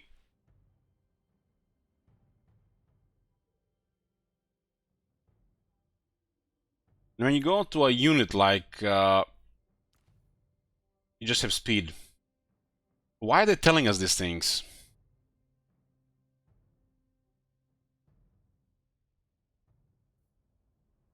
Why are they just confusing everybody with this shit?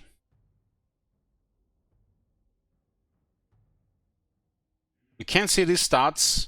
We never understood these stats. We know there's some acceleration speed in the game, but now there's a run speed and a charge speed, and when you look at the unit, it's like completely different.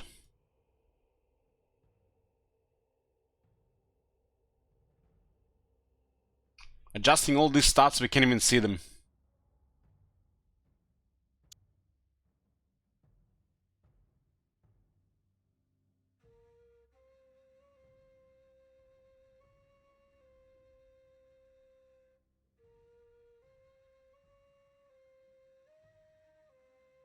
Close of Nurgle 3.3, let's see.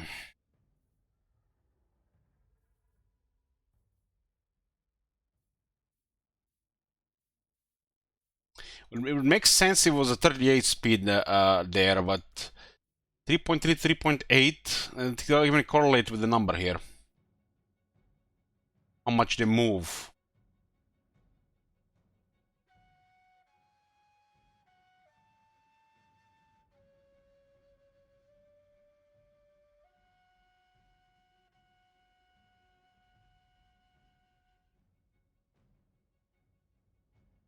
Yeah, but what is the speed then, and why it's changing things that don't even show in the game?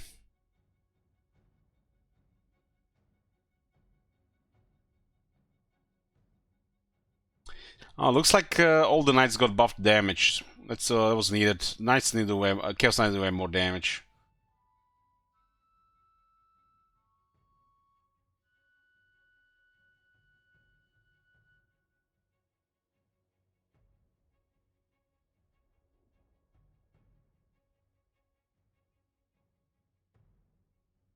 So, highlights so far. Dwarfs got silver shields. Guild Guardians got crazy buff. Probably gonna get nerfed. I would not be surprised they reverse some of these changes again like they do every update in Warhammer 3. They seem to be so uncertain and undecisive in with the changes in Warhammer 3. And the Chaos Knights got damage increase, much needed damage increase.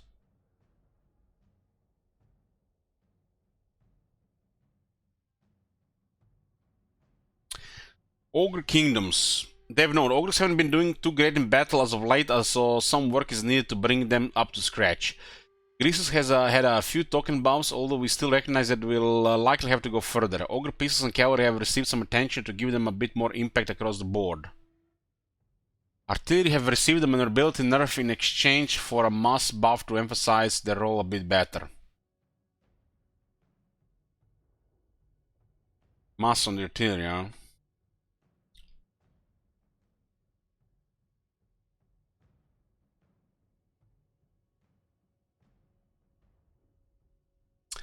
Crushers, more damage. That's like what I need, more damage. They only had absurd damage. Crushers got more damage. Grisus Gold Tooth. I mean, look at this. What is this? A fucking ship? A battle cruiser? Is a naval battleship? Like, what the fuck are these stats? Like, I hate this shit, man. Acceleration 2 to 3, acceleration 4 to 5 turns. Why are they even telling us this? Just tell us that he's gonna move a bit better all around. Don't giving us stats that don't even exist in the game. Like, what the fuck? Just put a couple of words here instead of giving us useless stats.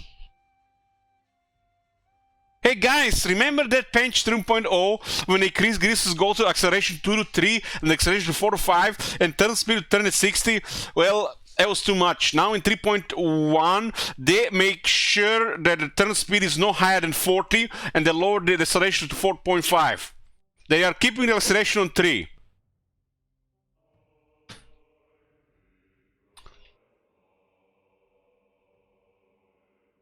Useless. Fucking useless.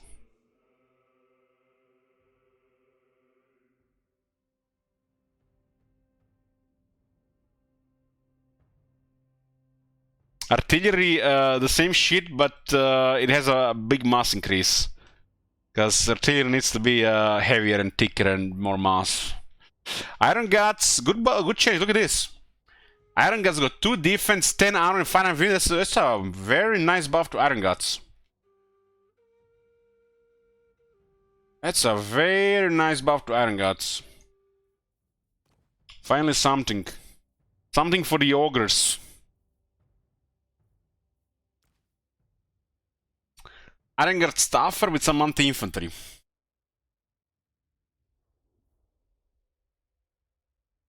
Iron Guards is a solid unit, but they've never really been performing. Maybe I used them while they were bugged.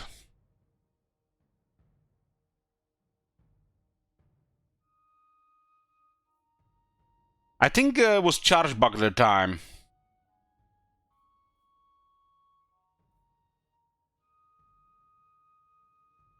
Oh, it's a nice buff to the Iron Guards. This actually matters a bit.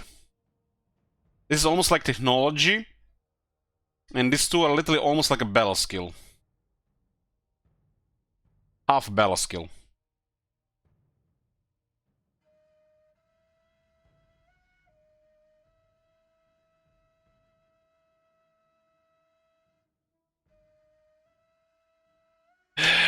Man, I wish I had something to drink.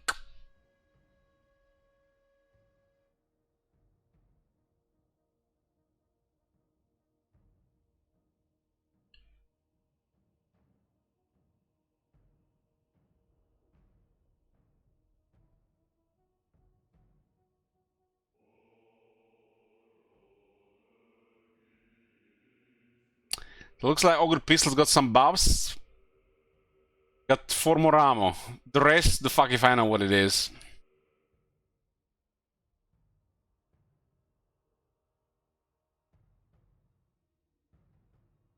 Where's my phone? Where's my phone? It's 10:18. One moment. Made it! Fucking made it! Delivery went through. Okay. Where were we?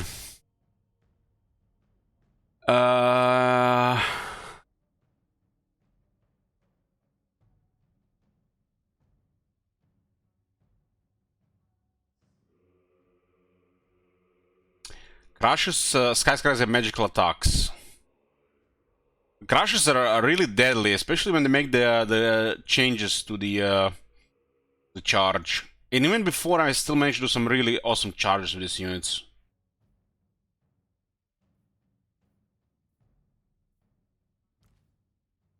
Like, these units can do some beautiful stuff on open field battles.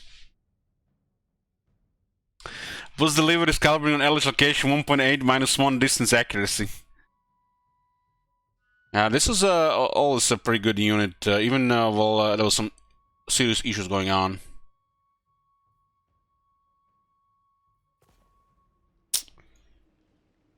Expunge the chaos stain. Skaven. Dev, no, these changes don't exist, but if they did, they got something like this. Poison Wing Globadiers and Mortals have had their AP ratio flattened out a bit, while Doomwheels, Plague Monks, and Censer Bearers have received some buffs to make them more viable. General updates. Added +5 leadership to Red Ogres to the Skaven technology practice Goders. 5 leadership, huh? Fixed, so the frenzy is, they're gonna have frenzy for 10 more seconds longer, huh? Fixed an issue with the general Skaven banner texture glow. The unclean energy bar upgrade is now usable within Trott's Flesh Laboratory. Fix a number of cases where effects were being applied to Skaven weapon teams units twice such wide technology. Ah. I'm wondering if this bug was in Warhammer 2, cause the Skaven did have the absurd auto-resolve weapon teams once they get the technology. Probably was. This world owes Kislev everything. Fuck the word!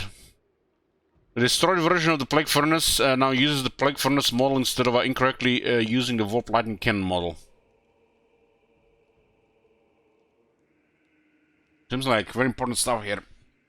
Fixed an issue where one of the Trott, the Unclean's weapons, docked incorrectly when in his mastering stance.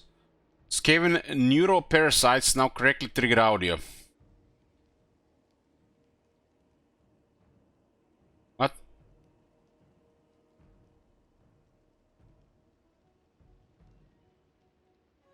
Fixed an issue where projectiles could be launched through the cliff face of the altar of the Khorne Red Bell map. The quest bell intro scene for Dead Master Snitch's Rise of Darkness bell now plays correctly. I don't know what the fuck this means. The Skaven now have access to their Bryson Mine landmark in Mount Gumbat. If multiple buildings are required to trigger a hero, they are now all shown in the requirement tooltip.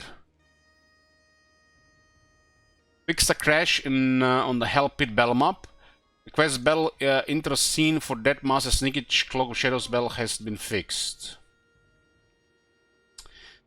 So, Sensor Bearers +2 defense. Fuck me, man. Fuck me! This shit again?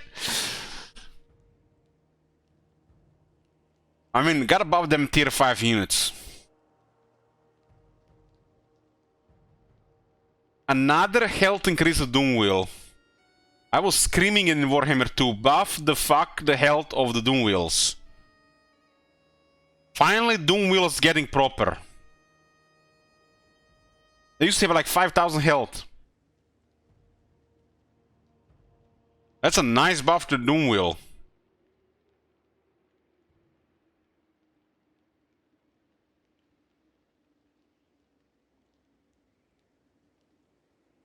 God. What the fuck is this? Poison Wind Mortars got melee damage adjust. No, that can't be right. No. That can't be right.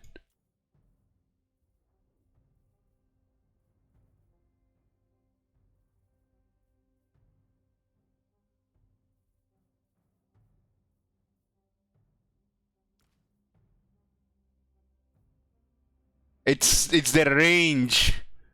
From 8 to 46. What the fuck is this, man? You guys even understand what this means? How do Poison Wind Mortars deal damage?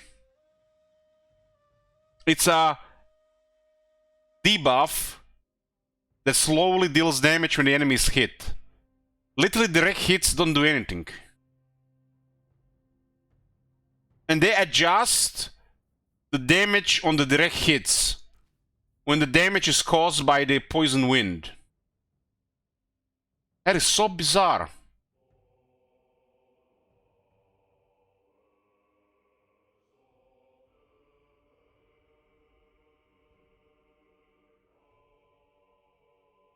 This is literally like going to the Empire. Going to the Empire, and where the fuck is the Empire? Oh man, they've mixed up the whole order of factions when they are the Chaos Dwarfs. So here in the Empire we got mortars, and they changed the base missile damage, armor missile damage on mortars, when the mortars primarily do damage with the explosions.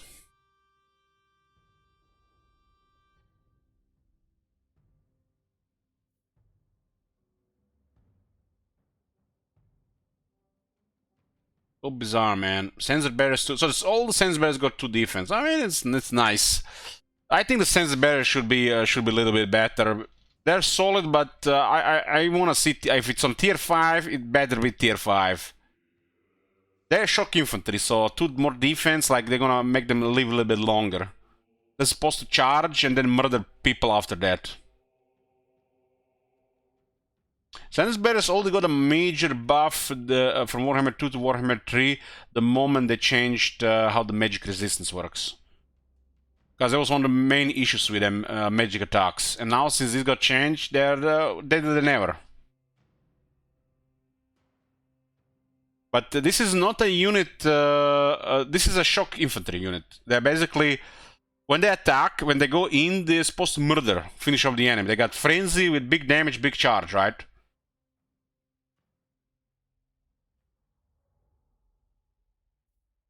Their defense changes fine, makes them a little bit more durable to in prolonged melee. It's just not only just the charge thing.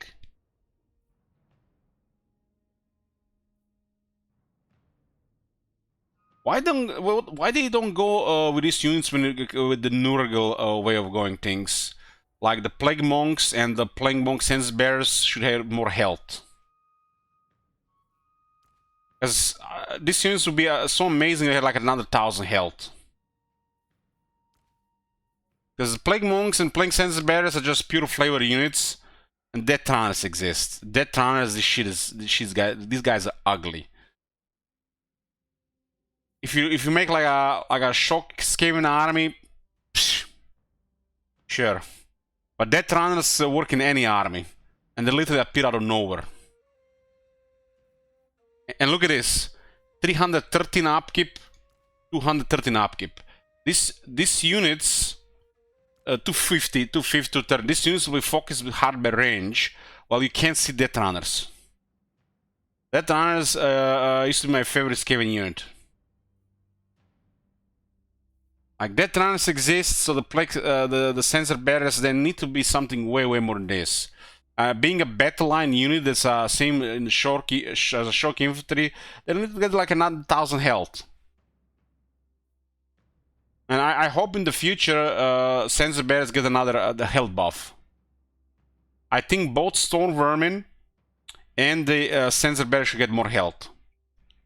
If they don't want to put it in like on the base level, just put it with technology or something.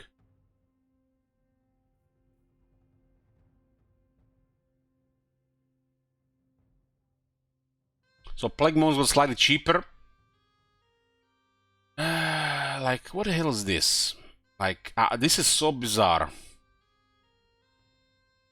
Like, what is this?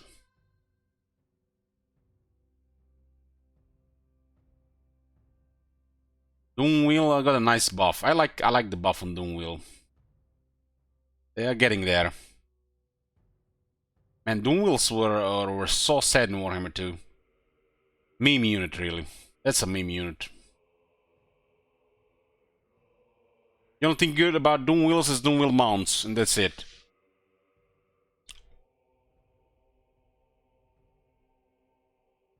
Slaanesh. Dev knows. Slaanesh has been performing really well for a while thanks to a few cornerstone units. The Warden Marauders and Hellsires have been calmed somewhat, while the Monettes and the Keeper of Secrets have been buffed. Perhaps the biggest change on the Slaanesh roster, however, is the reduction to the physical resistance bonus on all units, with a mark of Slaanesh from 10% down to 5%. Thanks, Multiplayer. They should make their mortal frontline a bit less oppressive. And 10 missile resistance on top of armor is crazy.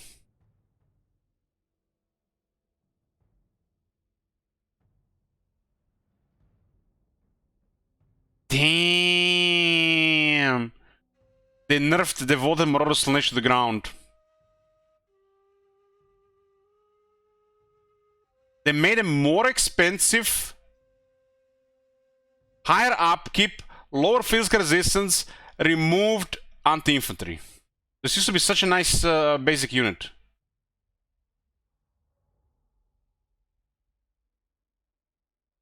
This is nerfed to the ground. What the fuck is this, man? Why they made it more expensive and shitty at the same time?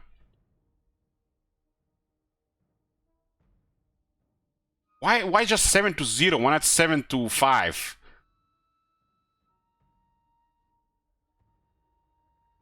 This was such a nice base unit.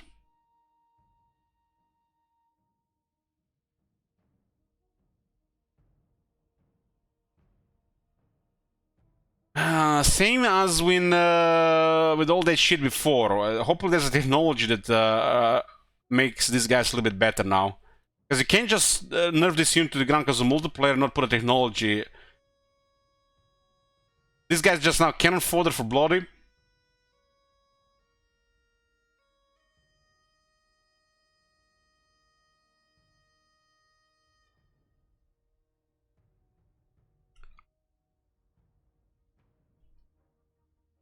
Damn, look at that buff on Demonettes. 5 leadership and 5 armor.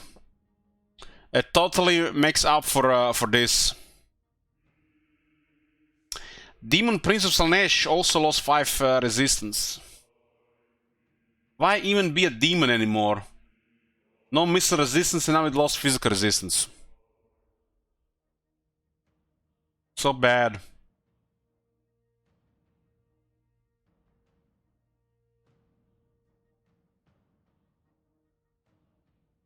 They must have put missile resistance there. You can't just remove those resistances like that. It makes no sense.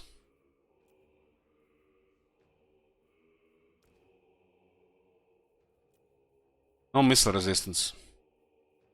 Wow. These guys really know what they're doing. And they literally code the AI to shoot these big guys with all the range units.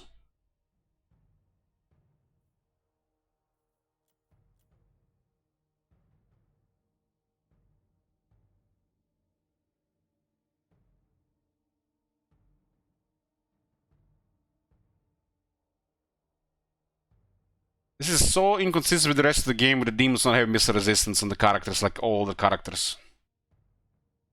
Exalted Keeper of Seals got 10 more armor, still squishy as fuck.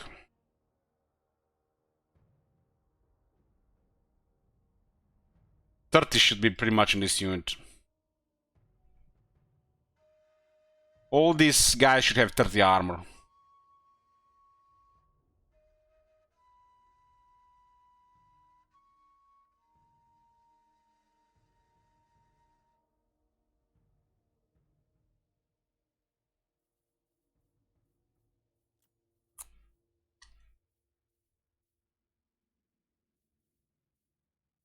It says 20, yeah.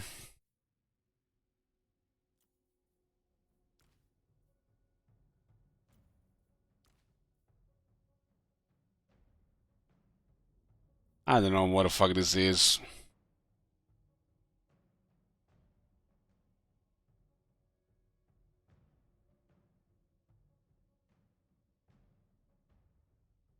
There's another unit that's been overperforming in multiplayer, so they butchered to the ground.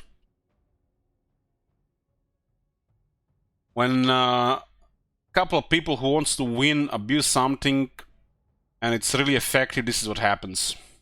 Shit like this and shit like this. This is literally just collateral damage. This is collateral damage, probably mostly caused by this. This and their ability got nerfed to the ground as well.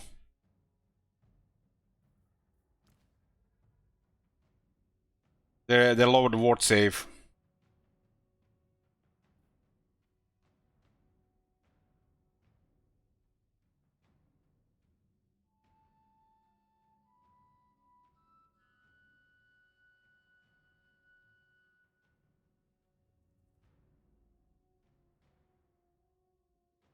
Well, I like they buff some of this stuff, but it clearly shows that fast, hard-hitting factions are ruling multiplayer.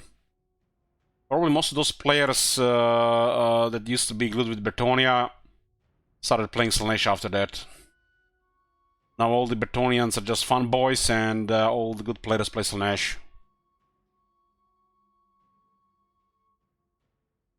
That's why we get nerfs to Slaanesh and buffs to Grill Guardians.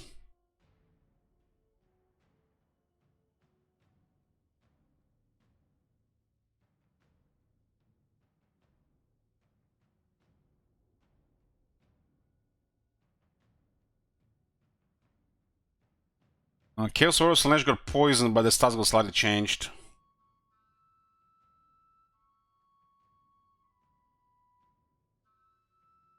Well, at least the armor troops got buffed.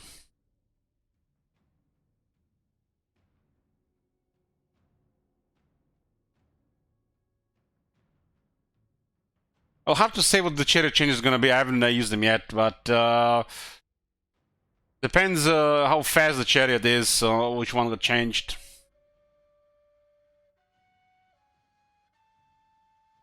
Like I said, highlights so far, Dwarfs have silver shields.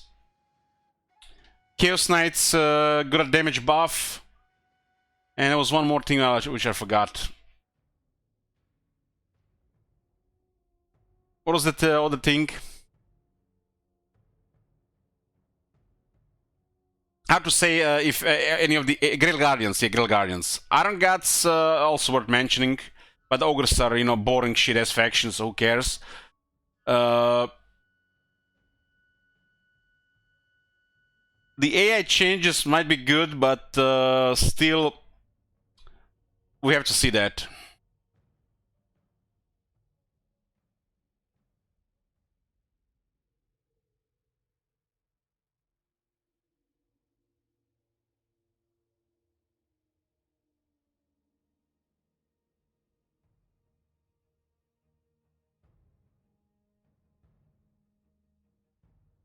I'm not gonna be trying the Mirror of Madness yet, no.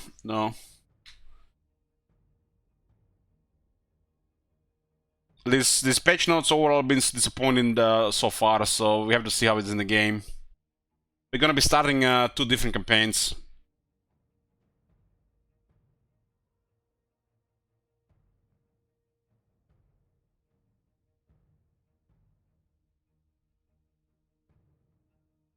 I still have to do all the achievements there, but I'm not sure when I'm gonna do it. And we still have to have a multiplayer stream. Now that I'm getting slightly more into a Vampire schedule, I'll contact Fenrir and ask him about it.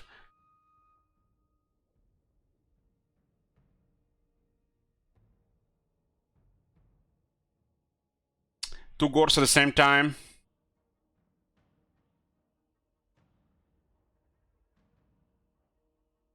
No, but they're gonna be 2 undead at the same time. I'm just kidding.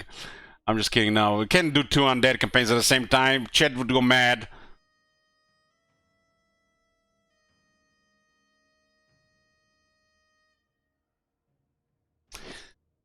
The Empire. The Demigryph Knights have been the focus of the Empire changes in this patch. Our metrics show they were underperforming. God allow them metrics. What kind of multiplayer? Anything multiplayer related that is not a campaign. And the community, yeah, I'm starting a Vlad and Isabella campaign. One campaign is going to be Vlad, another campaign is going to be Isabella. You guys can switch between the two. The Demigryph Knights have been focused on Empire changes in this page. Our metrics show they were underperforming, and the community source peer-reviewed suggestions agreed. Good catch, friends. Community sourced peer-reviewed suggestions agreed. Good catch, friends. I need a drink.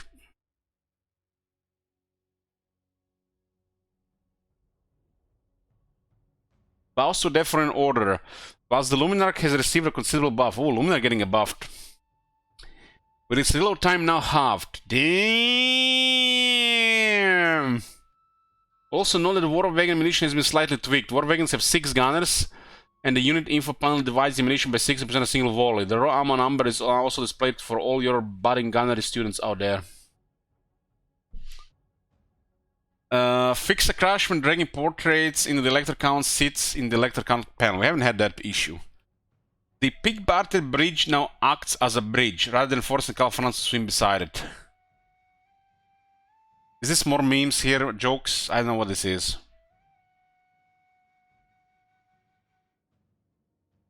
The Cult of Sigmar can now correctly confederate with the Empire. Fixed. Volkmar's Book of Nagash rewards listing the wrong units as rewards. Null Gunnery School now correctly allows all of the recruitment options it should. Karl's France quest Battle for Beast Lair is now winnable. Did that mean that Northland battle? It was buggy, but we completed that battle.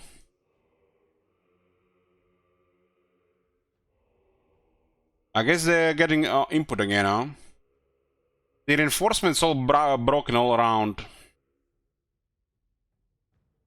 They made the Quicksilver faster. Bright Wizard now have flaming attacks that match their sword visuals. Hallelujah, taken 7 years. Okay, let's see what they've done with the Demigryph Knights. A leadership buff, attack buff, damage buff. And whatever the fuck this is. I think are the staggers on their attacks. This sounds like a force behind the attack to cause a stagger. Look at that damage buff. From 19 to 20, from 39 to 40. They increased their damage from 58 to 60. Almost 5%.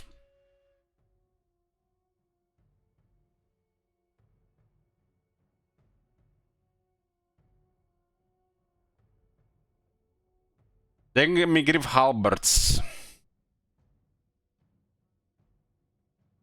Man, this has gotta be some finely tuned esports. What have they done with the Luminarch? So Luminarch really just have a twice the fire rate? Get the fuck out of here. Get the fuck out of here. That is a fun unit to use.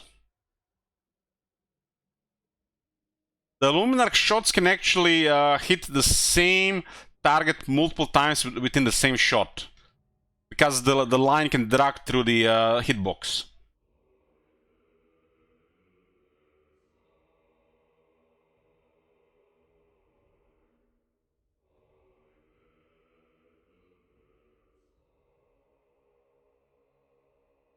I wonder now, maybe people start using this, God forbid, in multiplayer, and they realize the shot can sometimes do double, over double damage. Will that should be nerfed? This is worrisome, because I love that shot more than I love the double the fire rate. I had it in, I think in Warhammer 1 it was. The shot was fired from the Luminarch, and it actually dragged through the unit across ground and hit multiple units. Killed hundreds. That was like the best thing about the Luminarch. Not the fact that it could snipe big, large targets.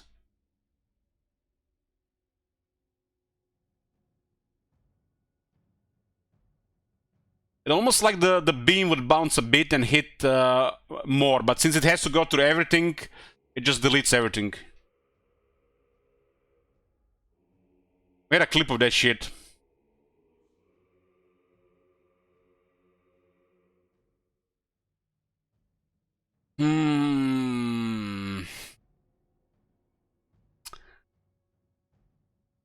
So the Black Lions got buffed, so better, even better than before.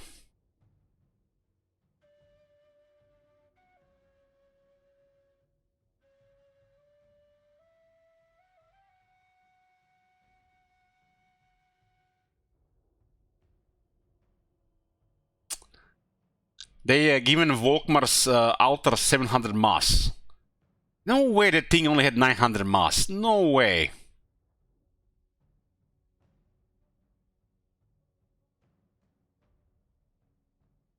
Why does it show the double?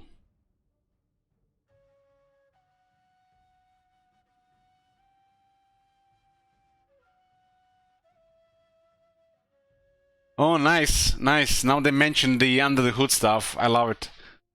Ammunition of primary weapon 40 to 35 for the war wagons. They're outriders. This is actually 240 to 210 under the hood.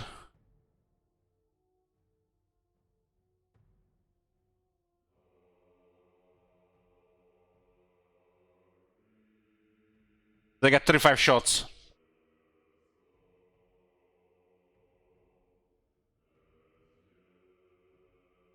Damn, witch hunters are that bad in multiplayer as well that they had to make them to close to 500, increase their armor by 15. Nobody likes witch hunters in battle, it seems. This is a cool hero in battle, but somebody gotta do work on campaign.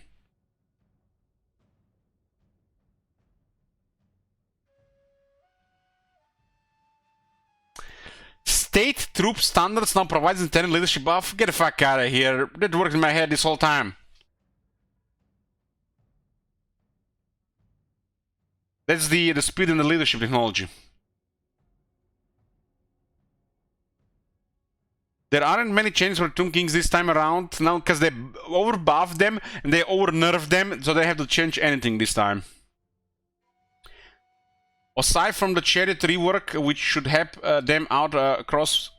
So all the chariots got really reworked down. So Cetra chariot got a huge mass increase. And this thing can go fast. Huh.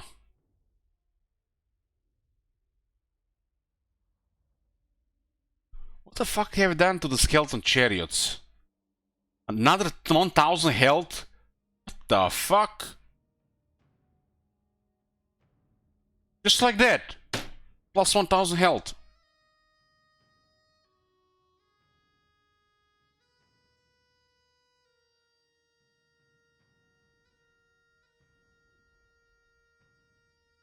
That's crazy, man. And they did buff their armor like a shit ton from the earlier version. The units have crazy amount of buffs and technologies.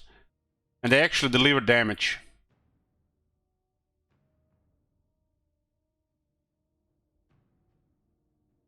This is just nonsense, Nosmer.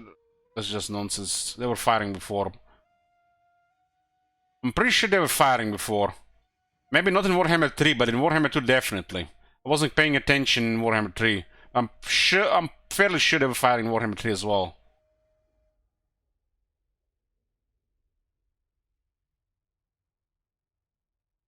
Three more defense on the Bone Giant. The Herald of the Sphinx follower now correctly provides its effects. Now, good thing we haven't played a long campaign, so we didn't see it didn't work. Zinch next. No wonder the patch are so massive because there's so many factions to go +1 and -1. Zinch is another faction that is doing relatively okay across both land battle and domination. The dispute target changes here with discs receiving more mass, flamers receiving more projectile velocity, and chosen becoming a bit cheaper. Update Kairos' Fate Diver battle vocalization to reduce involvement at a closer distance to the camera.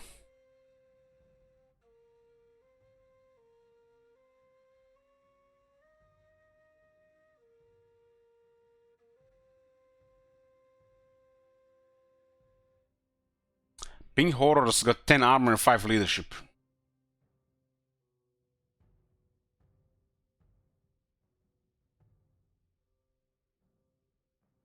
Projectile velocity, that's how fast the projectile moves, right?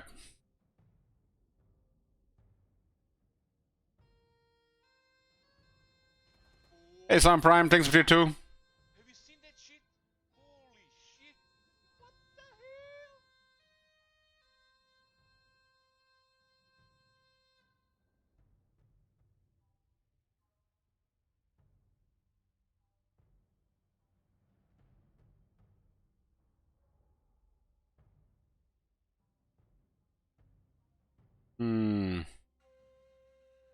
There's a lot of white on the screen. The lower the cost on the halberds. Chaos Knights inch the damage increase, and like all the knights. Doom Knights of Zin's got more mass. Vampire Coast. Vampire Coast have been doing fairly well, so the changes are focused only on some of their overperforming units. Gunnery mob now have the standard 90 range for a handgun unit. Animated Hulks have received a considerable change, and a Celestial Knights Errant summon no longer uses lance formation. Mongols have received a bit of a buff across the board, though, with some additional attributes improving their utility. Celestial Knights Errant summon no longer use lance formation. What, they made it OP, or was it the problem with the summoning bug?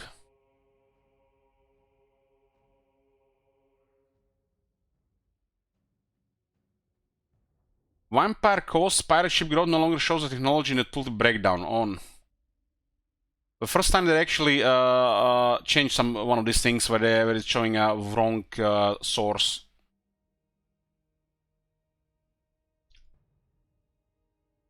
Zombie pirate gunnery mob bombers got nerfed. Wait, this is a 23 speed short range flanking unit, for fuck's sake. They nerfed the range on the guns as well. No, it's like, what the... Why would they... These units are so fucking slow, they get murdered by anything before they will get close. Why they nerf damage on this unit? I mean, look at this. Look at their health. They're like no armor, no speed, 55 range. It's like one of the worst flankers in the game. They only had the damage when they got close. You could literally have these units get shot a couple of times, and half a minute later they get to the enemy, crumbling to death. They shoot once and they're dead. Disintegrate.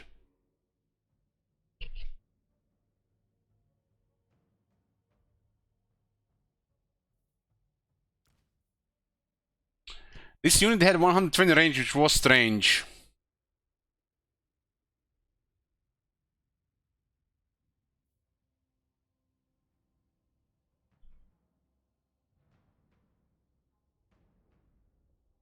They made the deck droppers attack slower.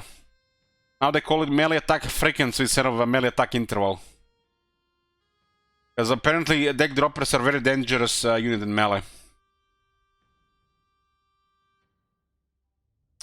The bombers in the air also got their damage nerfed.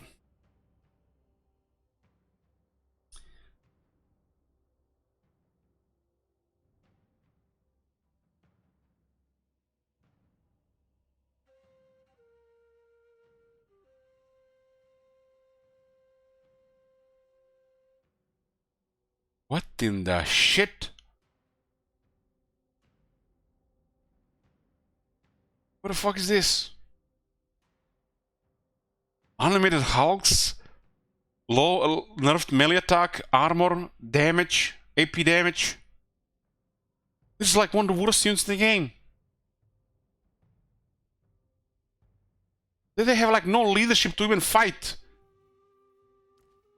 I mean, look at... Oh, no, this is Blood Corpse, 1 second. Let me get close to the screen. Oh. Look at this, 3-5 leadership. Monsters infantry. What they need to do instead, buff their leadership, not nerf their shit. 35 leadership, yeah guys. You shoot them twice and they're literally crumbling. And remember what they did a while back? They increased crumbling damage. They start fighting, they dead guaranteed. And now they lower their offensive stats. 35 leadership, they can't work.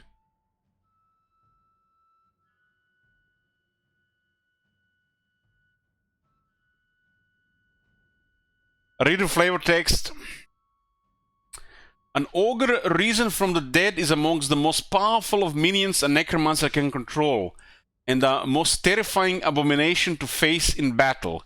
The nomadic brutes sometimes take passage aboard ocean-going vessels on their worldly travels, but most are too dim-witted to understand the risk the ocean poses to them.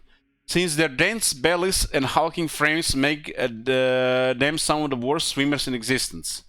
Whether an ogre dies by drowning or meets its end by some other means at sea, once its massive waterlogged corpse spends a prolonged period floating in the briny water, it becomes invaluable to the seafaring necromancers. Attributed to the mysterious effects of Galleon's graveyard, which touches everything that perishes at sea. The reanimation process applied to the dead ogres often yields unpredictable results, sometimes amalgamating amalgamating their huge bodies with ship parts, or even sprouting limbs and additional heads of hideous sea monsters.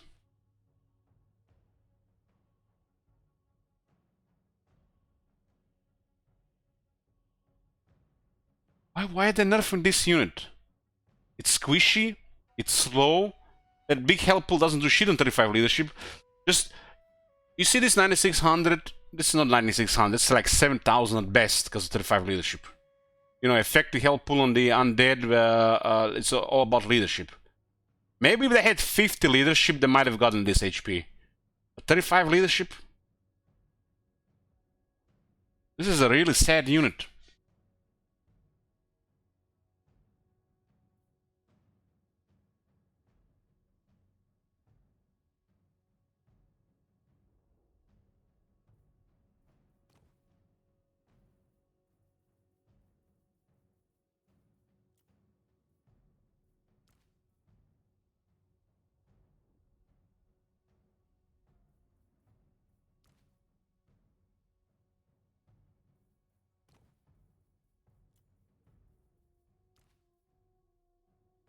At least they have the similar ogre mass, but these are ogres, animated hulks. They have 12 charge.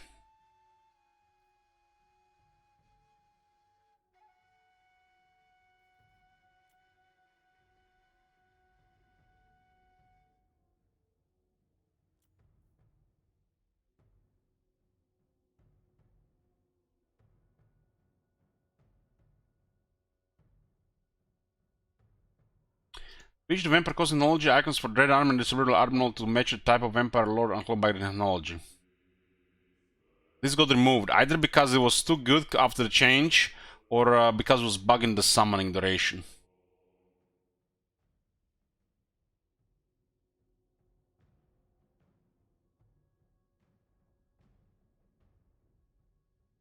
I guess in multiplayer they use hulks to soak damage, diamond 10.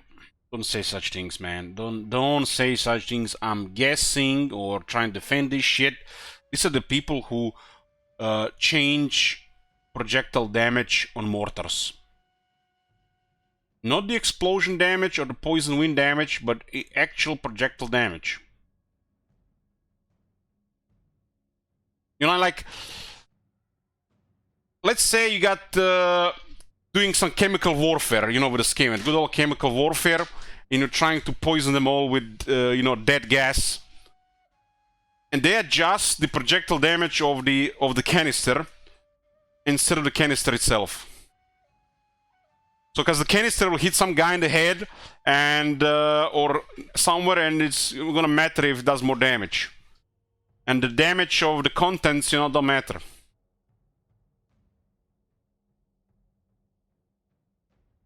So don't guess or defend this shit, man. This is some bizarre shit, man. Some of the shit makes sense. Some of them is we're not gonna understand because we don't play multiplayer, so we can only just, you know, scratch our heads, sometimes smoke it because it makes no sense from time to time, as in lowering the cost of dinosaurs by 2.5%. So it's really bizarre shit.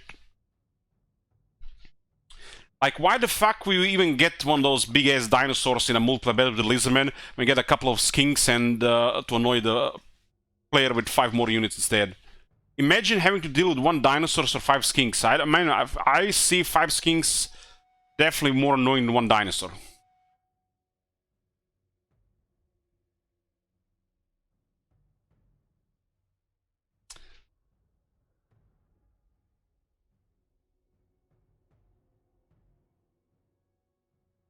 Where were we? Dev note, vampire counts have been overperforming across the board. These tweaks mainly target healing abilities and crypt horrors. Oh no. Crypt horrors were finally right, and there we go, boys. We can't have anything nice. As their combination of regeneration high HP pool made for a truly formidable unit. Graveguard and the Black Knights have also had their magical attacks removed. Oh man. Hopefully Shit Wizard is not here. He would have uninstalled the game he already uninstalled. Meaning that vampire counts need to rely more on area builders in order to deal with physical resistance. I definitely thought that was a little bit odd seeing Grave Guards and the Black Knights with magical attacks. Maybe if technology was enabling this. But these clowns, they don't think about these things. They're not gonna put a technology down the line in the mid-game that gives magic attacks to Black Knights and Grave Guard. No, they're just gonna completely remove it completely from the game. Don't give a shit how it affects anybody who loves these factions.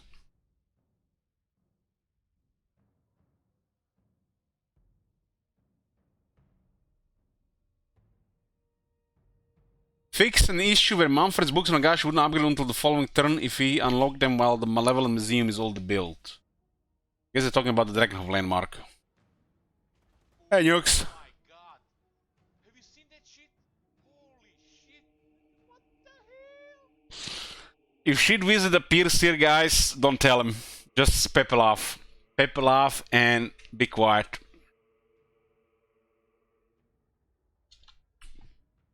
Added a growth building to Gore's starting landmark. Well, at least they done something there. So they made that building just have a growth on it. They do this, but they don't do it for the Karakadrin.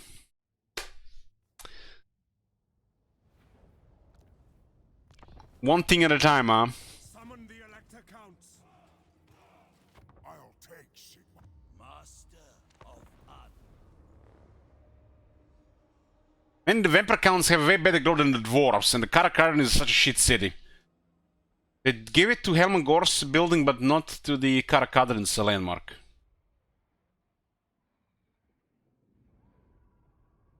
It can be a +1 growth or +5 growth on the landmark. It gotta be at least 10.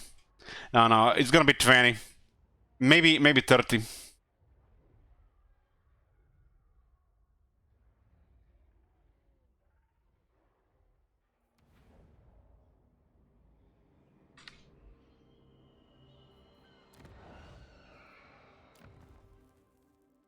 $25 growth local province. 35 growth local province. Very nice. It's more than the growth building, the regular growth building.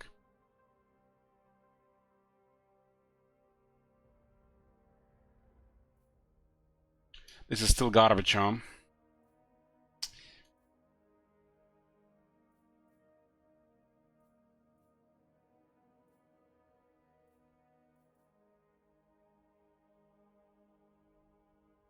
Why did just do such a change here?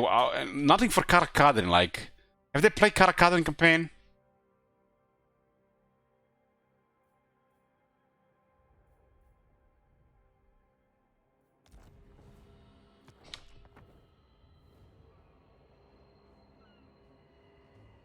Graveguard, remove magical attacks. Great Weapons, remove magical attacks. Sternsman, remove magical attacks. They could at least kept on the Sternsman. Come on! It's a regiment renown. Black Knights, remove magical attacks. Lancers, remove magical attacks. Varric Reavers, remove magical attacks. They could have at least kept on the Lancers. Regiment Renown. Holy shit. 800 HP nearly lost on 800 HP lost on the hip horrors and 5 defense. Just like that. Bam! They're still way better than in Warhammer 2 though.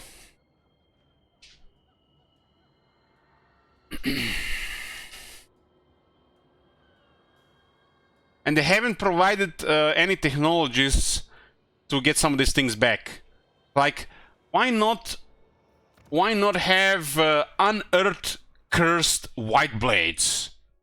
Why not have this technology? A small cantrip can locate ancient blades upon ancient battlefield long thought lost to time. Why not have this technology grant these units magic attacks on top of this 10% weapon strength? Now they have all lost magic attacks. I understand why they have to adjust all this shit here, but then why just put some of these things back into the game? Because, you know, this is all part for the game for a while.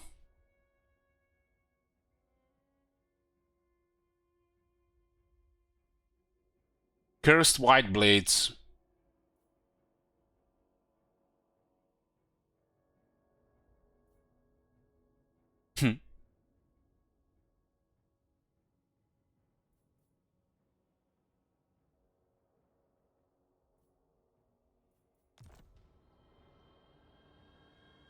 have done shit here. We've been waiting for a vampire counts rework since late Warhammer 2.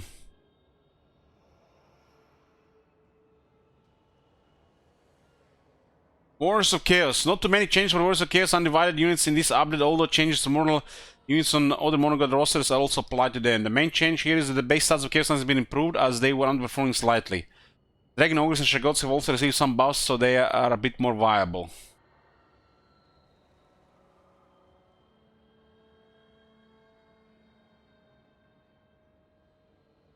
It's horrible, Clue this. Horrible. The whole highlight of this page so far is, in 5 hours, they've given silver shields to the Dwarfs after 7 years. Something they should have been in the game for the last 7 years. That's the highlight of the patch. Chaos Knights got a little bit more damage. And Grill Guardians have like 4 times more AP than they used to have on the original version. Where's the RAM? I don't know, I should be here any minute.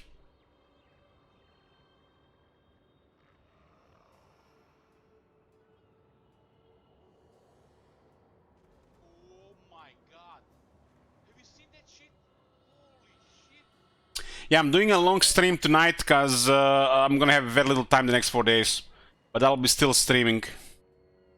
Next 4 days is a new set of magic and Monday standard magic. I'm going on tending 4 pre-release events, so we're definitely playing tonight until I fall asleep. Hopefully another 4 hours. I played Booba games yesterday, Bloomcools. Can't play Booba games every day. Hey, Green Wisp.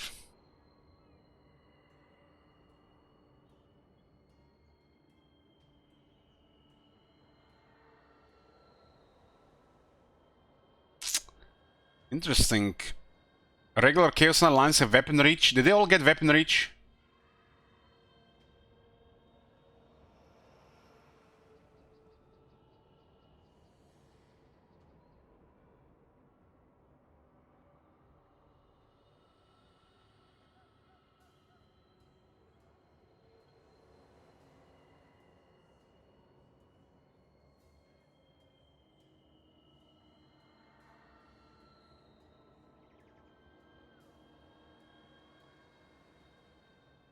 Lancers, no weapon reach.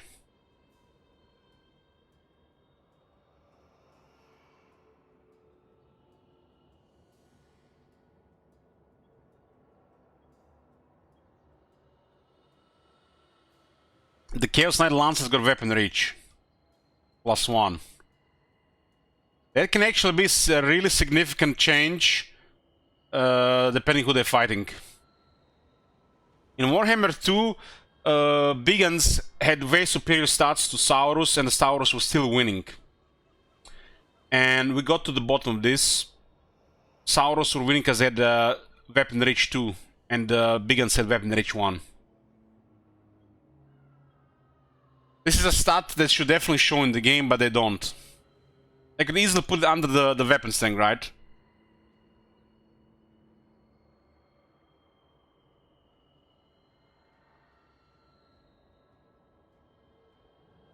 This is basically the range at which they can initiate attack animations, right? Yeah, like I said, under weapon strength or attack, they should show weapon range or reach, attack interval, and if the target has any splash, cleave.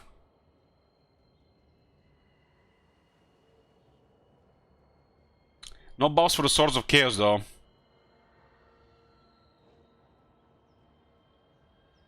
Basically, basically, yeah.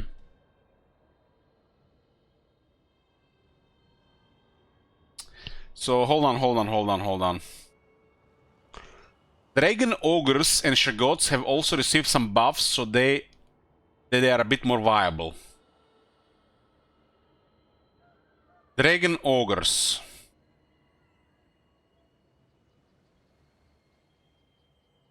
Cost from 1650 to 1600.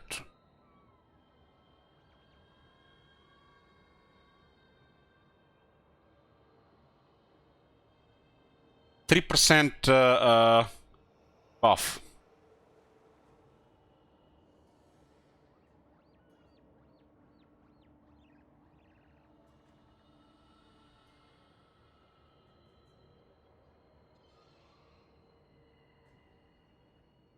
God damn, man. Crazy. Dragon God might have more. I think this is stagger. When the unit attacks, it might interrupt the enemy unit from attack animation. I think this is it.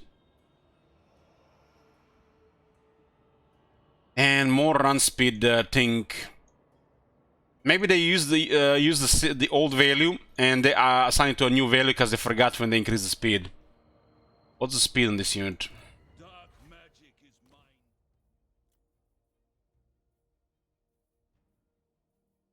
39, yeah. 39. And maybe this was the old speed, 34, and they forgot to adjust it when they increased the speed to 39, now it's 39. This is basically a leftover they forgot to increase.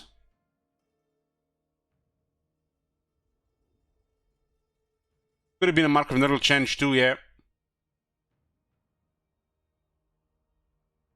Wood Elves. The big change to Wood Elves this time around revolve around 3 men.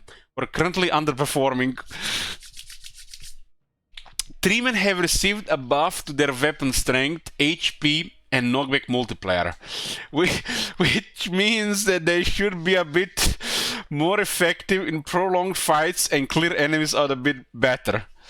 Man, Legend of Total War must be excited to play his 3-man Doom stack. Wild Riders have also received a mass buff along with some changes to Hawk Riders, which should make them a little bit less paper thin melee.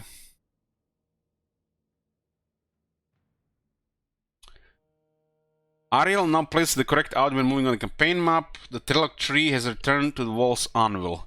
It's the landmark that was bugged, I think.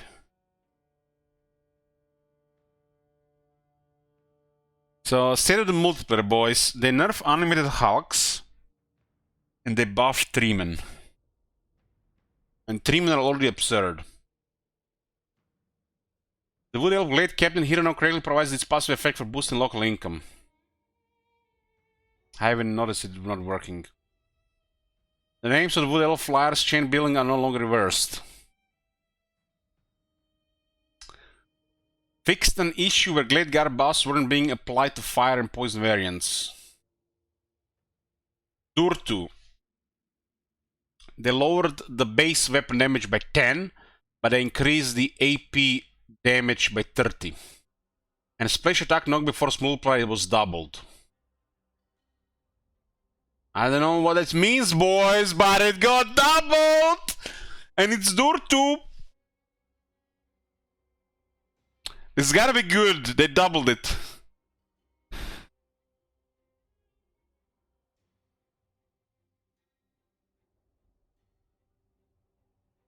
Ancient Treeman, Malevolent Ancient Treeman. Enemy size for allowing splash attacks medium to large. Splash attack knockback force multiplier.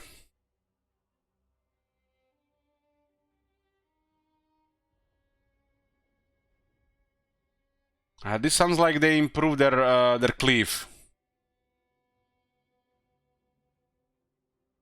3-man and Malevolent 3-man got plus 500 health and more damage. It can also cause more stagger. I think that's stagger.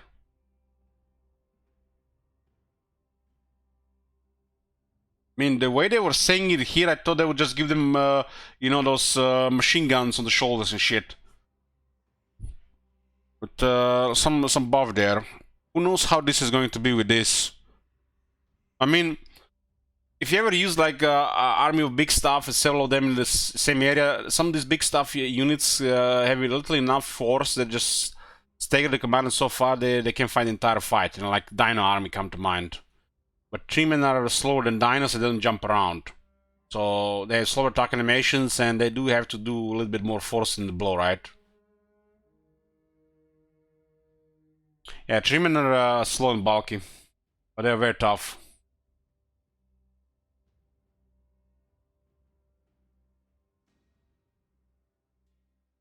Great Stag Knights get better shields. Bunch of cost stuff here. Oak Riders, they buff their melee stats.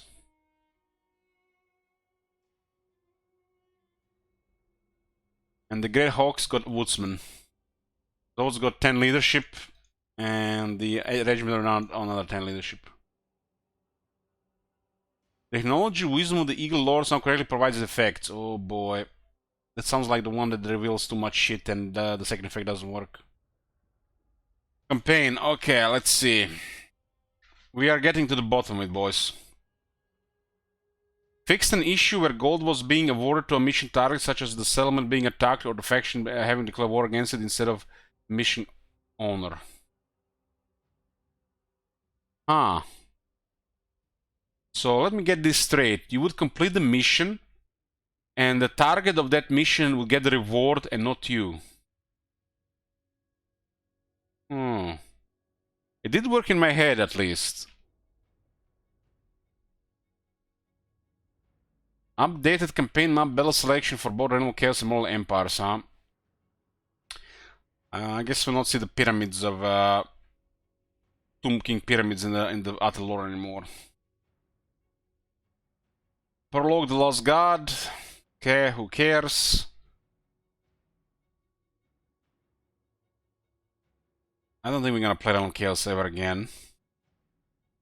In the cases where a faction had a mission during Confederation, a small boost has been applied to the Confederate faction, making it less likely to die before the player can complete the mission.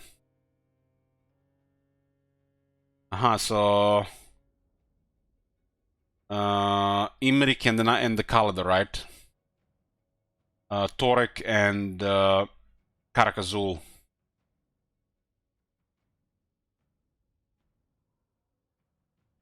Oh god. They saved the best for last. Battles. So you guys, they heard that you guys love survival battles. So they bring new endless survival battles. Not just survival battles, but they're endless. Held out against growing waves of enemies in 25 new endless survival battles. It's a more casual cooperative battle experience. Each one represents a different race and can be accessed from the custom battle and multiplayer menus. These battles can be played solo or co-op with up to 4 players. Guys, we can do this in co-op! Damn, we can do this on a multiplayer stream. Play endless survival battles all day. Enemies will periodically spawn and attack you, featuring every unit from the chosen enemy race.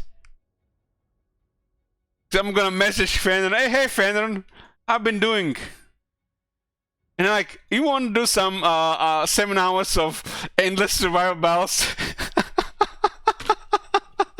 Fuck off! There's 7 hours of endless survival battles. I have to go see if this arrived, just one moment.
Okay, I'm here, boys. It's here. The smell is all calming my nerves. My blood pressure is decreasing. I can feel it.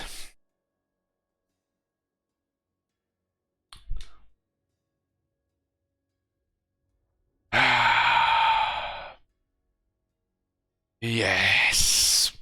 Where were we?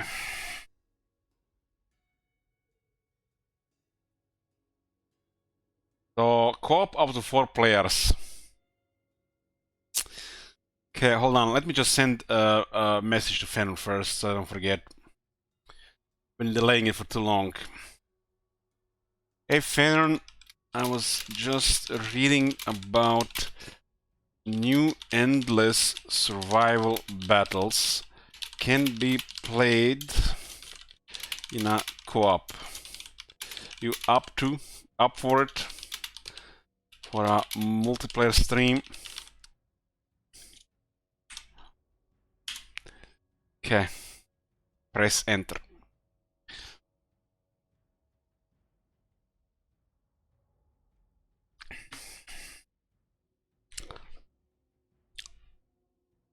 I think this data achievements of this shit.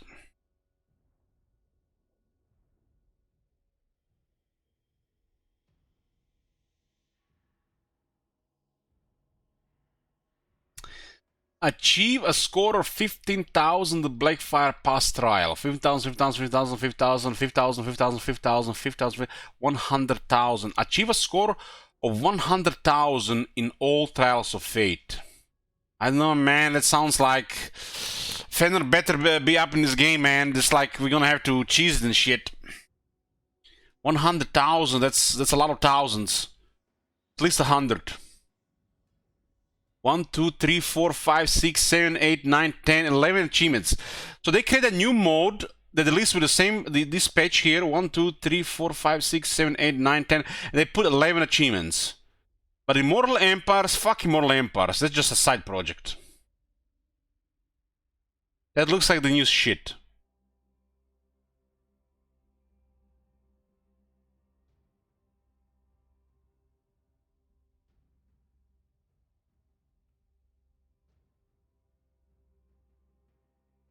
Enemies will periodically spawn and attack you, featuring every unit from the chosen enemy race.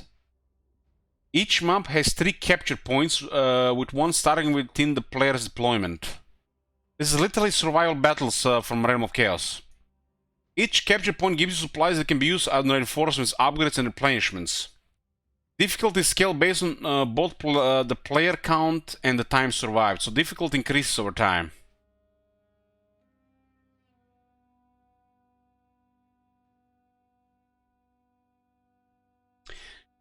These battles cannot be won. So it's basically just score stuff. Where do you see the score, though? Is that score they were showing at the end of survival battles in the Realm of Chaos? Look at these fucking bastards, man. They're literally Immortal Empire's release. Nobody plays Realm of Chaos anymore, and somebody there got butthurt. They're not making the main thing in the game, so those amazing survival battles. And now they just no, you're gonna play this in a separate mode. We have made a score system and everything. There was a score system in those battles already, right? They would actually give you a score at the end.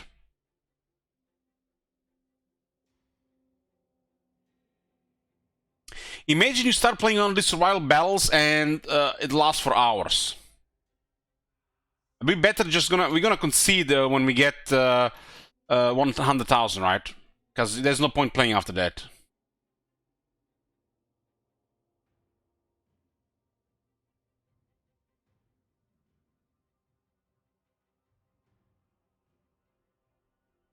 Currently 20 minutes in, I have 150k score, so 100k is gonna be a joke. But how do you know where do you have the score? Yeah. Pillar of Bone, endless survival battle versus the Greenskins. You can have Regiments Renown as well.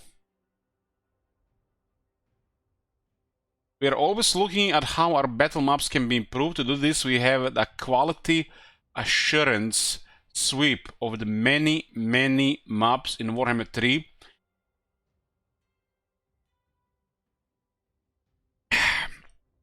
and have tracked down some of the problems afflicting these play spaces.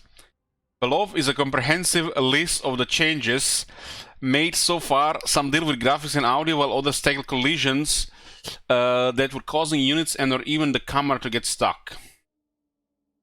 As always, I will be keeping a close eye on these areas of the game, so please keep your feedback coming. They listen to everybody's feedback as long as it's not Legend of War. They got you. Ambush battles. Resolved an issue with Ultuan Ravine ambush battles where units you control are hidden.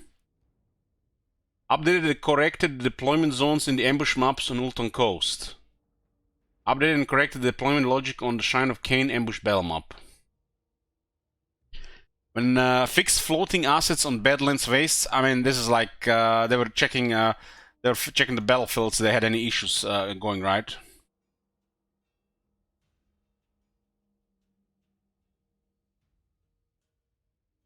Choke point battles. Fix an issue with floating cliff assets on the mountain. So they just were checking the battlefields there, huh? We haven't done any domination battles. We should do a domination battle when we do the multiplayer stream. So they just mentioned a bunch of battles we've never been to because we don't play this. Because we don't know what they called on the campaign.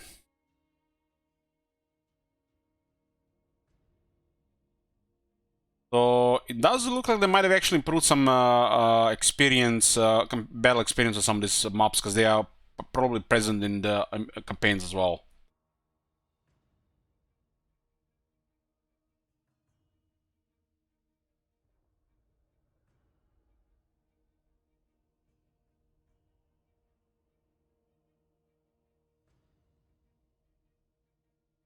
Game. Below are the changes to the systems that support and enhance the gameplay of Total War Warhammer 3. Man, there's more stuff at the bottom. I told them at the bottom will be on the languages. Articulated vehicle collision overhaul. Articulated vehicle collision is getting a rework. This affects all units that pivot when turning, such as chariots and war wagons. Previously, the effective collision of articulated vehicle was governed by a single collision volume, the area or block that other blocks can collide with. This meant when the articulated unit such as a chariot was turning or colliding with enemies, the logical collision was not represented by the actual 3D unit visuals. I see, I'm taking notes. Elich, taking notes. The long-time players reading this may remember that we attempted to fix this back in Warhammer 2 during the Silence and the Fury DLC. Temporal leading to some very overpowered Tasgor and Razgor chariots. Pipa G. So what was the issue? To explain the new unit behavior, it's most important to explain how articulated vehicle collision worked prior to this change and the problems this caused. First off, these vehicles are split into 4 main components. Articulated entity. This is the main controller for all the separate components of the vehicle, tying everything together. Governs the logic for things like collisions, movement, attacks, etc. It has no visual representation. Mount. The animal that pulls the vehicle. Engine, the vehicle that is being pulled by the mounts. Rider, this is an additional entity that it is riding upon the engine.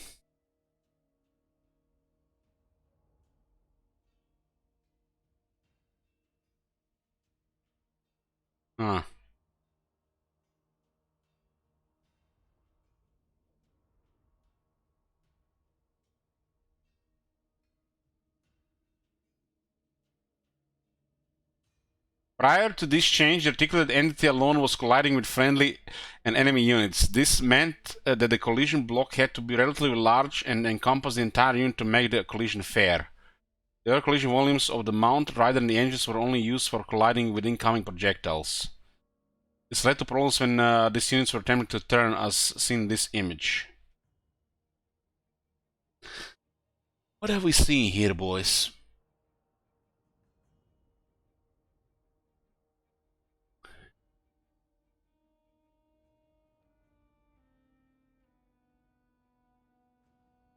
The large white box in the image articulated entity collision area, because this was an only part of the vehicle that collided with other units. These units experience difficulties returning while surrounded in melee, ultimately leading to situations where they would get stuck.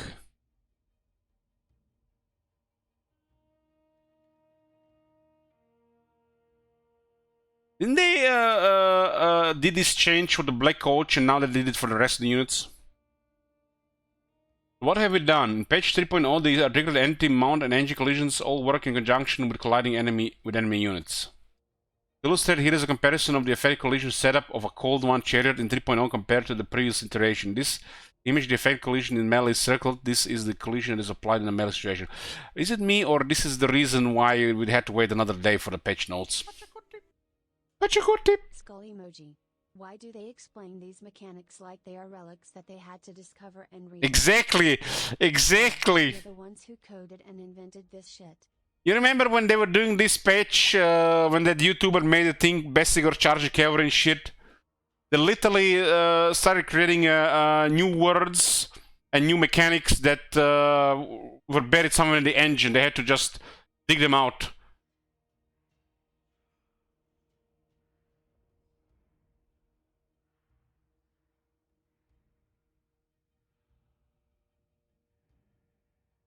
Okay, I see it. I see it now. I see it. I see it. As you can see, the vehicle is a lot more representative of its visual model when executing a turn. This helps articulate vehicles out when moving through enemy units, but also presents more opportunities for enemies to attack as well, since they're also now able to attack any part of the affected collision, instead of attempting to crowd around and hit a single collision block. As a part of this change, every articulate vehicle in the game has had its collision and articulation properties overhauled in order to fit the mold of the new logic. So that basically reworked the chariot system.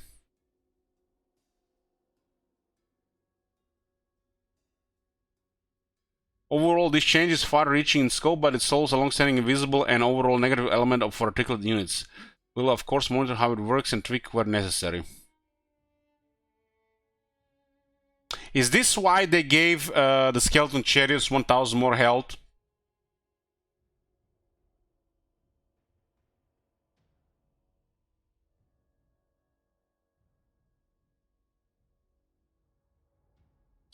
Lord the Fire visual update. The Lord of Fire has been completely overhauled, with every spell in the lore receiving new visual effects and audio treatments.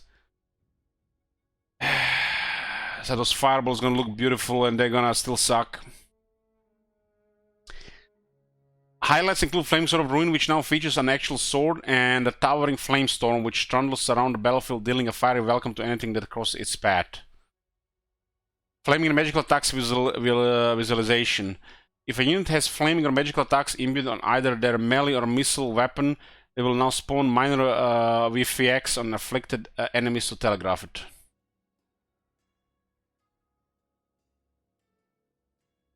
Graphics. Chaos Trolls faction calls are no longer misaligned in 2D portal. Do we ever to go over this?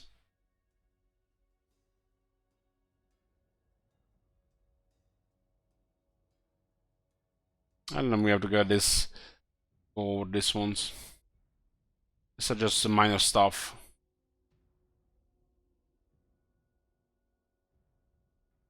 New missile block icon. The icon for missile block has been improved. It now uses a single unified icon that better fits the game's overall style. Check it out in the image below, next to the armor vela. So basically an arrow hitting the shield in a different color now. Bronze, silver, and gold shields will now be displayed separately. Secret tooltips, we actually seen that.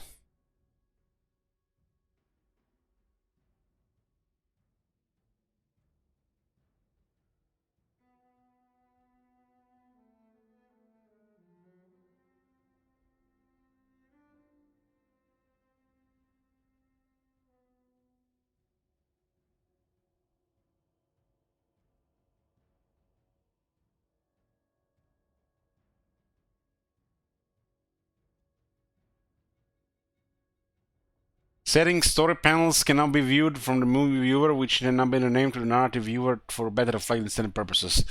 Bloomcool says, well, the bottom line is the game is still in an abysmal state and we'll have to wait until September for another patch. Bloomcool, you're a hater.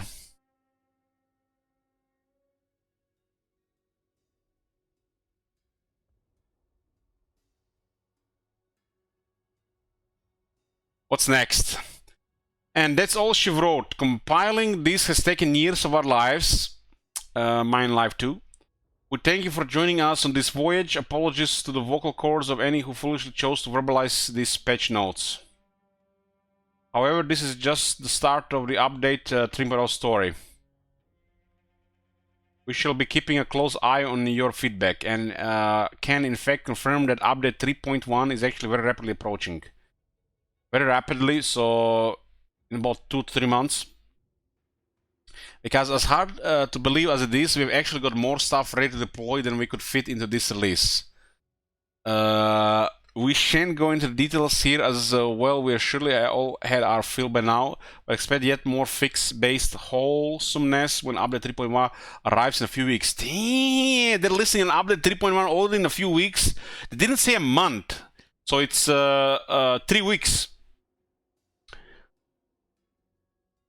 So please, you have come this far, let's complete our journey by jumping into Warhammer 3 and giving the myriad of new features, adjustments, and updates a spin. From everyone in the Total War Warhammer team, thank you for your patience and support, whether you have been with us since the start or you're just new addition to the family. We still have plenty more to come for Warhammer 3, and as always, we'll keep you updated as the journey continues. See you all on the battlefield.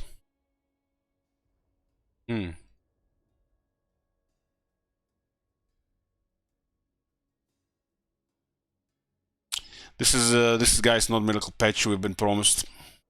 That's all I'm gonna say. The main thing is the chariots and the dwarves getting silver shields, huh?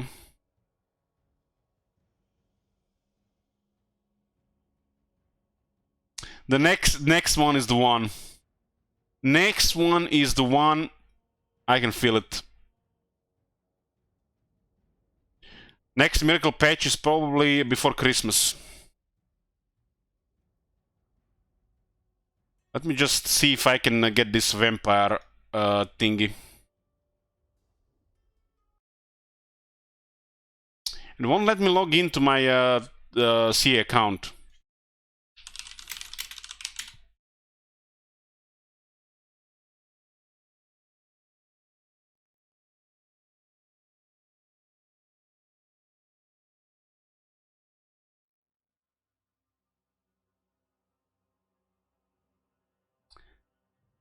So how did you guys claim this this vampire? This is the issue I'm having. You see?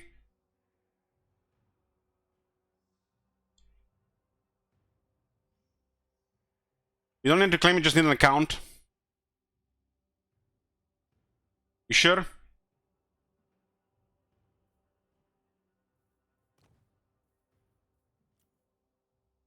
I can see her here. Ulrika Magdova, hybrid weapon wizard.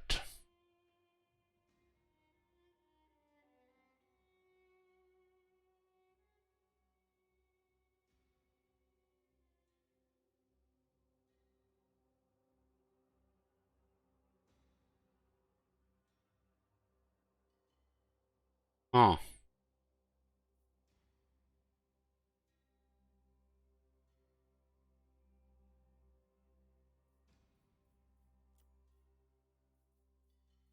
Is undead with 80 leadership.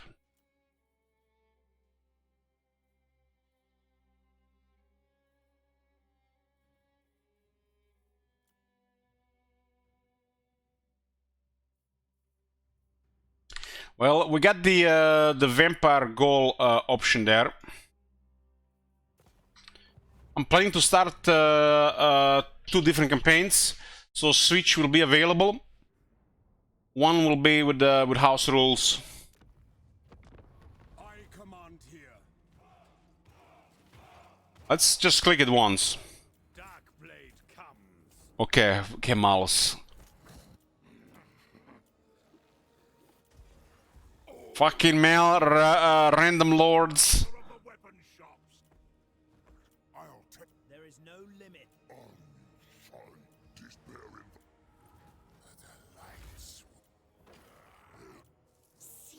Damn. Okay, we're not getting caught up. This might work. This might work. As I I need to update some commands and take a short break. When I get back, we're starting a campaign. In a bit.